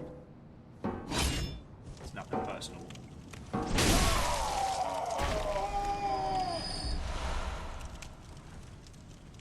Tis a mercy. It's all we offer. It's a mercy. Okay, so you're saying that, like, basically centaur fighting's kind of like dragon fighting. You stay away from the whippy end or the bitey end. Oh, there he is, just being Ludwig. Alright, let's see what we've got to work with.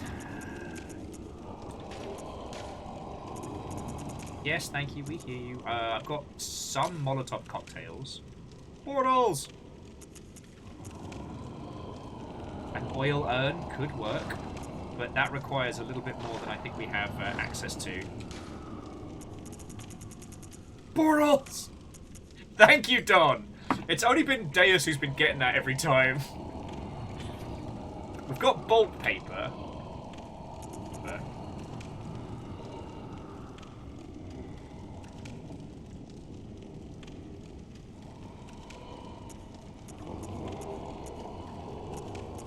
try using the tiny music box to get my face bitten off.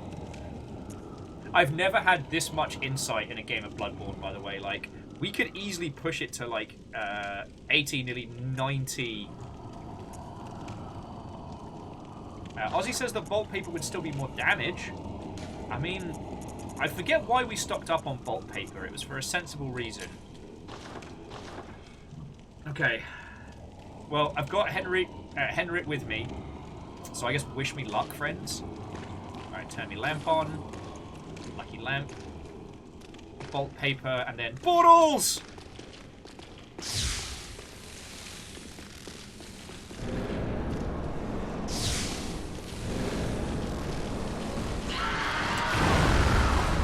Oh wow, just straight off the bat, huh? Oh. Portals! Might as well.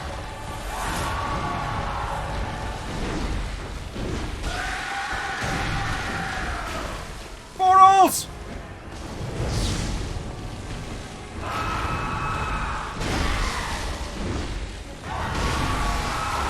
Go greedy, go greedy. Oh, everything is happening! I am all up in some centaur gooch right about now.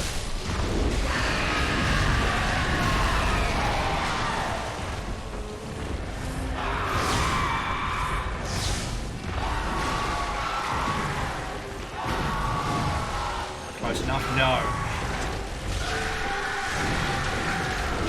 Oh.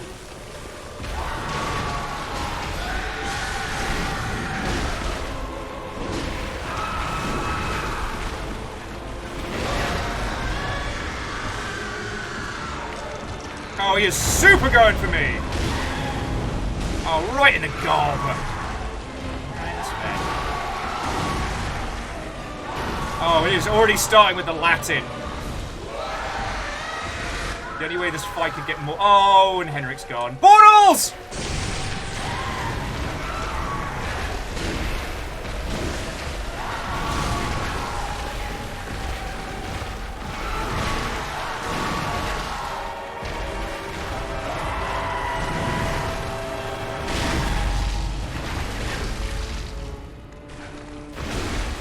I feel I just missed a stab.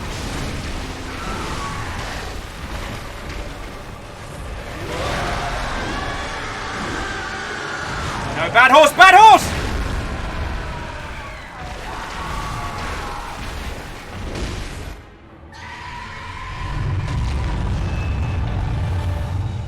Absolutely did not kill it. Oh, it gets worse. Oh, goody. No, do not make horse noises! You were at my side all along. Curious horse noise. My true mentor. My guiding moonlight.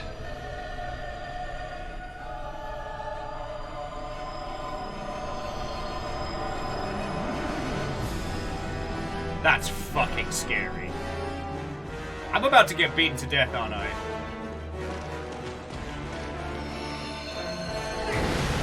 If I said I was sorry, would you accept me? You're gonna explode. Yeah, that looked like an explodey thing.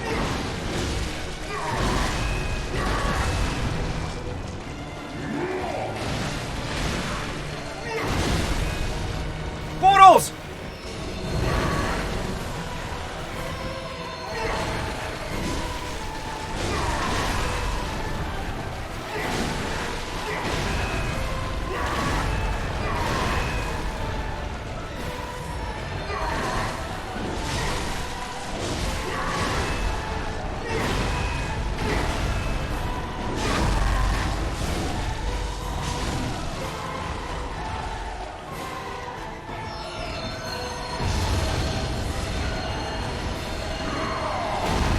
Portals!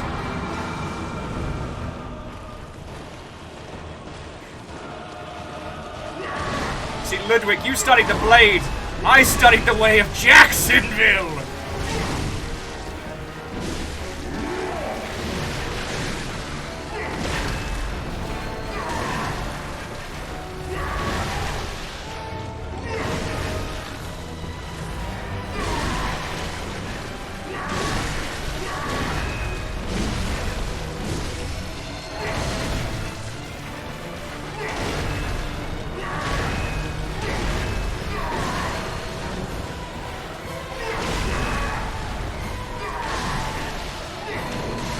No!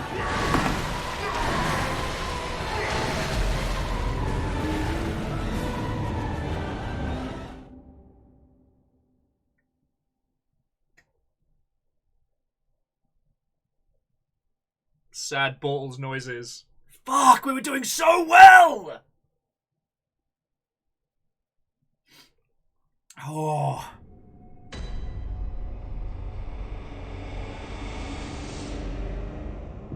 In fairness, Legend, I had yours advice. Basically, not to be too crass, but like with a lot of the larger demons and creatures of these worlds, once you get up in the gooch, there's not too much they can do. You know, when with a big sword like that, your advantage is reach, right? So if you got somebody all nuzzled up in your crotchal region, it's pretty hard to get a huge swing down. And Ludwig was no Ludwig was no different. Moose says, I'm impressed you're getting to the way of Florida man. We are hunters, rhymes with Moose. Tasked with a sacred duty. To rid this land of the scourge of the blood plague that has brought the very city of YHARNAM to its knees. And, in doing so, we must ourselves take on the aspect of the beast. And what beast is stronger? I ask you, what beast is stronger in all the land than that of Florida man? I'm waiting for your answer. For I fear there is none stronger. And while embracing the power of Florida man may change me irrevocably, I may crave for Loco and have a desperate wish to care about American sports, but the power it gives me will allow me to slay the foes that threaten these very lands. And if that is the case, then it is a price that I will surely pay.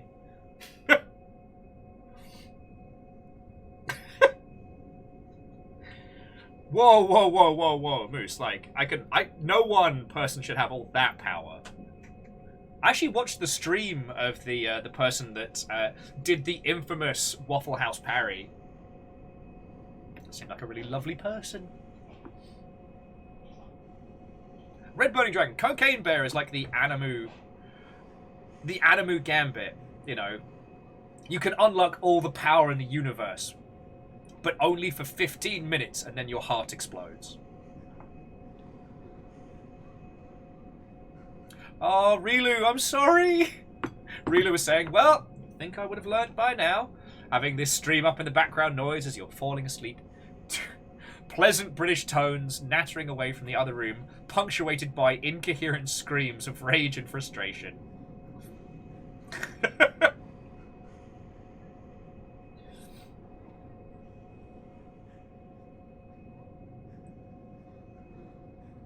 Huh. Mateus, that's fascinating. And that, I mean, it's also one of the reasons why I love Bloodborne, is because you can read a lot into that. So Mateus is saying, the fascinating thing about Ludwig, Actually, I'm going to go stock up on goodies, because I've got enough dried blood where we can buy some flaming weapon kits. But Mateus is saying that with Ludwig, when Phase 2 kicks in, he stops mechanically being a beast. He only takes regular damage from fire and serrated weapons. So what that means is that through the fight, when he pulls forth the Moonlit Ultra Greatsword, he gains a piece of himself again. Like, in this doomed area, through this fight, Ludwig gains at least a small modicum of clarity, of humanity. And how you want to look into that as either, like, maniacal or bittersweet, I think either reading is valid, you know? Anyway, let's pop some blood and go shopping!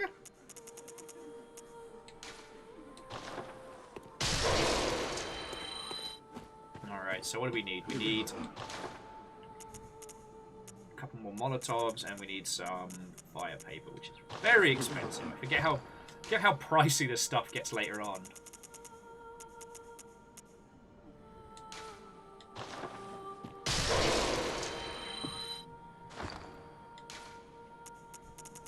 And that is...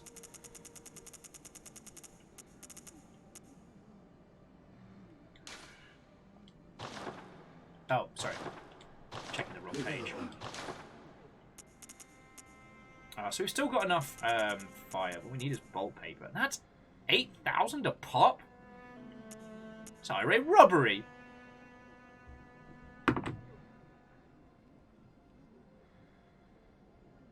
So Uberdan says, this might be too early to mention, but after the fight, you'll want to put on some sort of church garb.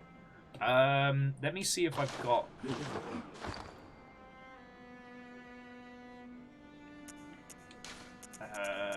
Hunters, YHARNAM, Shard, Old Hunter. Here we go. Yeah, I've got the Black Church garb, Black Church trousers. I think, is there church gloves somewhere? Bloody probably. I guess no. The surgical long gloves are part of the church. There we go. So Moose was saying the thing is, if they remember the lore rightly, Ludwig legit tried to do good. I mean, that's one of the things that's so wonderful about Bloodborne as a story. Is here we've been talking about like villains and evil and, you know, doing bad in video games. But what I love about the story of Bloodborne is it's all about people trying to do good and not heeding warnings. It's the consequence regardless of their intent. You know, when the Holy Blood Church is founded, I believe that whilst their ultimate goal is ascension, the fact that it helps and heals people, I think is something they genuinely embrace. You know, the very founding of the Holy Blood Church is to bring this miracle cure to the masses.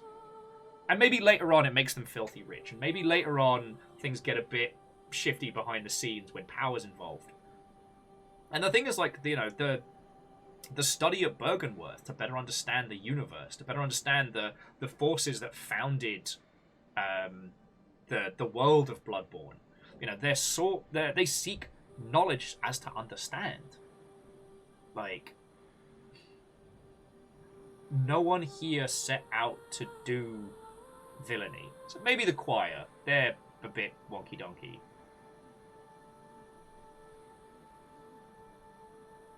Uberdan says anything relating to the church will count, even Gaston set. Don says they're getting back into Elden Ring at the moment. Once we're done with Bloodborne, we'll probably end up starting our Elden Ring run. And I don't know if we'll do that as a group thing or if you'll want to see me get crushed by bosses. But I mean, is anyone else around that wants to join in the Ludwig fight? Because I've got enough insight. You know?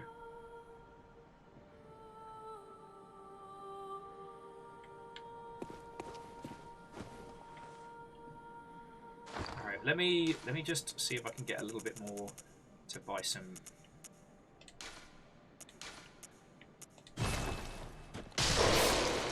Yeah, that should be enough to buy a couple of bits of bolt paper and maybe repair my stuff. Hey Wolf, the moral support is very valid. But I realise, like, if I'm gonna be using one of the we need a blood rock. if I'm going to be using one of the NPCs, then I should be bringing Longshipians along first. You know what I mean?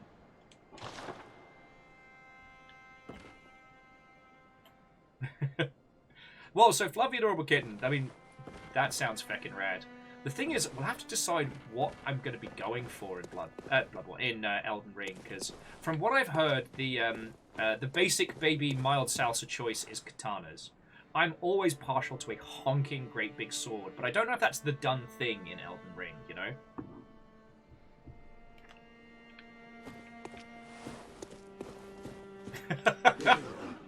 Angel Cleaner on the rafters.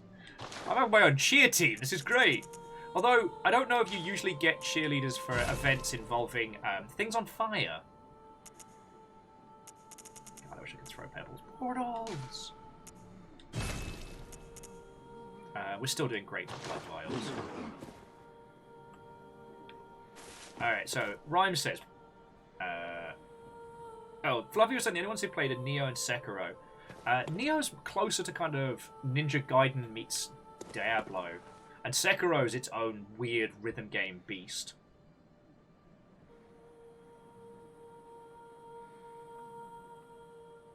Hey, Don, if that's going to make you happy, go for it. I still bear a grudge with the OG original Dark Souls hardcover guide because the instructions to build... oh, what's his name? The Abyssal Walker. Ah... Sifs, mate. Apparently my brain's just yellow today.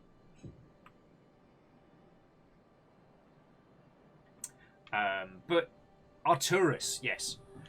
They got the instructions the wrong way round for making Arturus' sword, or like the cursed bad one. And so I followed all the instructions, I put it together, and I got the cursed sword, and I was so mad. I still bear a grudge against that guide to this day. Because, I mean, you all did the Sif fight same as I did. It's upsetting and harrowing and challenging. Oh, yes, a code for co-op. Let's set... No, wrong button. Wrong button! Too busy!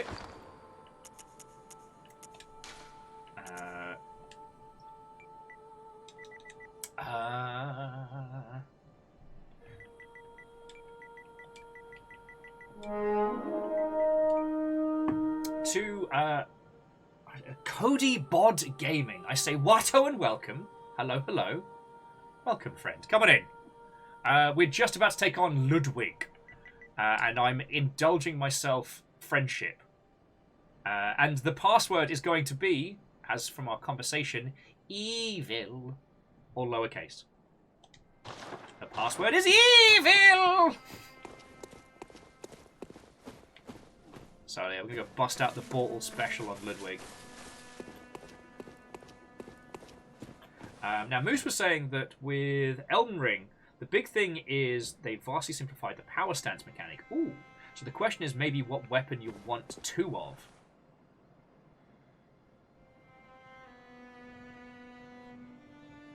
How much anime bullshit can I get away with in Elden Ring? 2 mega swords? Sign me up.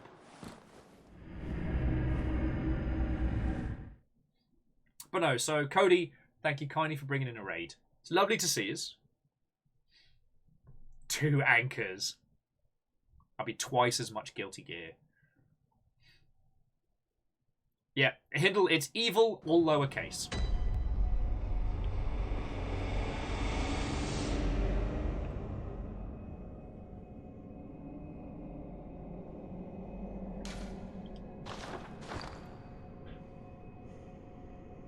Where's my bell? Use insight to call for help. We've got so much insight, it's not even funny. Moose is saying dual whips was legit at one point. I mean, you know I'm not one for the meta, Moose. Okay, yeah, and Don, have a lovely rest of your weekend, alright? Bell rung. Let's go! I wonder how many friendos I'm allowed at this point. Also, 69 insight. Nice, nice, nice. As we search for evil!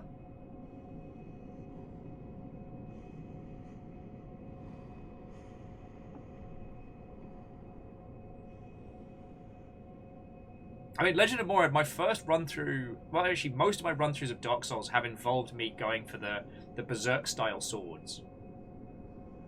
I loved how in OG Dark Souls you had Young Guts as the sword available, and in late Dark Souls 2 and 3 you had, like, basically the Dragon Slayer in all but name. Love that weapon. Plus, in Dark Souls 2, when you could beefcake break the damage cap by using Faith... So basically what you do is you go for a big beefy strength build, and you hit soft cap proper on all of those, and then you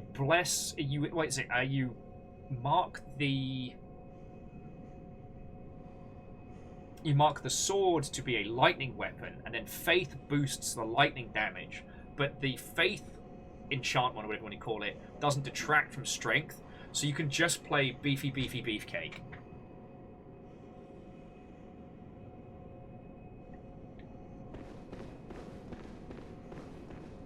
Alright.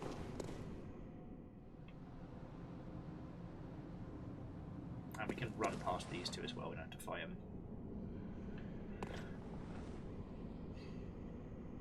Hut tends to like fist weapons. I mean, that's fine. Does Elden Ring have the ability to respec? Because that usually plays a large part in terms of like experimentation.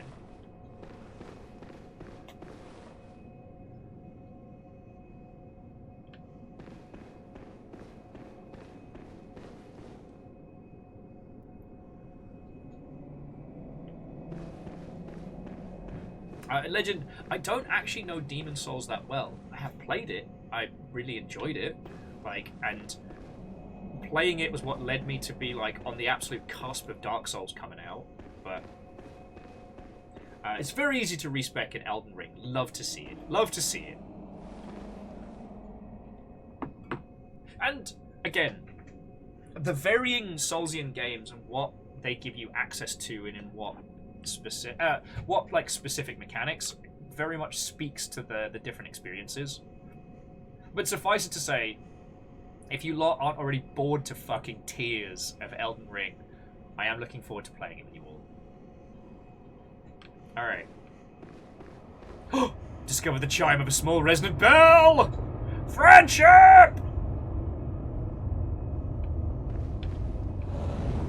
Compliment cap! Woohoo! Your face is weird! I'm not gonna lie! I mean, hello? Sorry, I probably could have introduced myself better. You seem to be cosplaying as something horrific. Okay. I think that's as many summons as we get for this area, right? We don't get an extra.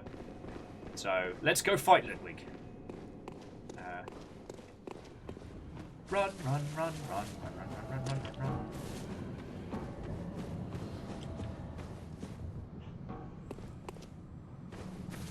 Sorry, crows. What's that weird old lady who's always running about? I'm sorry, Skelly.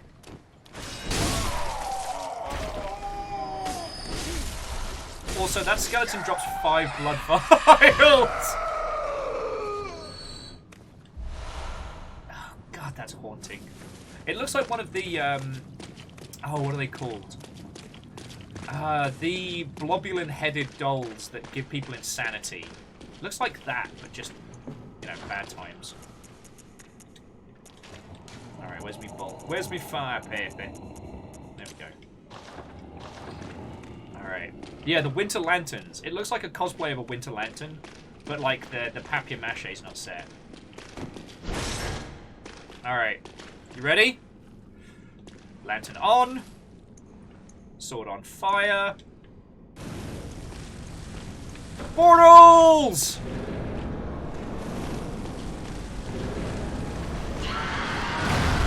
Portals!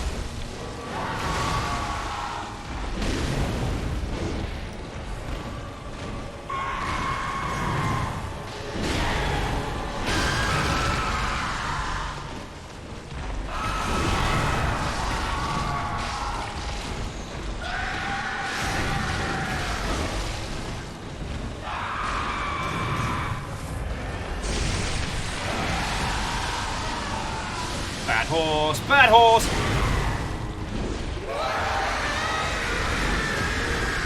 Bad damn horse. Oh shit. Oh shit. Damn horse. Damn horse from above. And I'm dead.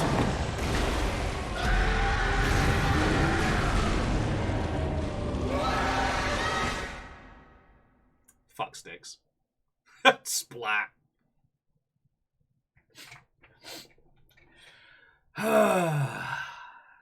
And bear in mind, yeah, I do love the way that they just ignite the blade for those fights.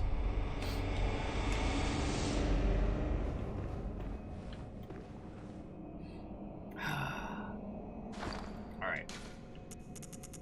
I mean, it's not like I'm running out of madness. But I'm trying to keep it above 70, so use multiple.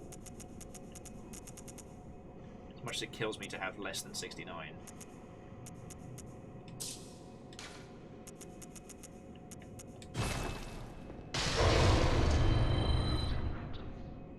Actually, so Fluffy Adorable Kitten, Code Vein is a fascinating one, but that's definitely like a discussion for another day kind of game. Alright, once more with feeling. Yeah, another opportunity to listen to Ludwig's dulcet tones.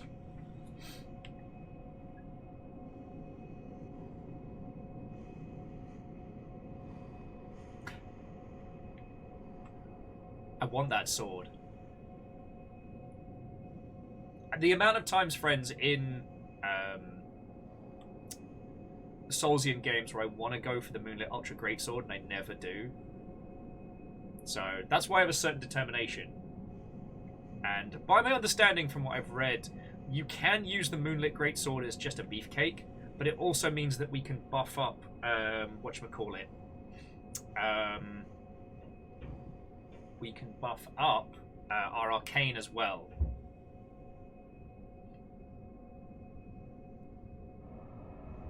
Oh, we have a friend. Oh yeah, legend. I haven't gone through all this violence to not. Ah, Dr. Hindel! 'Tis good to see you, old friend. 'Tis good to see you. Now, shall we enact extreme violence?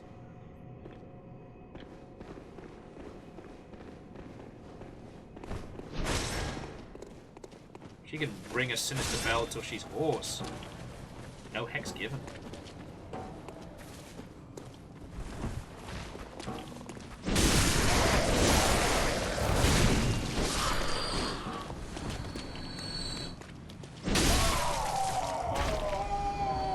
MDH says they currently like Elden Ring's Moonlit Ultra Greatsword the best. Oh, hopefully. The one I enjoy the least is probably Armored Cores because I didn't know it existed for a long time. Alright, friends. So, we have to achieve this through a combination of reverse psychology and extreme violence.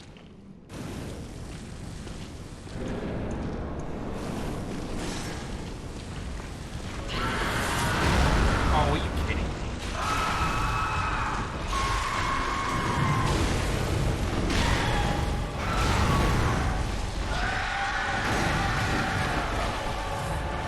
Alright. Alright, bad horse, let's feckin' go. Just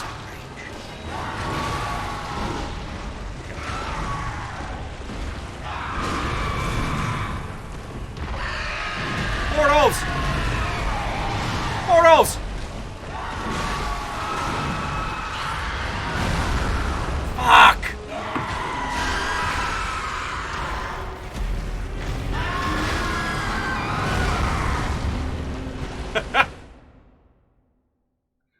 It's actually harder with another person. We'll do one more rounds of summons, but I might just take a poor expendable NPC. Hey, and Tony, you're entirely welcome. I'm sorry it's gotten most into incoherent horse screamings, but...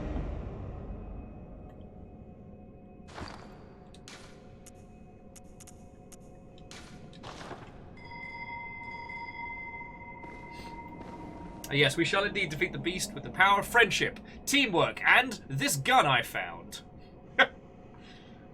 But yeah, I didn't realise there was a Moonlit Ultra Greatsword in Armored Core, and that's why it is the worst, because the realisation that that was a thing was a lot. God, I tell you, if we had the squad for when we fought the Vicar, that would be a whole different kettle of monkeys. Oh. Oh. Crunchy, crunchy.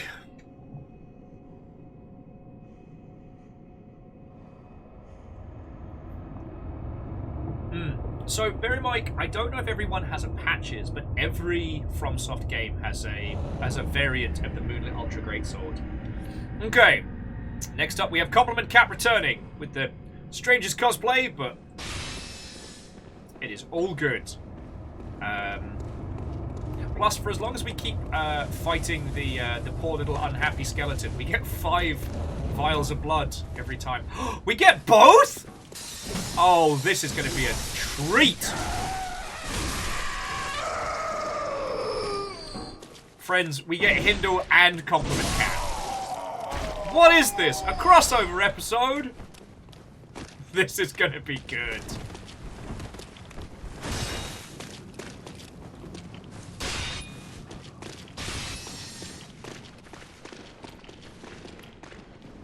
Alright, this is going to be loud, this is going to be messy, and I'm looking forward to it. Alright. Let's fight. Oi, Ludwig! I brought friends! You great big horse bastard!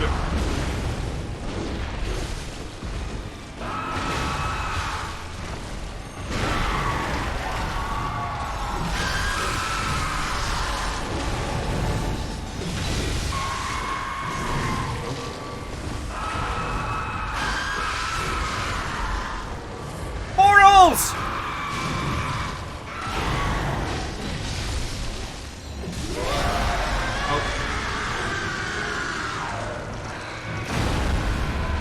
So damn.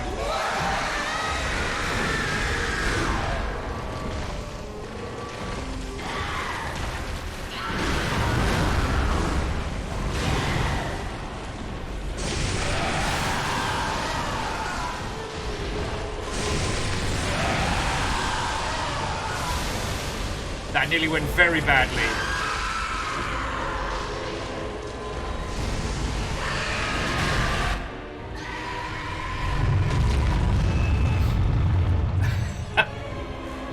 Maybe puns, maybe that's what my autobiography should be. Loud and messy, the Will Overguard story.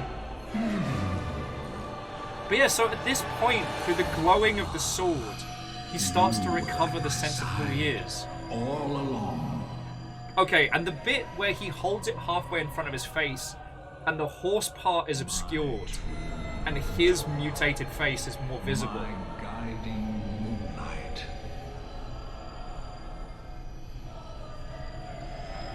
Yeah, this shot. This should be taught in schools. The sword may be haunted. He rides across old YHARNAM, the thoroughbred of sin. Now the trick is going to be staying up in his gooch when we have so many people.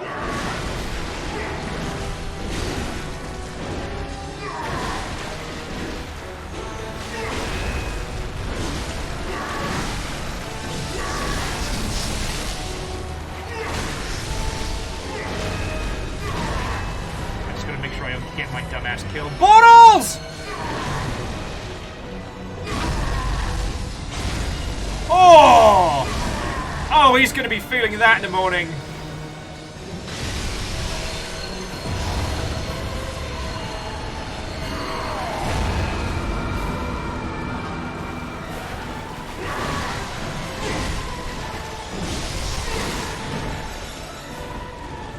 Oh, no,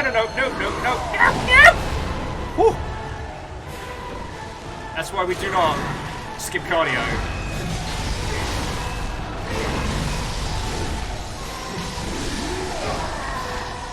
I'm sorry, Ludwig. Rest in peace, big buddy. Rest in peace. Prey slaughtered. Ah! The Holy Blade. Hindle, compliment Cap, thank you so much. Alright, seriously. Feckin' legends, both of you. Okay, so now you're saying we need to dress up like... we need to dress up like a church person, right? So I'll put on the hat. And then black church garb.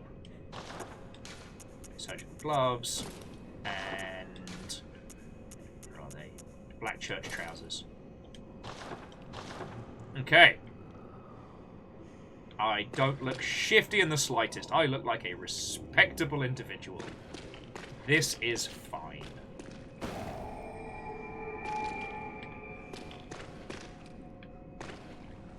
You know what?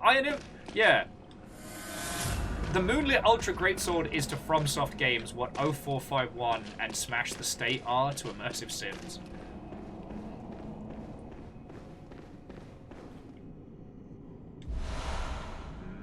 Blood vials.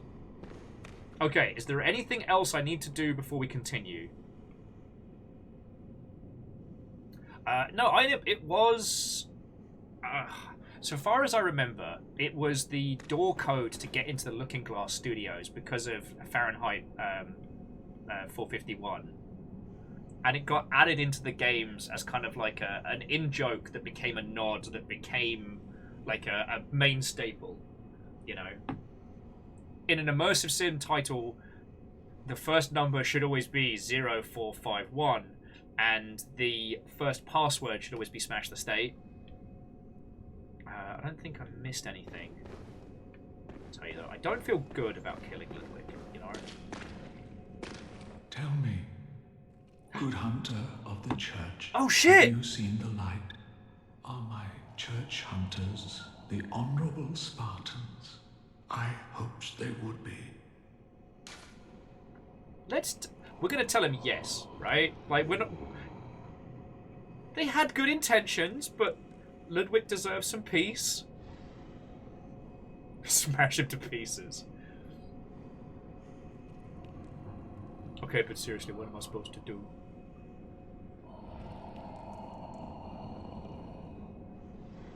I'm nervous now because, like...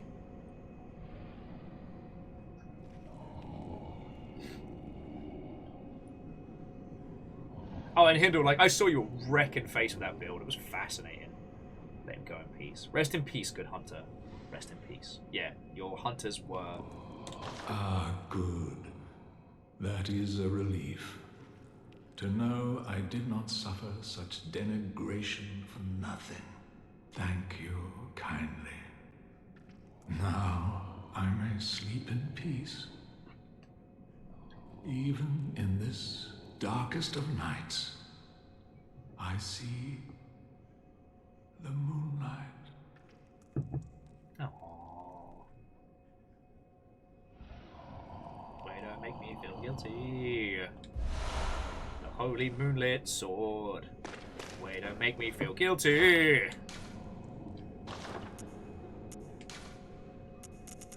Yeah, holy moonlit sword, we've got all the requirements.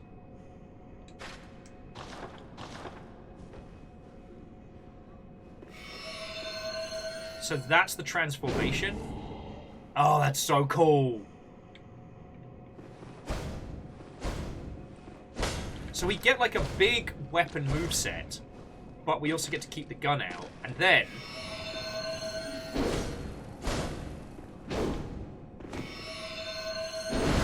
oh, Hadouken!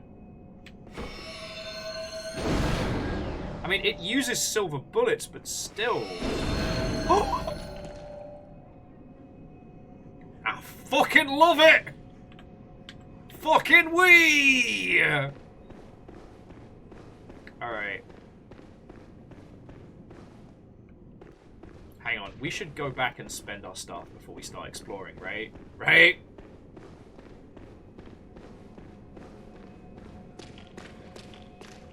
And also upgrade the sword.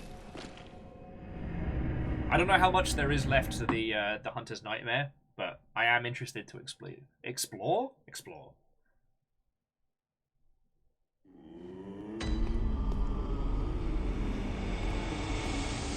What's up? Oh, what, this old thing? Just a sword I found. You know, no big deal. No big deal. What's up with you? Welcome home. What is it you did? Very well, let me... Okay.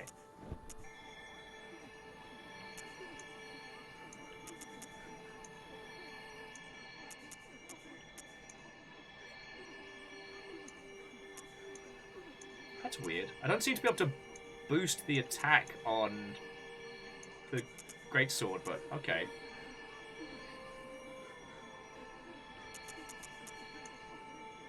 It's weird. It's not showing any scaling.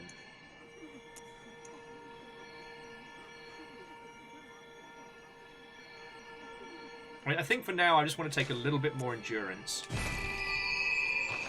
And let's beefcake the sword up.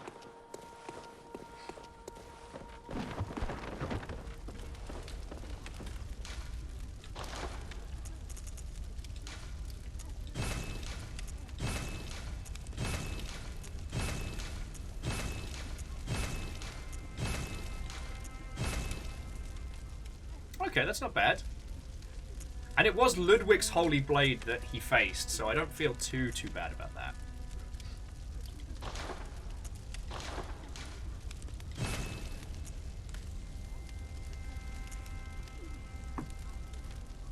Iron was also saying that they like in this game that the Moonlit Ultra Greatsword is a badly maintained artifact with layers of illusions plus it. Plays with the broader themes of reality as layers of insight manifest. Yeah, or the idea that it is in itself a manifestation of an idea.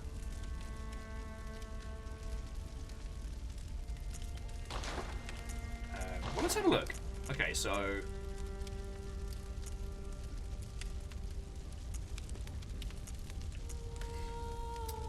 yeah, so in theory, this one can do... this is the same scaling for strength, but also with...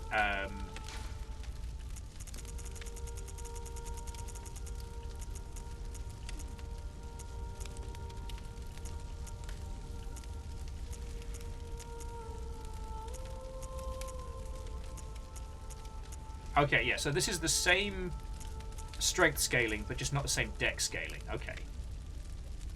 So, like, beefcaking, physical attack.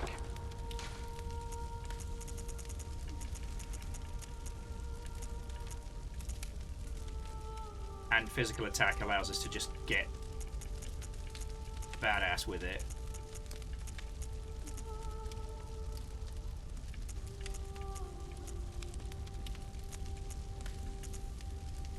Oh, that just says attack up overall. Oh, that's cool. So these are gems we don't have on the other. Like that.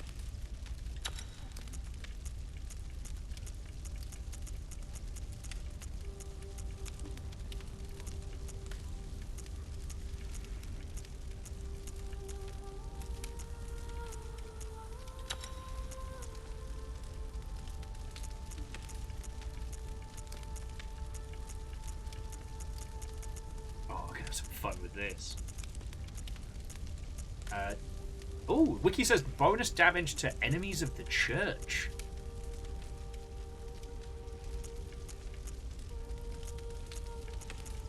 Oh yeah, we can get up to 13 there. Love it, love it.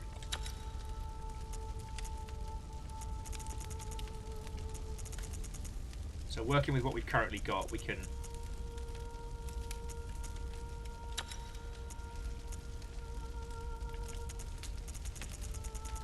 Once the numbers turn blue, we know we're doing right.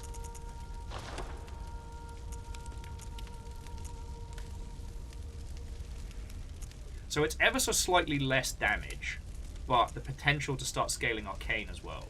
That's fucking cool. And I don't think we have... yeah, we don't have enough bloodstone chunks to beefcake that further. Alright. Love it. Love it. Now let's get redressed. First things first, the Crown of Spite.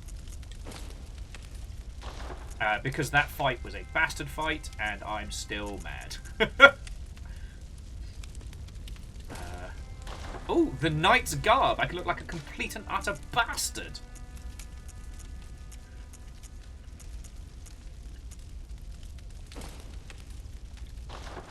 styling with the old YHARNAM. I think that's... See, that's the traditional hunter's garb, and I think we can do better as much as I like it.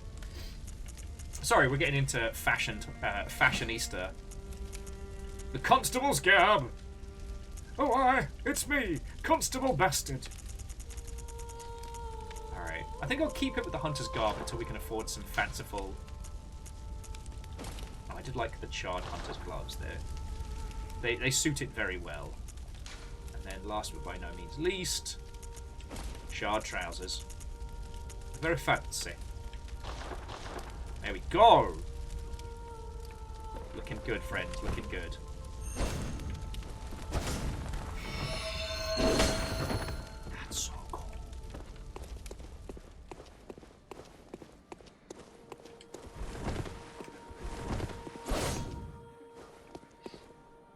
Yeah, Legend, things like blood liquors are absolutely going to melt. And the amount of bullets we have stored up is ridiculous. Plus, as we beef up our arcane, this Gatling gun becomes awesome. So, we're going to have a good time. Anyway, shall we continue, friends? Sorry, I was kind of languishing in the bittersweet of finishing off Ludwig, because, like so many characters in this, he's another one that starts out with such good intentions. You know, he really did want the original hunters of the church to be the warriors for good, protecting the weak, you know. And maybe that's where Bloodborne really succeeds, in that everything has consequence. Everything has a price to it. Are you still there?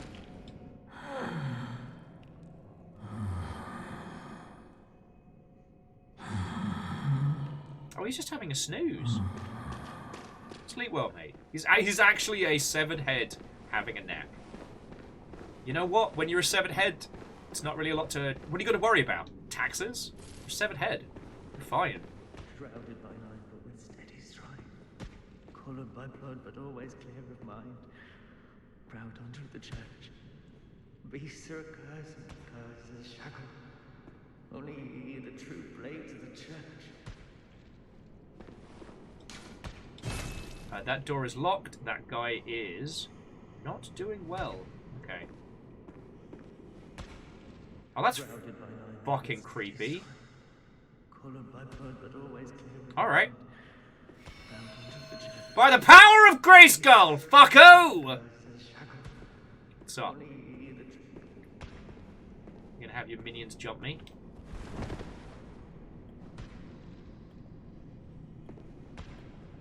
It's alright. Wait to test this out. Hadouken! Oh.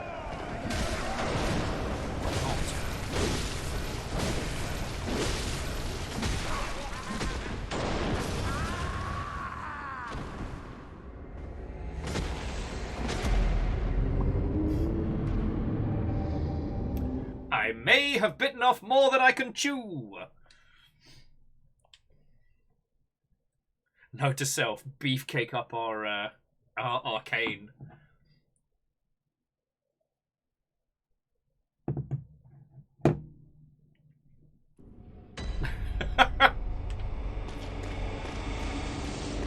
Wave after wave of my own face. Alright, so I need to kill the other guy first. And if I want backstab, I've got to use the solid version.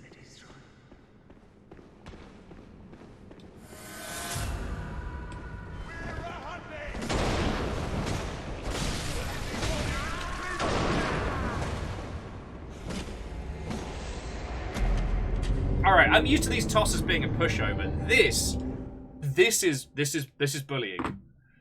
This is bullying. This is bullying and violence, and I will not stand for it. It is time to fight back. Oh, Blade Nora.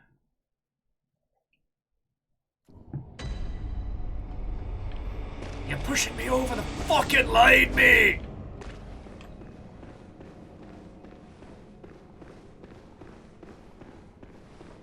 But it's always interesting when I see other people's builds at this point in Bloodborne and Dark Souls and things like that. And they always have so much more health than I do. Alright, we'll check out these little side rooms.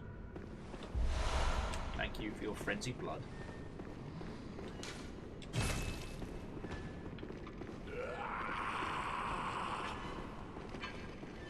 Alright, come on.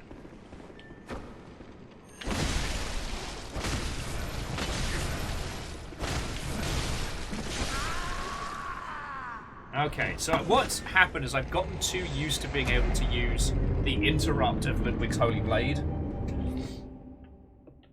So I've actually got to get better at this game if I want to keep using the Moonlit Ultra Greatsword. But you know what? Sometimes it's important to spread our wings. It's important to try something different. All right. But I guess that guy's not an enemy of the church, so it's not doing bonus damage. Oh shit! We didn't even check the description of this. Okay, an arcane sword discovered long ago by Ludwig. When blue moonlight dances around the sword, it channels the abyssal cosmos. Its great blade will hurl a shadowy light wave. The holy moonlit sword is synonymous with Ludwig, the holy blade, but few have ever set eyes on the great blade, and whatever guidance it has to offer, it seems to be a very private, elusive sort. We just defeated Ludwig and now get my ass handed to me by Tweedledee and Tweedledummer. Alright. Fucking hell.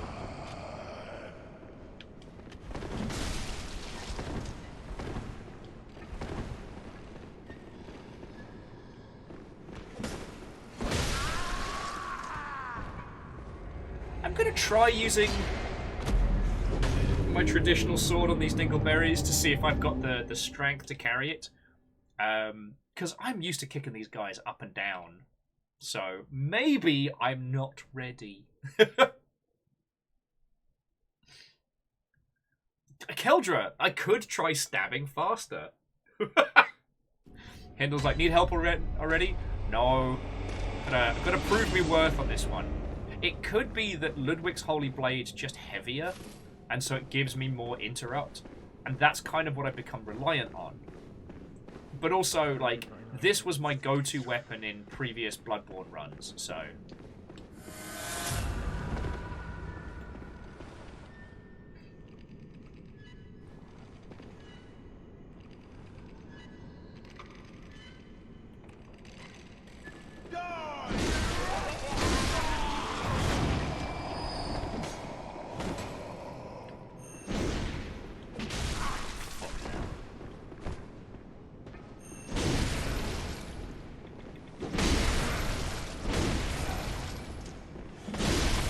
Yeah, it's the interrupt.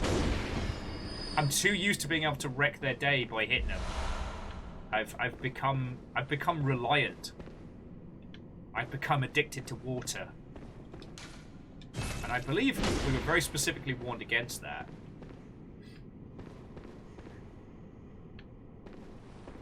Fluffy Adorable Kitten, I think you're entirely right. I'm not used to my new slaughter toy. The Fist of Gratia? Gratia? The fuck?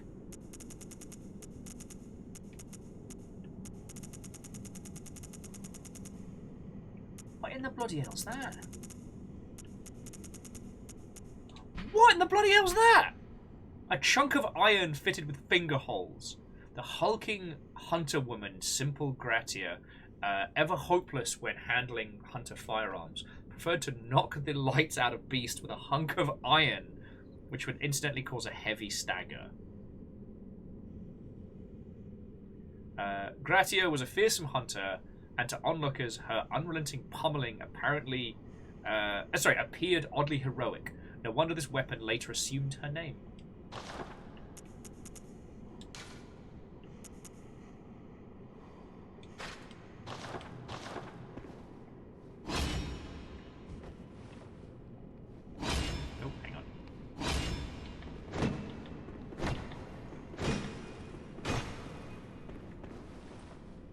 Yeah, so basically we get like an extra fist for knocking people over.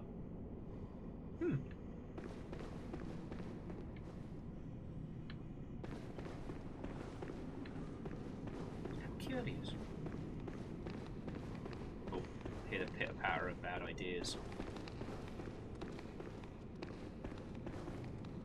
There it is. Oh, that is something heinous in the darkness.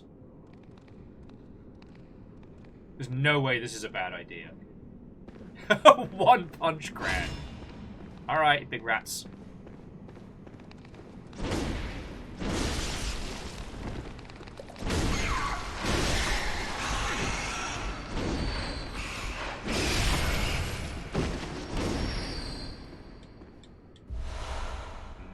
Poison knife from a rat. How delicious. It's really hard to... It's going to take me a while to learn how to use the Ludwig's Holy Blade. Because I'm too used to being able to interrupt the heck out of people, but it's such a beautiful sword. I mean, you can see like the iridescent Damascus pattern there.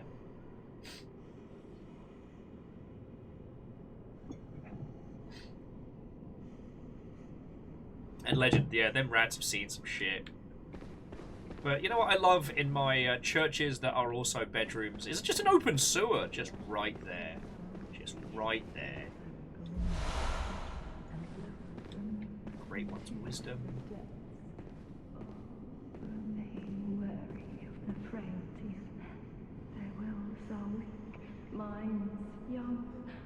Oh, I'm about to get the fuck kicked out of me. Reeks of ambush. Yeah, you know what? Let's stick with Big Bertha over here. Hey, fluffy adorable kitten. I'm always glad we get to hang out in Nata. I'm really happy to hear you've been having a great time with Deep Rock Galactic.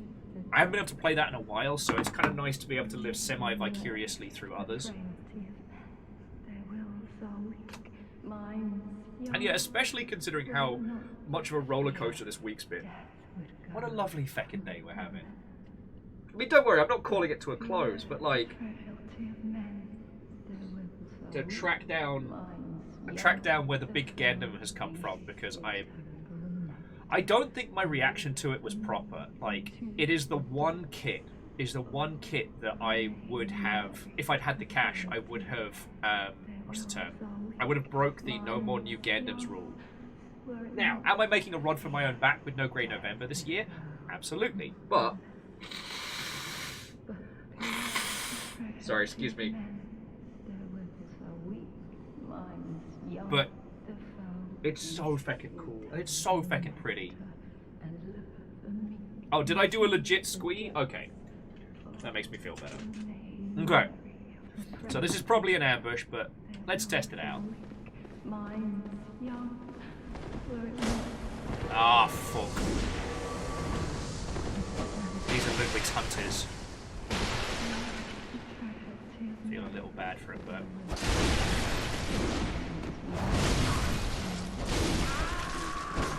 Oh! They're Ludwig's hunters. Which means they're going to be using Ludwig's kit. Alright. I've got to actually step up for this one. Maybe what I'll do is, off-stream, I'll do a couple of Chalice dungeons with the Moonlit Ultra Greatsword. See if I can get, like, a rhythm to it.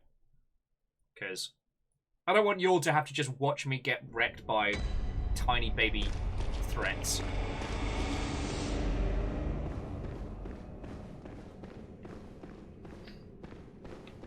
Okay. So, yes, if I did express the correct amount of gratitude, then I'm very happy. Because, yeah, when we did the Halloween Gundam contest, we talked about it, like, so much. Sorry, I just kind of want to see what's down here before we have to fight those two dingleberries in the hall. Are you a hunter? Oh, I am. Wow. That's very odd. Do you hear the toll of the bell? I hear the bell. Wait, do I hear the bell? What should I say?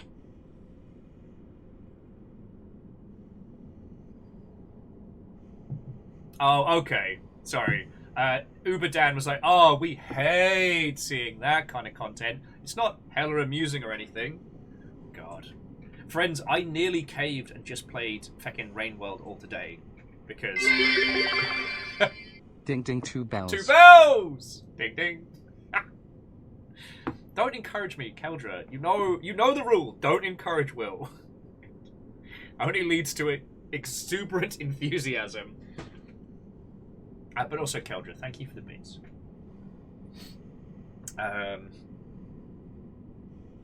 Do we hear the bell? Because I don't know if I did hear the bell. Or if this is a test, or...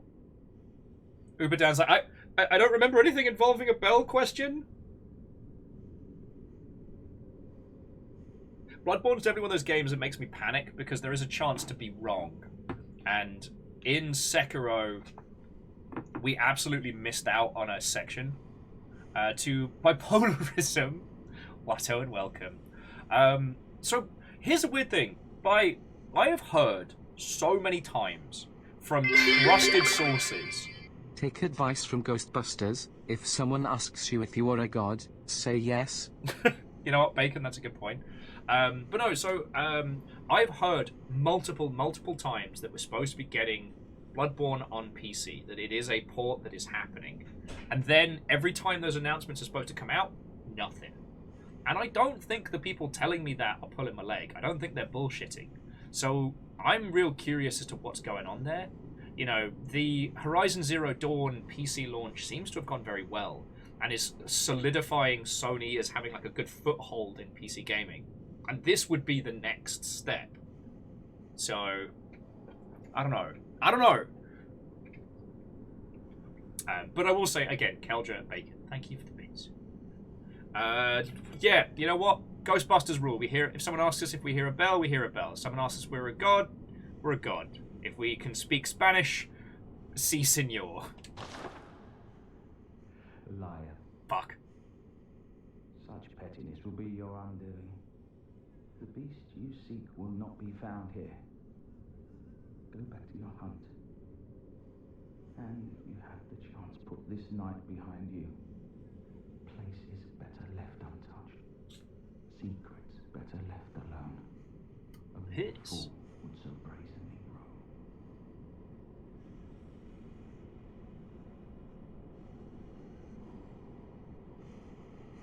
grow. Okay, so Fluffy's saying that this is unlocked much later on, so it doesn't matter that we got it wrong. Okay. Yeah, too late to take you back. But yeah, to bipolarism. Watto and welcome. Just as an FYI, I've played through Bloodborne before. I haven't done the DLC, so the gameplay of this is new, but feel free to talk spoilers, banters, what have you. This is not a... This is by no means sacred. Get fucked, Grandad! So yeah, feel free to talk about...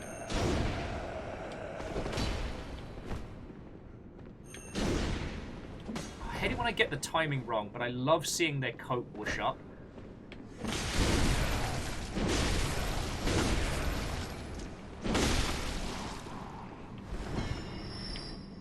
Oh, yeah. Well, and Fluffy, thank you for doing a quick Google on that one. Like I said, it did make me sad when we got to the end of Sekiro and we found out there was a whole chunk we missed. But yeah, I guess to introduce myself ever so slightly, because we have new people here. Hi, I'm Will. I worked in the games industry for a long time, and whether I am or am not a games industry person these days is really a matter of opinion. But I love talking about the games industry, the realities of the video games that we love, the whole shebang. God, you guys are...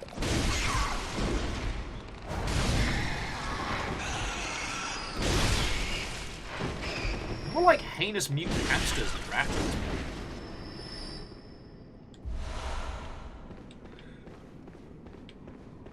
But yeah, so today we've been talking a lot about a fascinating topic of can you make a game where the user is the villain? It's been a really interesting chat. I think we've kind of exhausted it, or at least fighting Ludwig has exhausted me. But...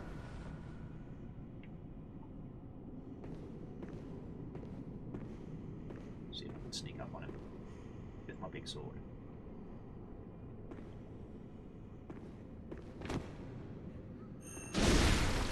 Yes, I can.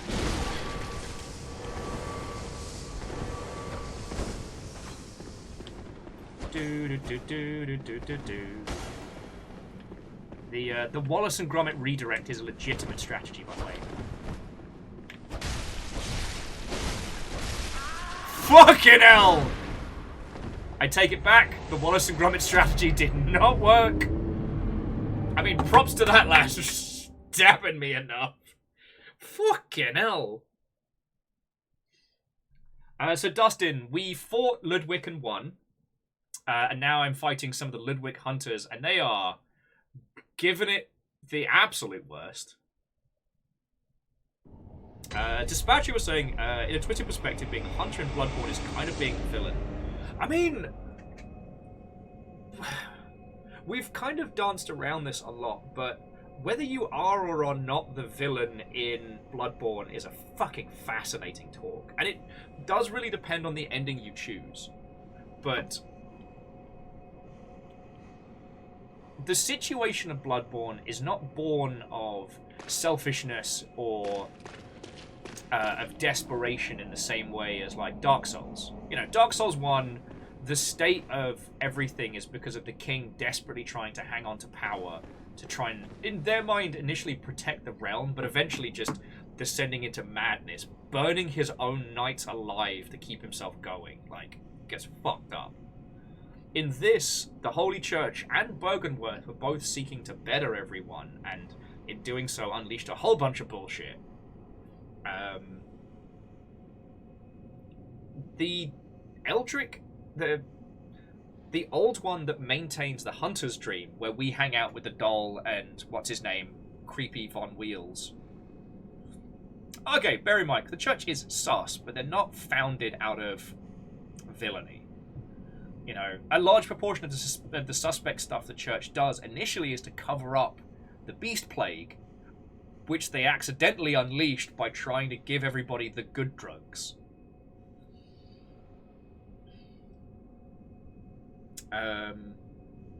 And Dustin, I don't know if the Beholder trilogy has been brought up. Are we talking about, like, the OG D&D Beholder games?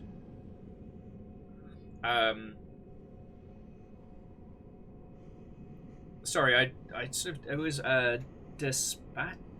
I called you Dispatchio, which is kind of like a cross between Dispatch and Gazpacho. So I do apologize if I butchered your username. But yeah, who you are in this world, whether your actions are true or villainous.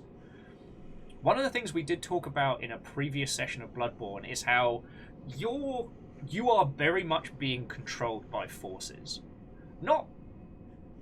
You are not without agency, or not without choice, but the only way to progress in Bloodborne is to hunt. And very much every aspect of this game is always leaning into that. You are rewarded by being aggressive. You are rewarded by like pathing off forward. As opposed to Soulsian's very, very careful, like, you know, do an area bonfire, or like fight, oh, I've got some souls, better refresh at the bonfire, and so on and so forth. Also, Artie Poe, what a welcome. I almost missed you there. In this, you're very much encouraged to press on, to keep fighting, to keep going, keep hunting. You know what I mean? The only way to be free of the Hunter's Dream, the only way to end the game is to hunt. The very specific missive that you're given at the beginning, you know, is hunt the Pale Bloods, right? And so, whilst you are not directly controlled by the old one, you have no choice but to do what they want. The only agency that you really get is what you choose to do towards the end. You know, do you accept your fate, end the night, waking up with no knowledge of what's happened? Do you take the place as the keeper of the Hunter's Dream? Or do you fucking transcend the very person who is keeping the Hunter's Dream going, so the very being, and become them? And that frames, I guess, your character's actions, you know?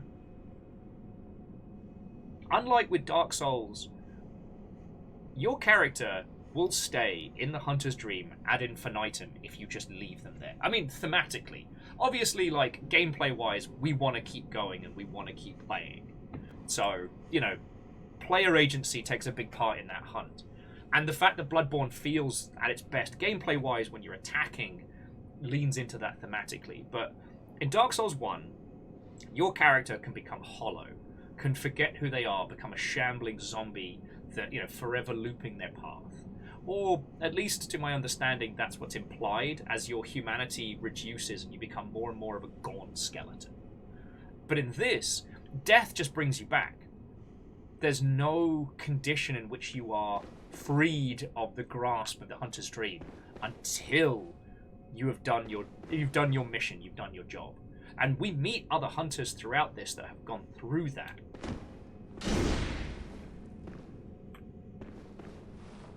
Oh, okay, so Dustin was talking about the police state surveillance manipulation games.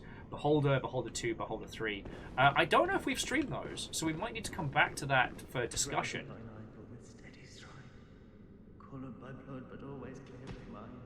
Yeah, Berry Mike, that's spot on. Lawrence had fucking great intentions. Like, and in his heart of hearts, like, he wanted to help people. But he accidentally started some shit, and that shit went bad.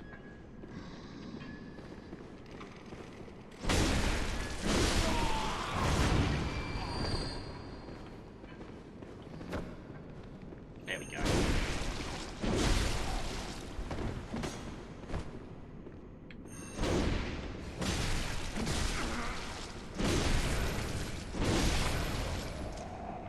Thank you, Kindly.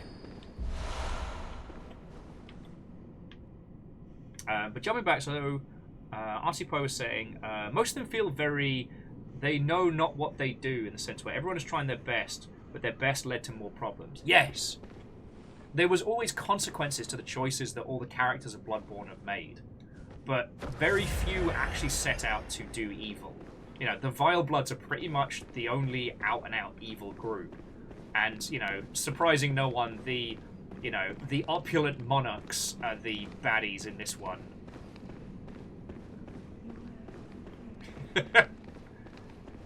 Who says video games aren't political?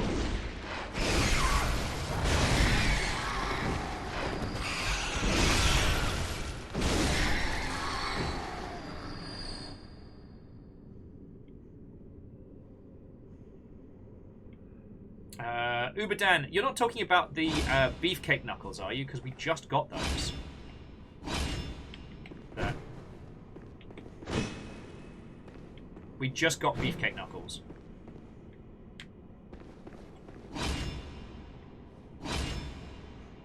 The church pick. Alright, well, we'll keep an eye out for it. But yeah, no, I think it's a fascinating question. Could we be considered evil? I mean, we aren't being led by the same forces as the church and otherwise. You know, we're an independent operation. And quite often, while it does lead to change, it does lead to improving the world. Like, the very fact that I'm wearing this crown means that the Vile Blood Queen is essentially free? Maybe not free, but she can now affect the world of Bloodborne. You know, we killed the Ice King who was keeping her, like, locked up. That's pretty powerful.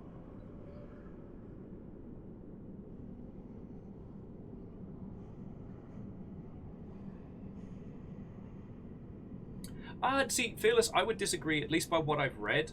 The Vile Bloods were consuming the blood of both their both ancient blood and the blood of a lot of their staff. And while a lot of the horrors were unleashed during the battle, like, they already had beasts and monsters appearing, and they had their church knights to hide it rather than the hunters of the church. But to my knowledge, they started eating a lot of their servants, and that's why there's so many ghosts and headless folk. Like, it's... Or at least that was my understanding. If I'm wrong, like, hey, nay worry. I just,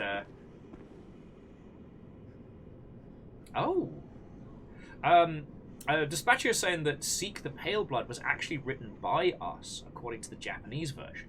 And apparently there was a mistranslation. Interesting. I mean, this game talks a lot about cycles.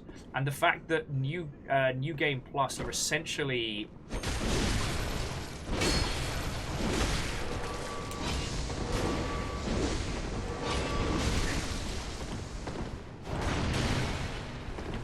I'm gonna need some of that blood. Delicious, delicious blood. Alright.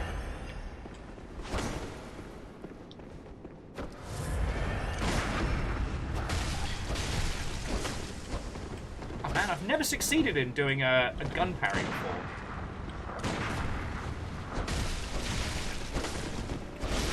Oh! Fuck, that was a good duel. This lass is kicking my ass! Amelia, stop it! No casting! It's ridiculous.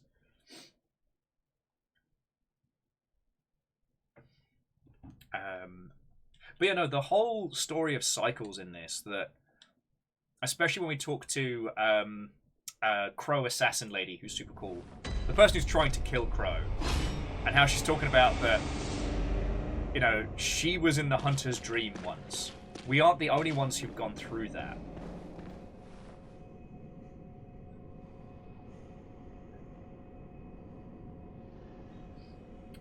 So Fearless, I remember that one. That yeah, an unknown scholar from Bergenworth brought them a version of the Forbidden Blood, the Old Blood, but there's differences and tweaks. So far as I understood, it was the upper crust that started consuming the blood as both medicinal but also entertainment purposes. Alright, come on, crank it.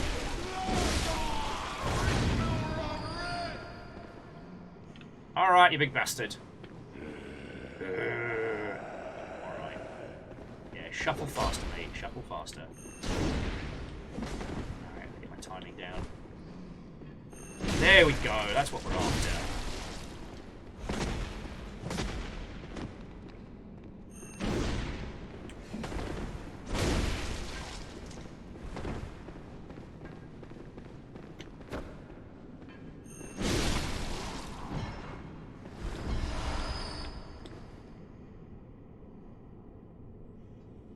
Artipo says, how's the hefty punch match with the moonlit?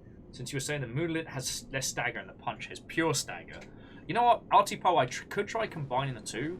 Like I said, I think I need to head down to a Chalice dungeon and just, like, get to grips with.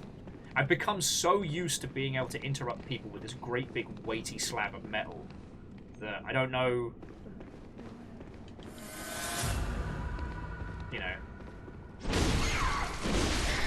I've become very reliant on like a moveset that I know very well. You know how it is.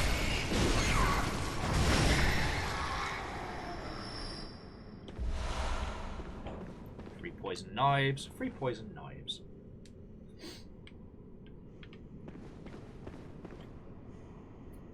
Hindle says it's possible that the vile blood is the blood of the Numerians. It's entirely possible.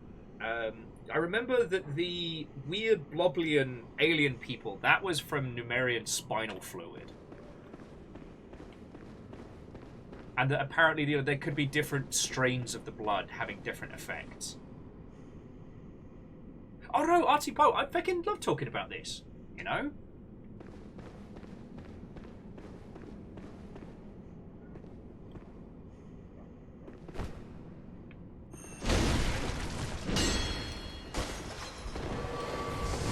Ow. I don't like magic. I don't like magic. It's like I'm getting hit with learning.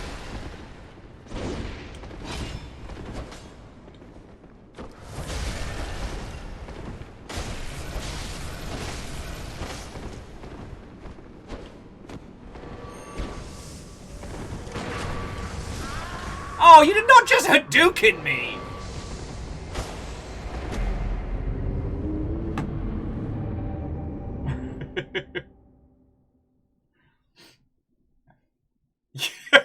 Angel Kalina, ask your doctor today if consuming the old blood is right for you. Side effects may include exploding blood syndrome, beastification, giganticism, immediate and repeated death, dry mouth and nausea. You know what? I'm just going to rush down the Magic Lass. Magic Lass looks like she's got scrawny arms. Scrawny arms versus big sword. There's no way I can lose, right?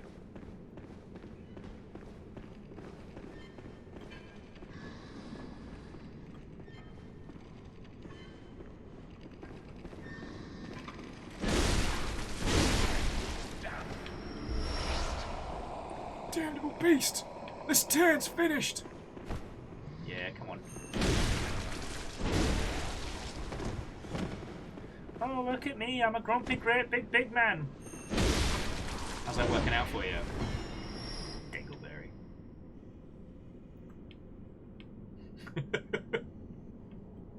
Sudden and uncontrollable extreme mutations. Shit, I really want to do one of those, like, American medicine ads, but for the old blood. On the plus side, though, as long as I keep picking up the blood, we're doing good.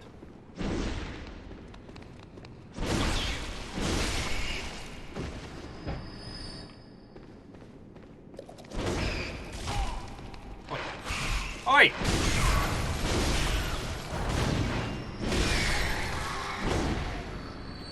But yeah, so Hindle, I remember the OG story that it was the Bergenworth scholars that found the old blood in what we refer to as the Chalice Dungeons, the ruins of their civilization. And they brought it up, and the Bergenworthians were like, well, that's a bit dangerous. Beware the old blood.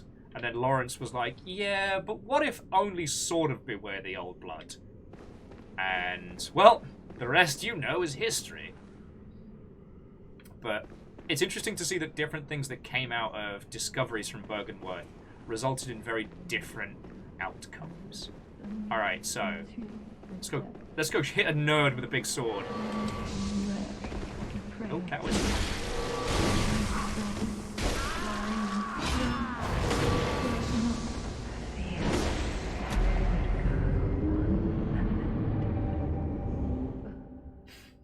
I think I just got bullied.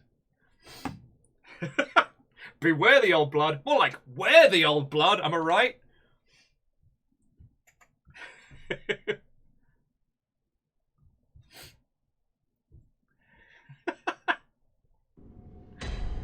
Well, thankfully I'm safe legend from Boops because we have the puppy gate up at the moment.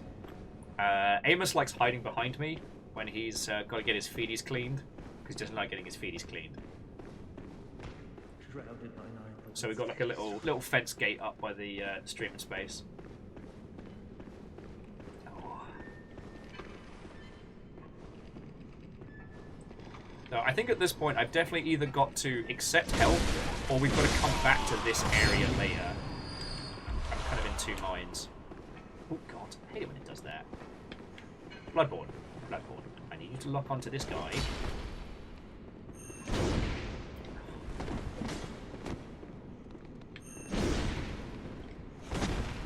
Smart this time.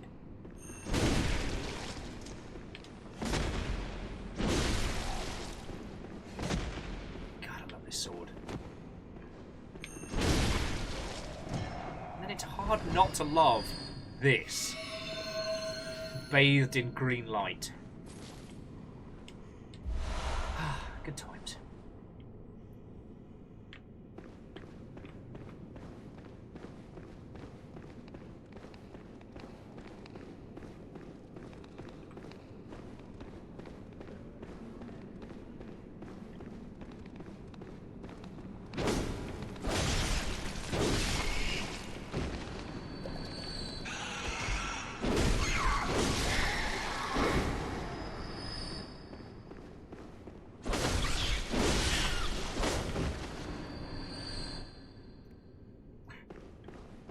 Smart, fluffy, adorable kitten. Smart, there's a bell curve of it, you know.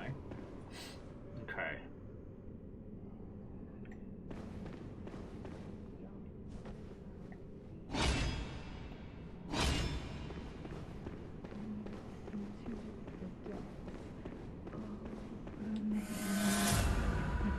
Alright, I've got an idea.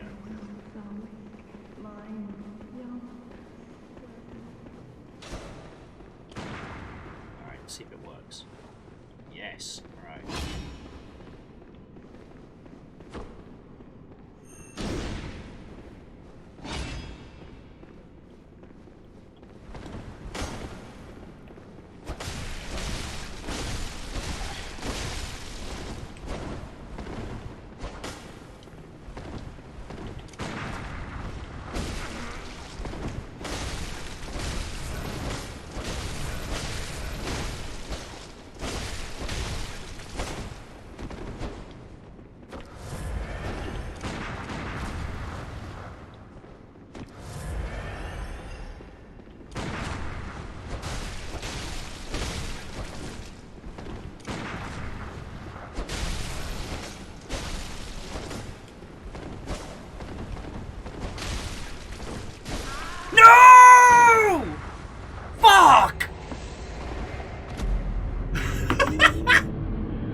Legend, to answer your question, the kind of duel where all people involved stop fucking breathing for about a minute. I don't think that I took a breath. That wasn't smart. Now, what we'll do, we'll grab the blood echoes, we'll handle the hallway wankers, and if I can get that first cheeky charge stab in, then I should be able to take them. In theory, anyway, in theory.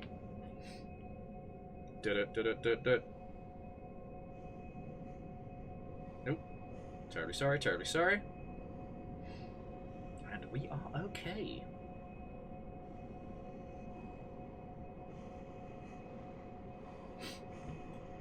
Okay.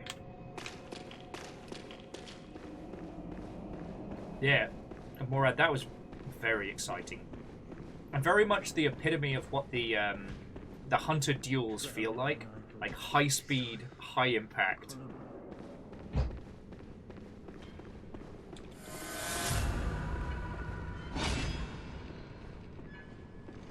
He just doesn't care unless I get up at his business. Well, I mean, I also assume that stabbing the old guy in the chair makes him kind of grumpy. Oh, camera! There we go.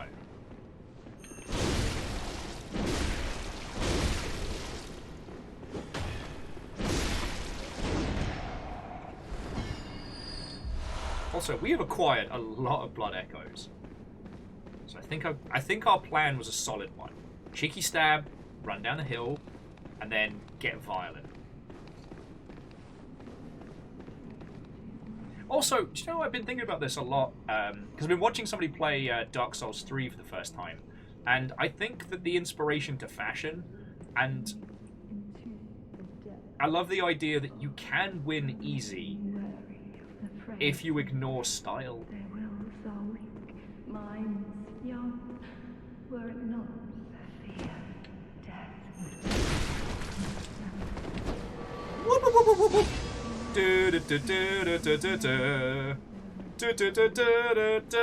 It's the once again, friends, it is the Gromit, the Wallace and Gromit old trousers defense.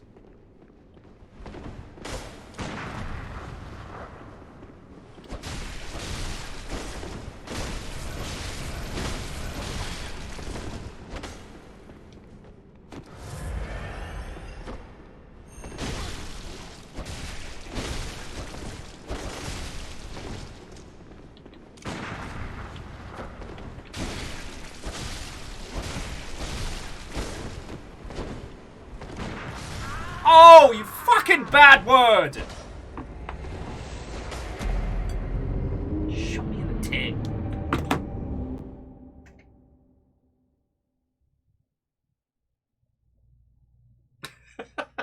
Oh no, C222, tell me I didn't wake Rilu up again. I fear the revenge of Rilu. I feel it strong. I've got to do this. I've got to do this. Oh, is that what we're calling it? Legend says they helped me accessorize with bullet holes. Oh, piss bits. He's got beefcake eyes.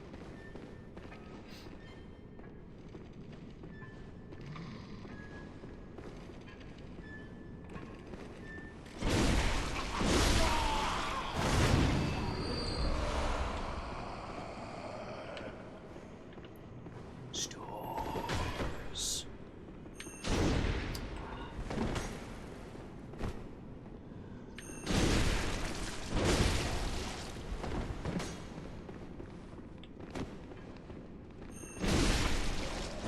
Muscles. Talking about muscles. Okay, that was a good plan. I like that plan. Because the magical Hadouken wizard bad word over there can't chase as far as, and separating them is the only way I'm going to be able to handle them. Because like I should, touch wood, be able to dodge all that wizarding bullshit. Lol.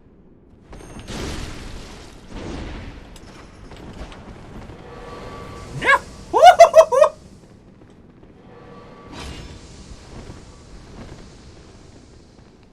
Chase me, chase me! Whoa. Yeah, now it's a party.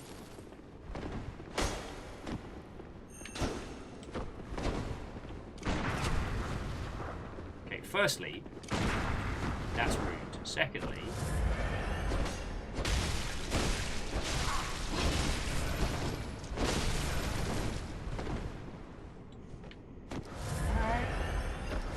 you want to do that big sword energy, huh? You think you got what it takes?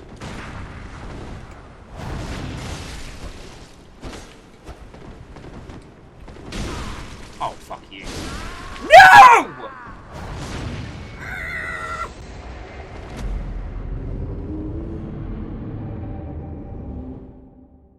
On the plus side, at least as the Hunters of the Holy Church have a certain amount of decorum.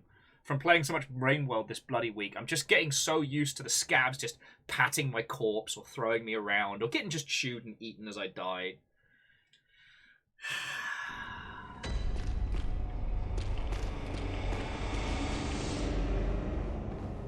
I'm telling you, Keldra, corridors is the way to go. But I was reminded during that fight that I actually have a block. That the Holy Blade can, in fact... I forget how, but yeah, we can actually block attacks. Grr, arg.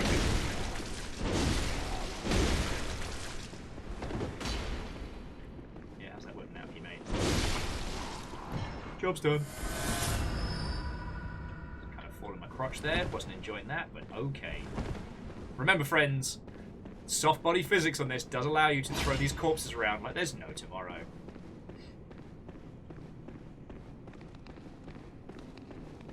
Okay. So I don't know if you saw what Fiona was talking about earlier, but Fiona is currently making us up some homemade ramen tonight, which is fucking great, including like the little like pork slabs and everything. So this whole house smells amazing right now.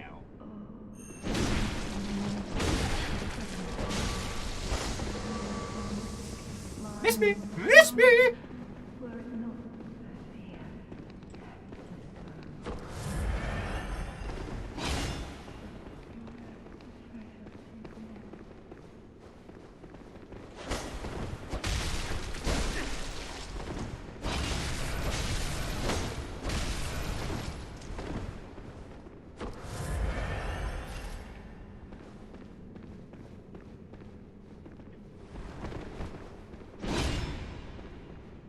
If you want to keep doing the big sword fight, I will win.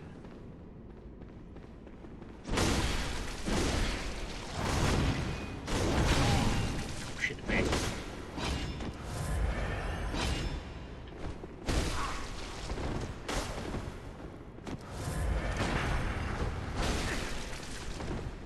The only reason she keeps winning is because she's using the faster sword.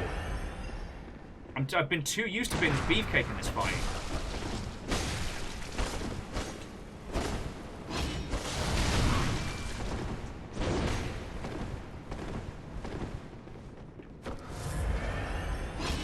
Once she goes beefcake mode, I've got the advantage.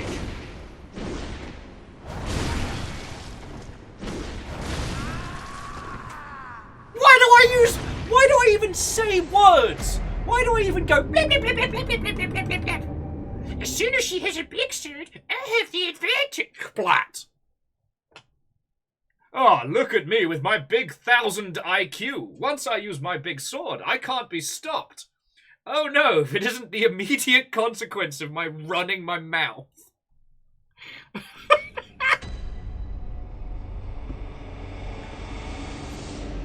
Alright, we're going back to the Hunter's Dream for a second, because I am this close to rage peeing myself, alright? We are not having that.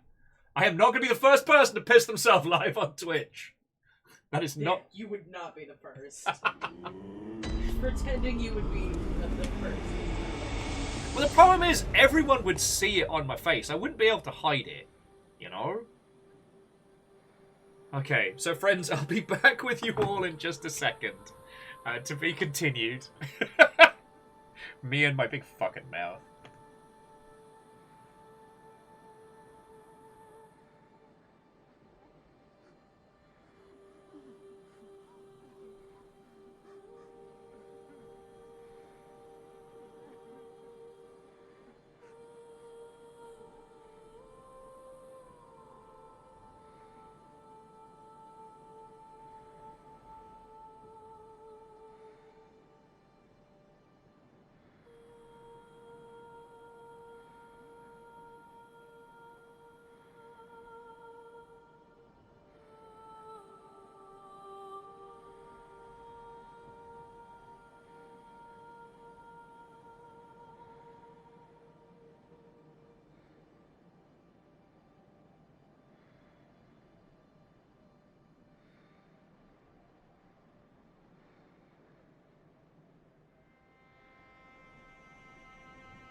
Hello there.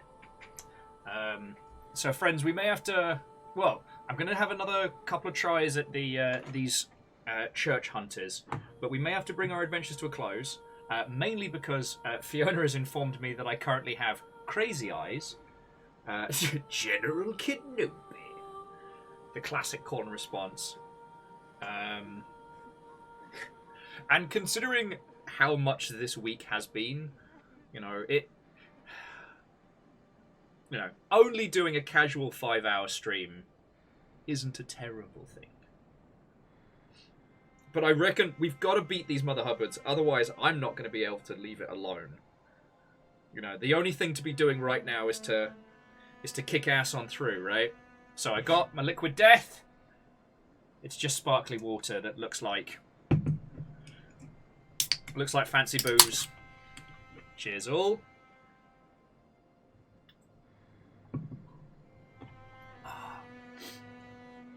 I mean, you're not wrong, Angel. But I love spending time with you lot. So one of the few problems that I have when it comes to streaming is that often I will go too hard and I won't really think about myself. And so that I end up absolutely wrecked for like the next day. Or there are times when you lot leave me utterly destroyed. There's also that.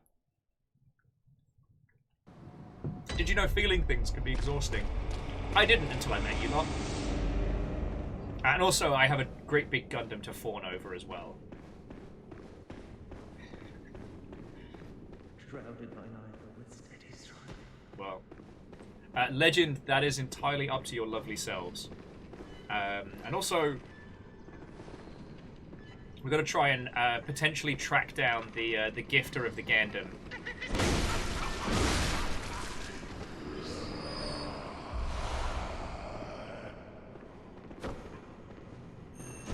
I love how this guy marches over there after he spots us with this, like, what did you just say about my cat kind of attitude. Like, clearly grumpy, but not enough to run. Okay. Right. And Hindle, like, obviously, like, thank you for Ludwig, and thank you for offering to help. You know, this won't be the last time we're doing Bloodborne, and I'm trying to keep it so that we don't blitz things too quickly, but also we all get to hang out. Because one of the bits of feedback I had was when we did the Vicar, that basically, because I had two friendos, and we all knew what we were doing, like, we cleared the Vicar in one try. It wasn't a fight, like...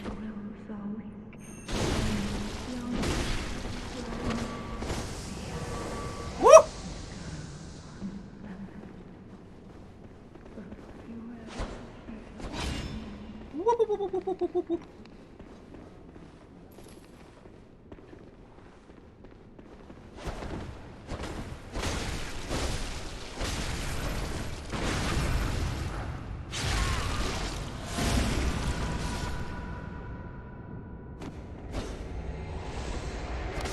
What the fuck just happened?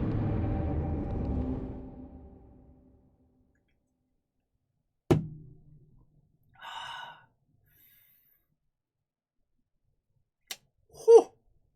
Wow. That was very much a talk shit, get hit moment. Rest in absolute pepperoni.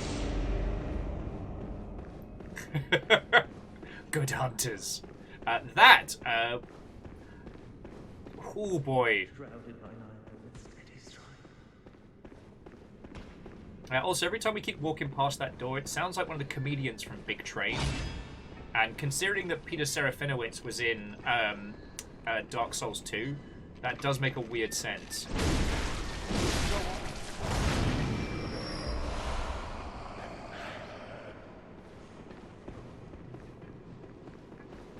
What did you just say about my cat?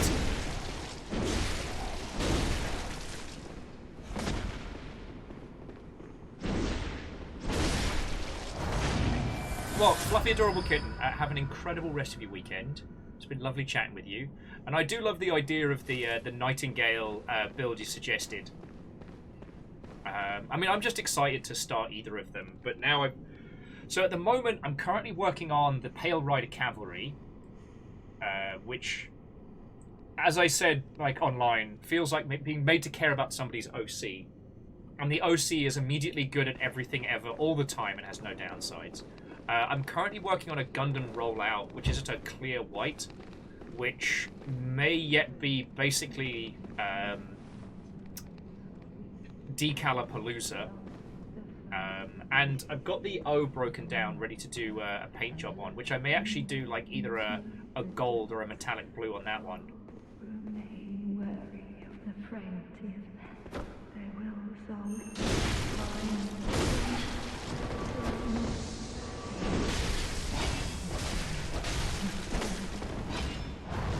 Dude, I'm gonna need you to start running. Some real nuns on the run vibe, you know? Oh, blood. Oh, blood.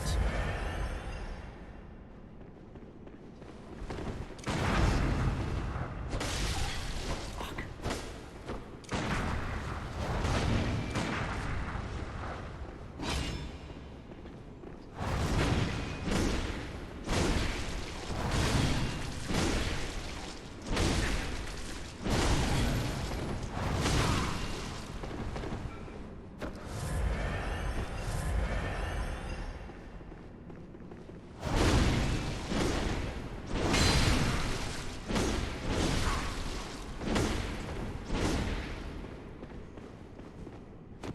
Yeah, we are a gnat's tit away from death.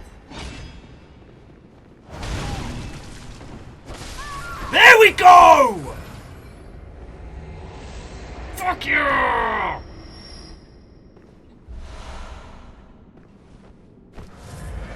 Fucking we! Fucking we! Fucking we! Take that, the whole church! Ah. As delicious smelling dinner as my witness, get fucked!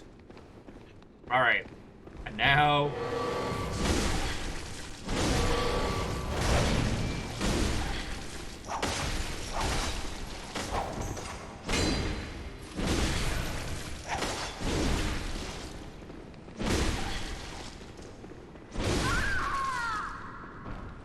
That felt bad, though.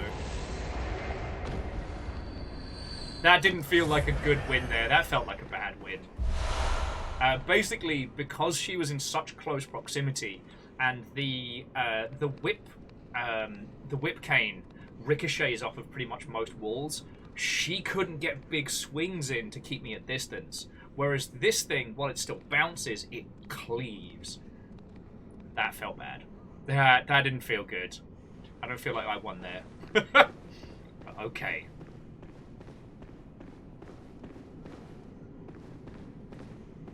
Now let me guess, I gotta fight them every time, right? Behind you! A fine note.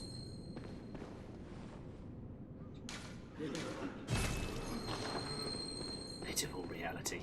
Fear the blindness. Insert the eye pendant. Okay.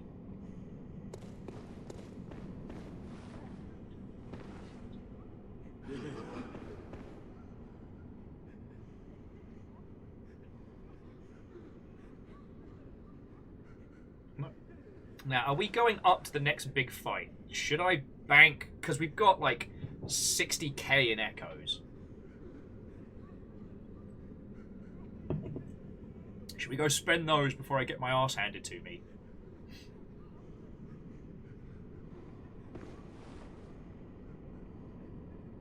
It's not a boss fight ahead, no. Alright. I'm trusting you, Uberdan. I'm trusting you. Alright, we can use the thing first. Okay. Just get that hand right up inside there.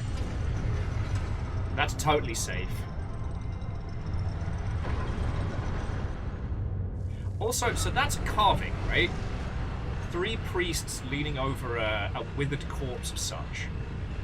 You know, one with the bell, one with the book, and one with something else. Just the hands, right? But have you seen underneath the carving, there is a beast creeping out from underneath? God, I love that fancy hat. Oh, there we go. Yeah, so look at this. There's literally a... No! Oh, fuck. Alright, well it helps illustrate my point, just loudly. That in the carving there is a beast. This might as well symbolize the fucking blood curse of them. Also, this is a very impractical lift. I'm just gonna say it.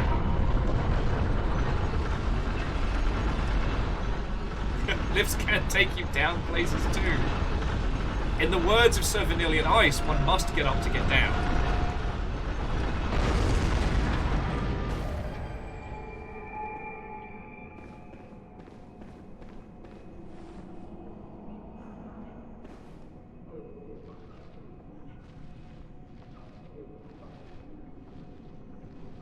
Introducing the eggs from Alien, combined with some really bad ideas. Yeah, you know what? I'm gonna go spend the shit. I do love the clothing physics in this, though.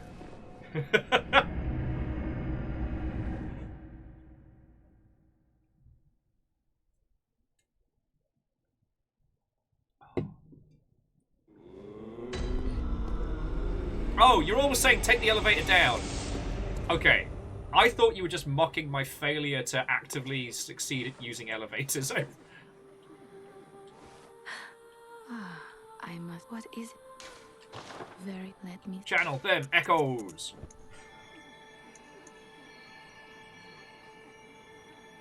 upgrade, so we can afford 1 in Arcane, but that does boost our...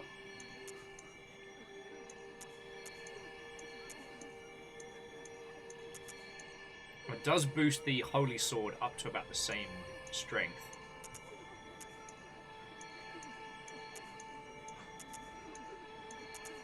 Except for if we put points in strength, it boosts both damage. So Hindle, yes, to answer your question, you were being too poetic. Anyway, does anyone want some chilled blood? I tend to keep some on for like long trips and like card journeys and stuff like that. Welcome home, good hunter. What is it you desire? Very well. Fluffy's saying there's also the Then. element of failing to use the elevator whilst being told correctly what to do. And you know, we'll go for a bit of the arcane. So I can now split between strength and arcane. Skill's kind of where skill's going to be for the rest of the game. Farewell, good hunter. Always good to see you. I wonder if we've gotten anything. No, nothing new for the moment. I will say a part of me is tempted to do a platinum run because I've never done a platinum run of Bloodborne. But I don't know how many of you that have. By my understanding, the real slog for that is the Chalice dungeons, that there's a lot to get through.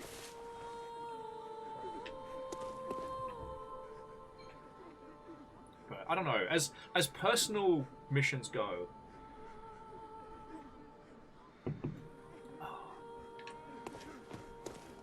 well, okay, so friends, I tell you what, we've got to a new area. There's a down place to check out in the...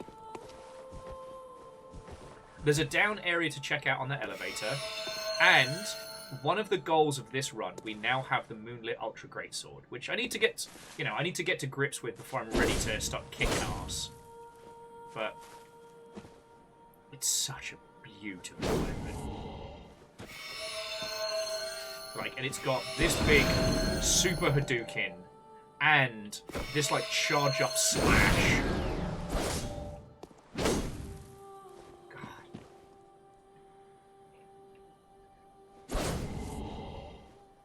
And just the fact that, when it's in its form, it's wrapped up and old, like some kind of ancient artifact of yore. And then when you swap it out, it is this beautiful, near immaculate setup. Even the wraps around the handle dissipate. Like, it's so good. So I'll have to start getting actually good with this. Evil Geek, except for Armored Core, I agree with you. Except for Armored Core. That one can feck off. And that might also be because anyone that uses blade swords in Armored Core is basically unhinged anyway. Alright, Hindle, alright. We'll go check out what's downstairs from the research hall. So, Evil Geek, we're just doing... we just cleared Ludwig in the DLC, and we're having a faff around. I still haven't finished the main game, but I have played through it before prior, so don't worry about spoilers. While we are bringing our stuff to a close, I'm here 5 days a week. We're currently flitting between Rainworld, weird indie games, this, and a spot of Civ.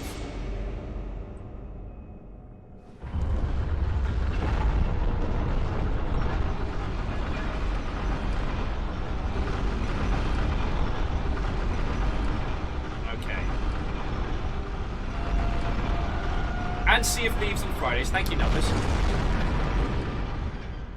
Alright, so.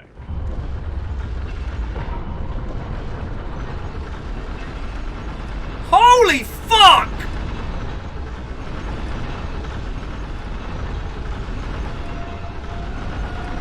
Holy shit!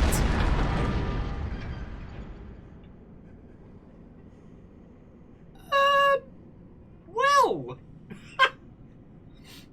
Fucking hell!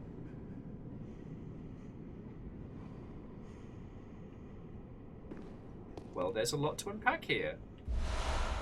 That's Lawrence's skull. Holy shit. What does that even do? I mean, it's got to be a key item, right? The skull of Lawrence, the first vicar of the Healing Church. The skull of Lawrence, the first vicar of the Healing Church. In reality, he became the first cleric beast, and his human skull only exists within the nightmare. Cool. His skull is the symbol of Lawrence's past, of what he failed to protect. He is destined to seek his skull, but even if he found it, he could never restore his memories. Fucking hell. Now let me guess, if we... Can we jank this down, or do we need to...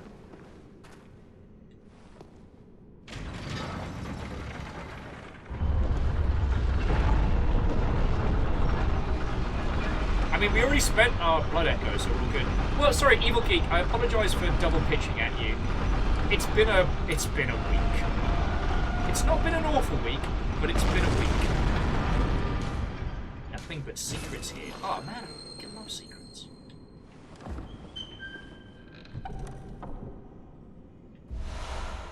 Church Cannon! The only canon I listen to. Ah, oh, darn it. Church Cannon requires a little bit more of the old tinge. An oversized weapon used by the Healing Church. A type of cannon that fires a curved trajectory and creates an explosion on impact. Originally designed for use by brawny men with deteriorated brains. Not for just the ordinary hunter. Well, I do have the deteriorated brain, but I do lack the brawn. I have the brain rot, but not the swole. But the men lacked the wits to effectively operate firearms, and the weapon was quietly ushered into permanent storage.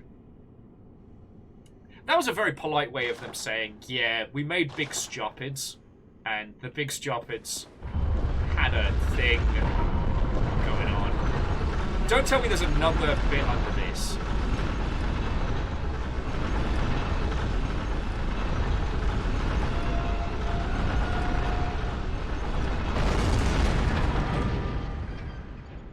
Yeah, like, this whole thing is ridiculous. Like, again, we've already seen this altar, but there's something about its current configuration that's just... It's even more opulent than before. You know, the cauldron of blood, the people praying to it as it's poured down by a headless person. The throne atop gold, atop obsidian. Auntie Poe's like, I mean, you can check. Look, I'm perfectly capable of getting myself killed through sensible means.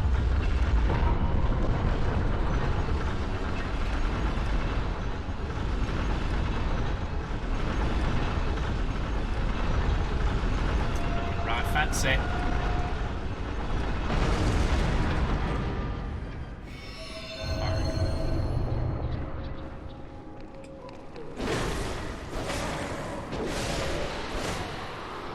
Might as well grab some goodies while we're here. Evil Geek was saying their favourite build in Armoured Core for answer. I see you are an individual of taste. Was absolutely terrible, but it could recharge energy faster than overboosted. Yo, so we raided into an industry friend of mine who's got a pretty large following, but it's really hard talking to people about Armoured Core because you don't want to overwhelm them, right? And you don't want to spoil stuff, but then you have to be like, hey, has anyone talked to you about like infinite boost builds or like overcharging? Overboost. Or circle boosting and stuff like that.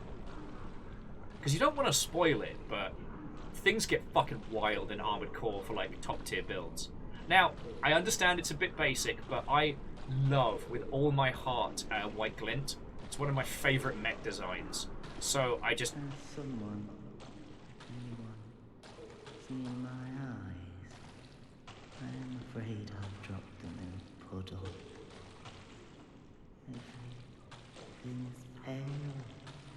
I almost killed the shit out of this person. Alright, let me get your eyes, friend. Blue elixir. Oi, you! Come here!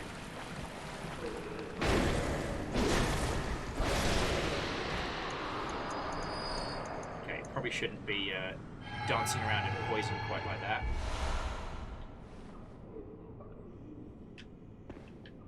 Okay, that guy needs his eyeballs. We can sort him out later. I think this is a good point to bring our adventure to a close, though, because, like, new area, new weapon, new good times. Oh, what does this say? Signboard says laboratory, floor 1.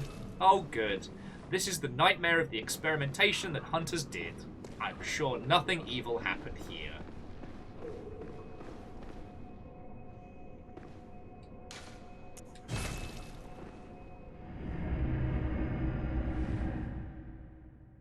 Uberdan says they know that death exists. Spashes says, share your insight with him. Okay. Well, I'll try and remember that for next session. We've been playing Bloodborne primarily on Saturdays because it's a good end of the week game, and it's a great one for conversation and banter. But I think this is a good time to bring our adventures to a close. If this was your first time finding our little corner of the internet today, it is lovely to make your acquaintance. Currently, we've got... the Discord is under siege, so currently we're on a little bit of a lockdown. But please throw us a follow here if you haven't. I'll be back on Tuesday, so we can continue. And hopefully by that point, Twitter has stopped being Twitter. Thank you all for a wonderful day. For everybody that threw in Christmas cards, I'm sorry I didn't get them until now, but you cannot know how lovely that is. I legitimately keep all of them, so thank you. If one of you wants to take ownership of being the lovely Mother Hubbard who sent this in, this gigantic Gundam, please do so I can say a proper thank you. Like, I made no secret of being obsessed with this. It's so good. So good. Yeah, that's one to really look forward to.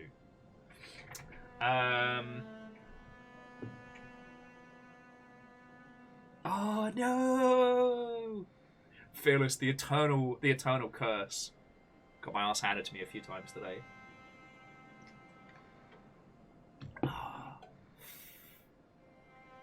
Oh.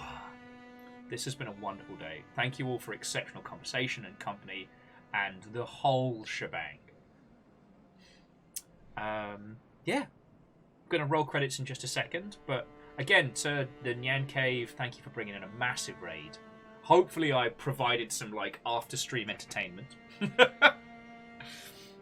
Oh, Angel, I am going to eat my fill and have a lovely evening. If I don't end up coming down with a cold next couple of days, I'll be on Discord. So there's a whole bunch left to do on the Sea of Thieves quest, which I'd love to do with a few of you. So keep an eye out. But really, I think that's the long and short of it. This has been a fucking great day. It's just been overall fucking brilliant. And to that end, I would like to say thank you to the following people. Specifically because if I didn't say so already, like, you know, we're entirely supported by all of you lovely Mother Hubbards. What you all chuck in and the time you spend here in this little corner of the internet is what lets us buy food and pay bills. I cannot say thank you for that enough. To that end, as bits are still the biggest thing that helps us, I'd like to say a huge thank you to Akira Zero, Keldra, Bacon Avenger, J-Post, Pun Spectre, C222, Vanderbeast, Cyber Saiyan, and Megaboss. All of you, fucking thank you so much. Your moderator today was Caffeine and Rhymes and Moose, but also thank you to Lizzie and Tarlicus. And for new followers, we had a bunch. So yeah, to all of you, I hope we get to hang out and chat some more. So thank you to Mossfan, Shira Shitanks, Kavile, Paulina the Luna, Tony Stone, Onion Knight, The Nyan Cave, Deuce Bigelow, W.S. Bezero, Cyber Saiyan, Julan, Zeku, Anius, Miat Clark, Lepokolo, Lucky Charmsy, and Joseph Wright. All of you, thank you so much. Now, those that subbed, resubbed, or were hunted by House Carl, I'd like to say thank you to Martin, Ragnar Steiner, Aiden, Fangoriously an Alleged Man, and to the Nyan Cave and Codybot Gaming. Thank you for bringing your squads in. Again, I sincerely hope that I was at least vaguely entertaining. Now, in true fashion, you do not... J-Post! No. In true Saturday night fashion, you do not have to go home, but you cannot stay here. So, here's what I can offer you, dear friends. Here's what I can offer you. I can offer you Lego Dwarf Fortress or Days Gone. I can offer you Lego, Dwarf Fortress, or Days Gone. Actually, let me check to make sure these people are live before I start running my mouth.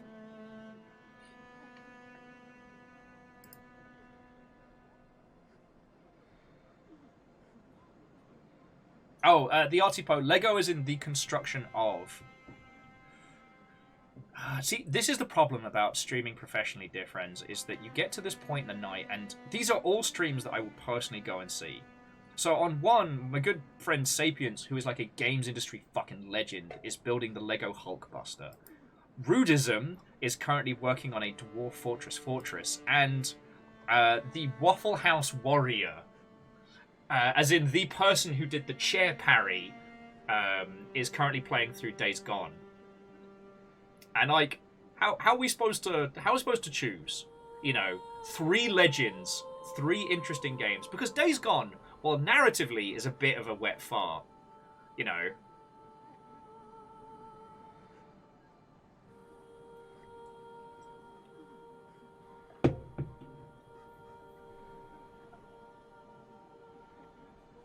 Mechanically, Days Gone has some fascinating systems in it. You all want to meet the Waffle Warrior? The Lord of the Solzian Parry? Because I can do that. Okay, you know what? Let's do that, because currently they're only streaming to like 9 people. So let's go make somebody's day. Let's go make somebody's day. Right, so friends, thank you again for an incredible day. I'll be back on Tuesday. We'll be back to like Tuesday through Saturday moving forward. And I will be asking you all what day you want to start making as our Rain World day.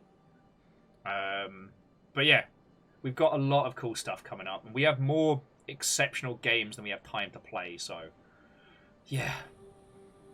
Thank you all for bearing with me on this week. I know all the extra nonsense from, you know, bad actors on the internet has made it a lot more stressful than it should be. So I thank you all so much for bearing with me.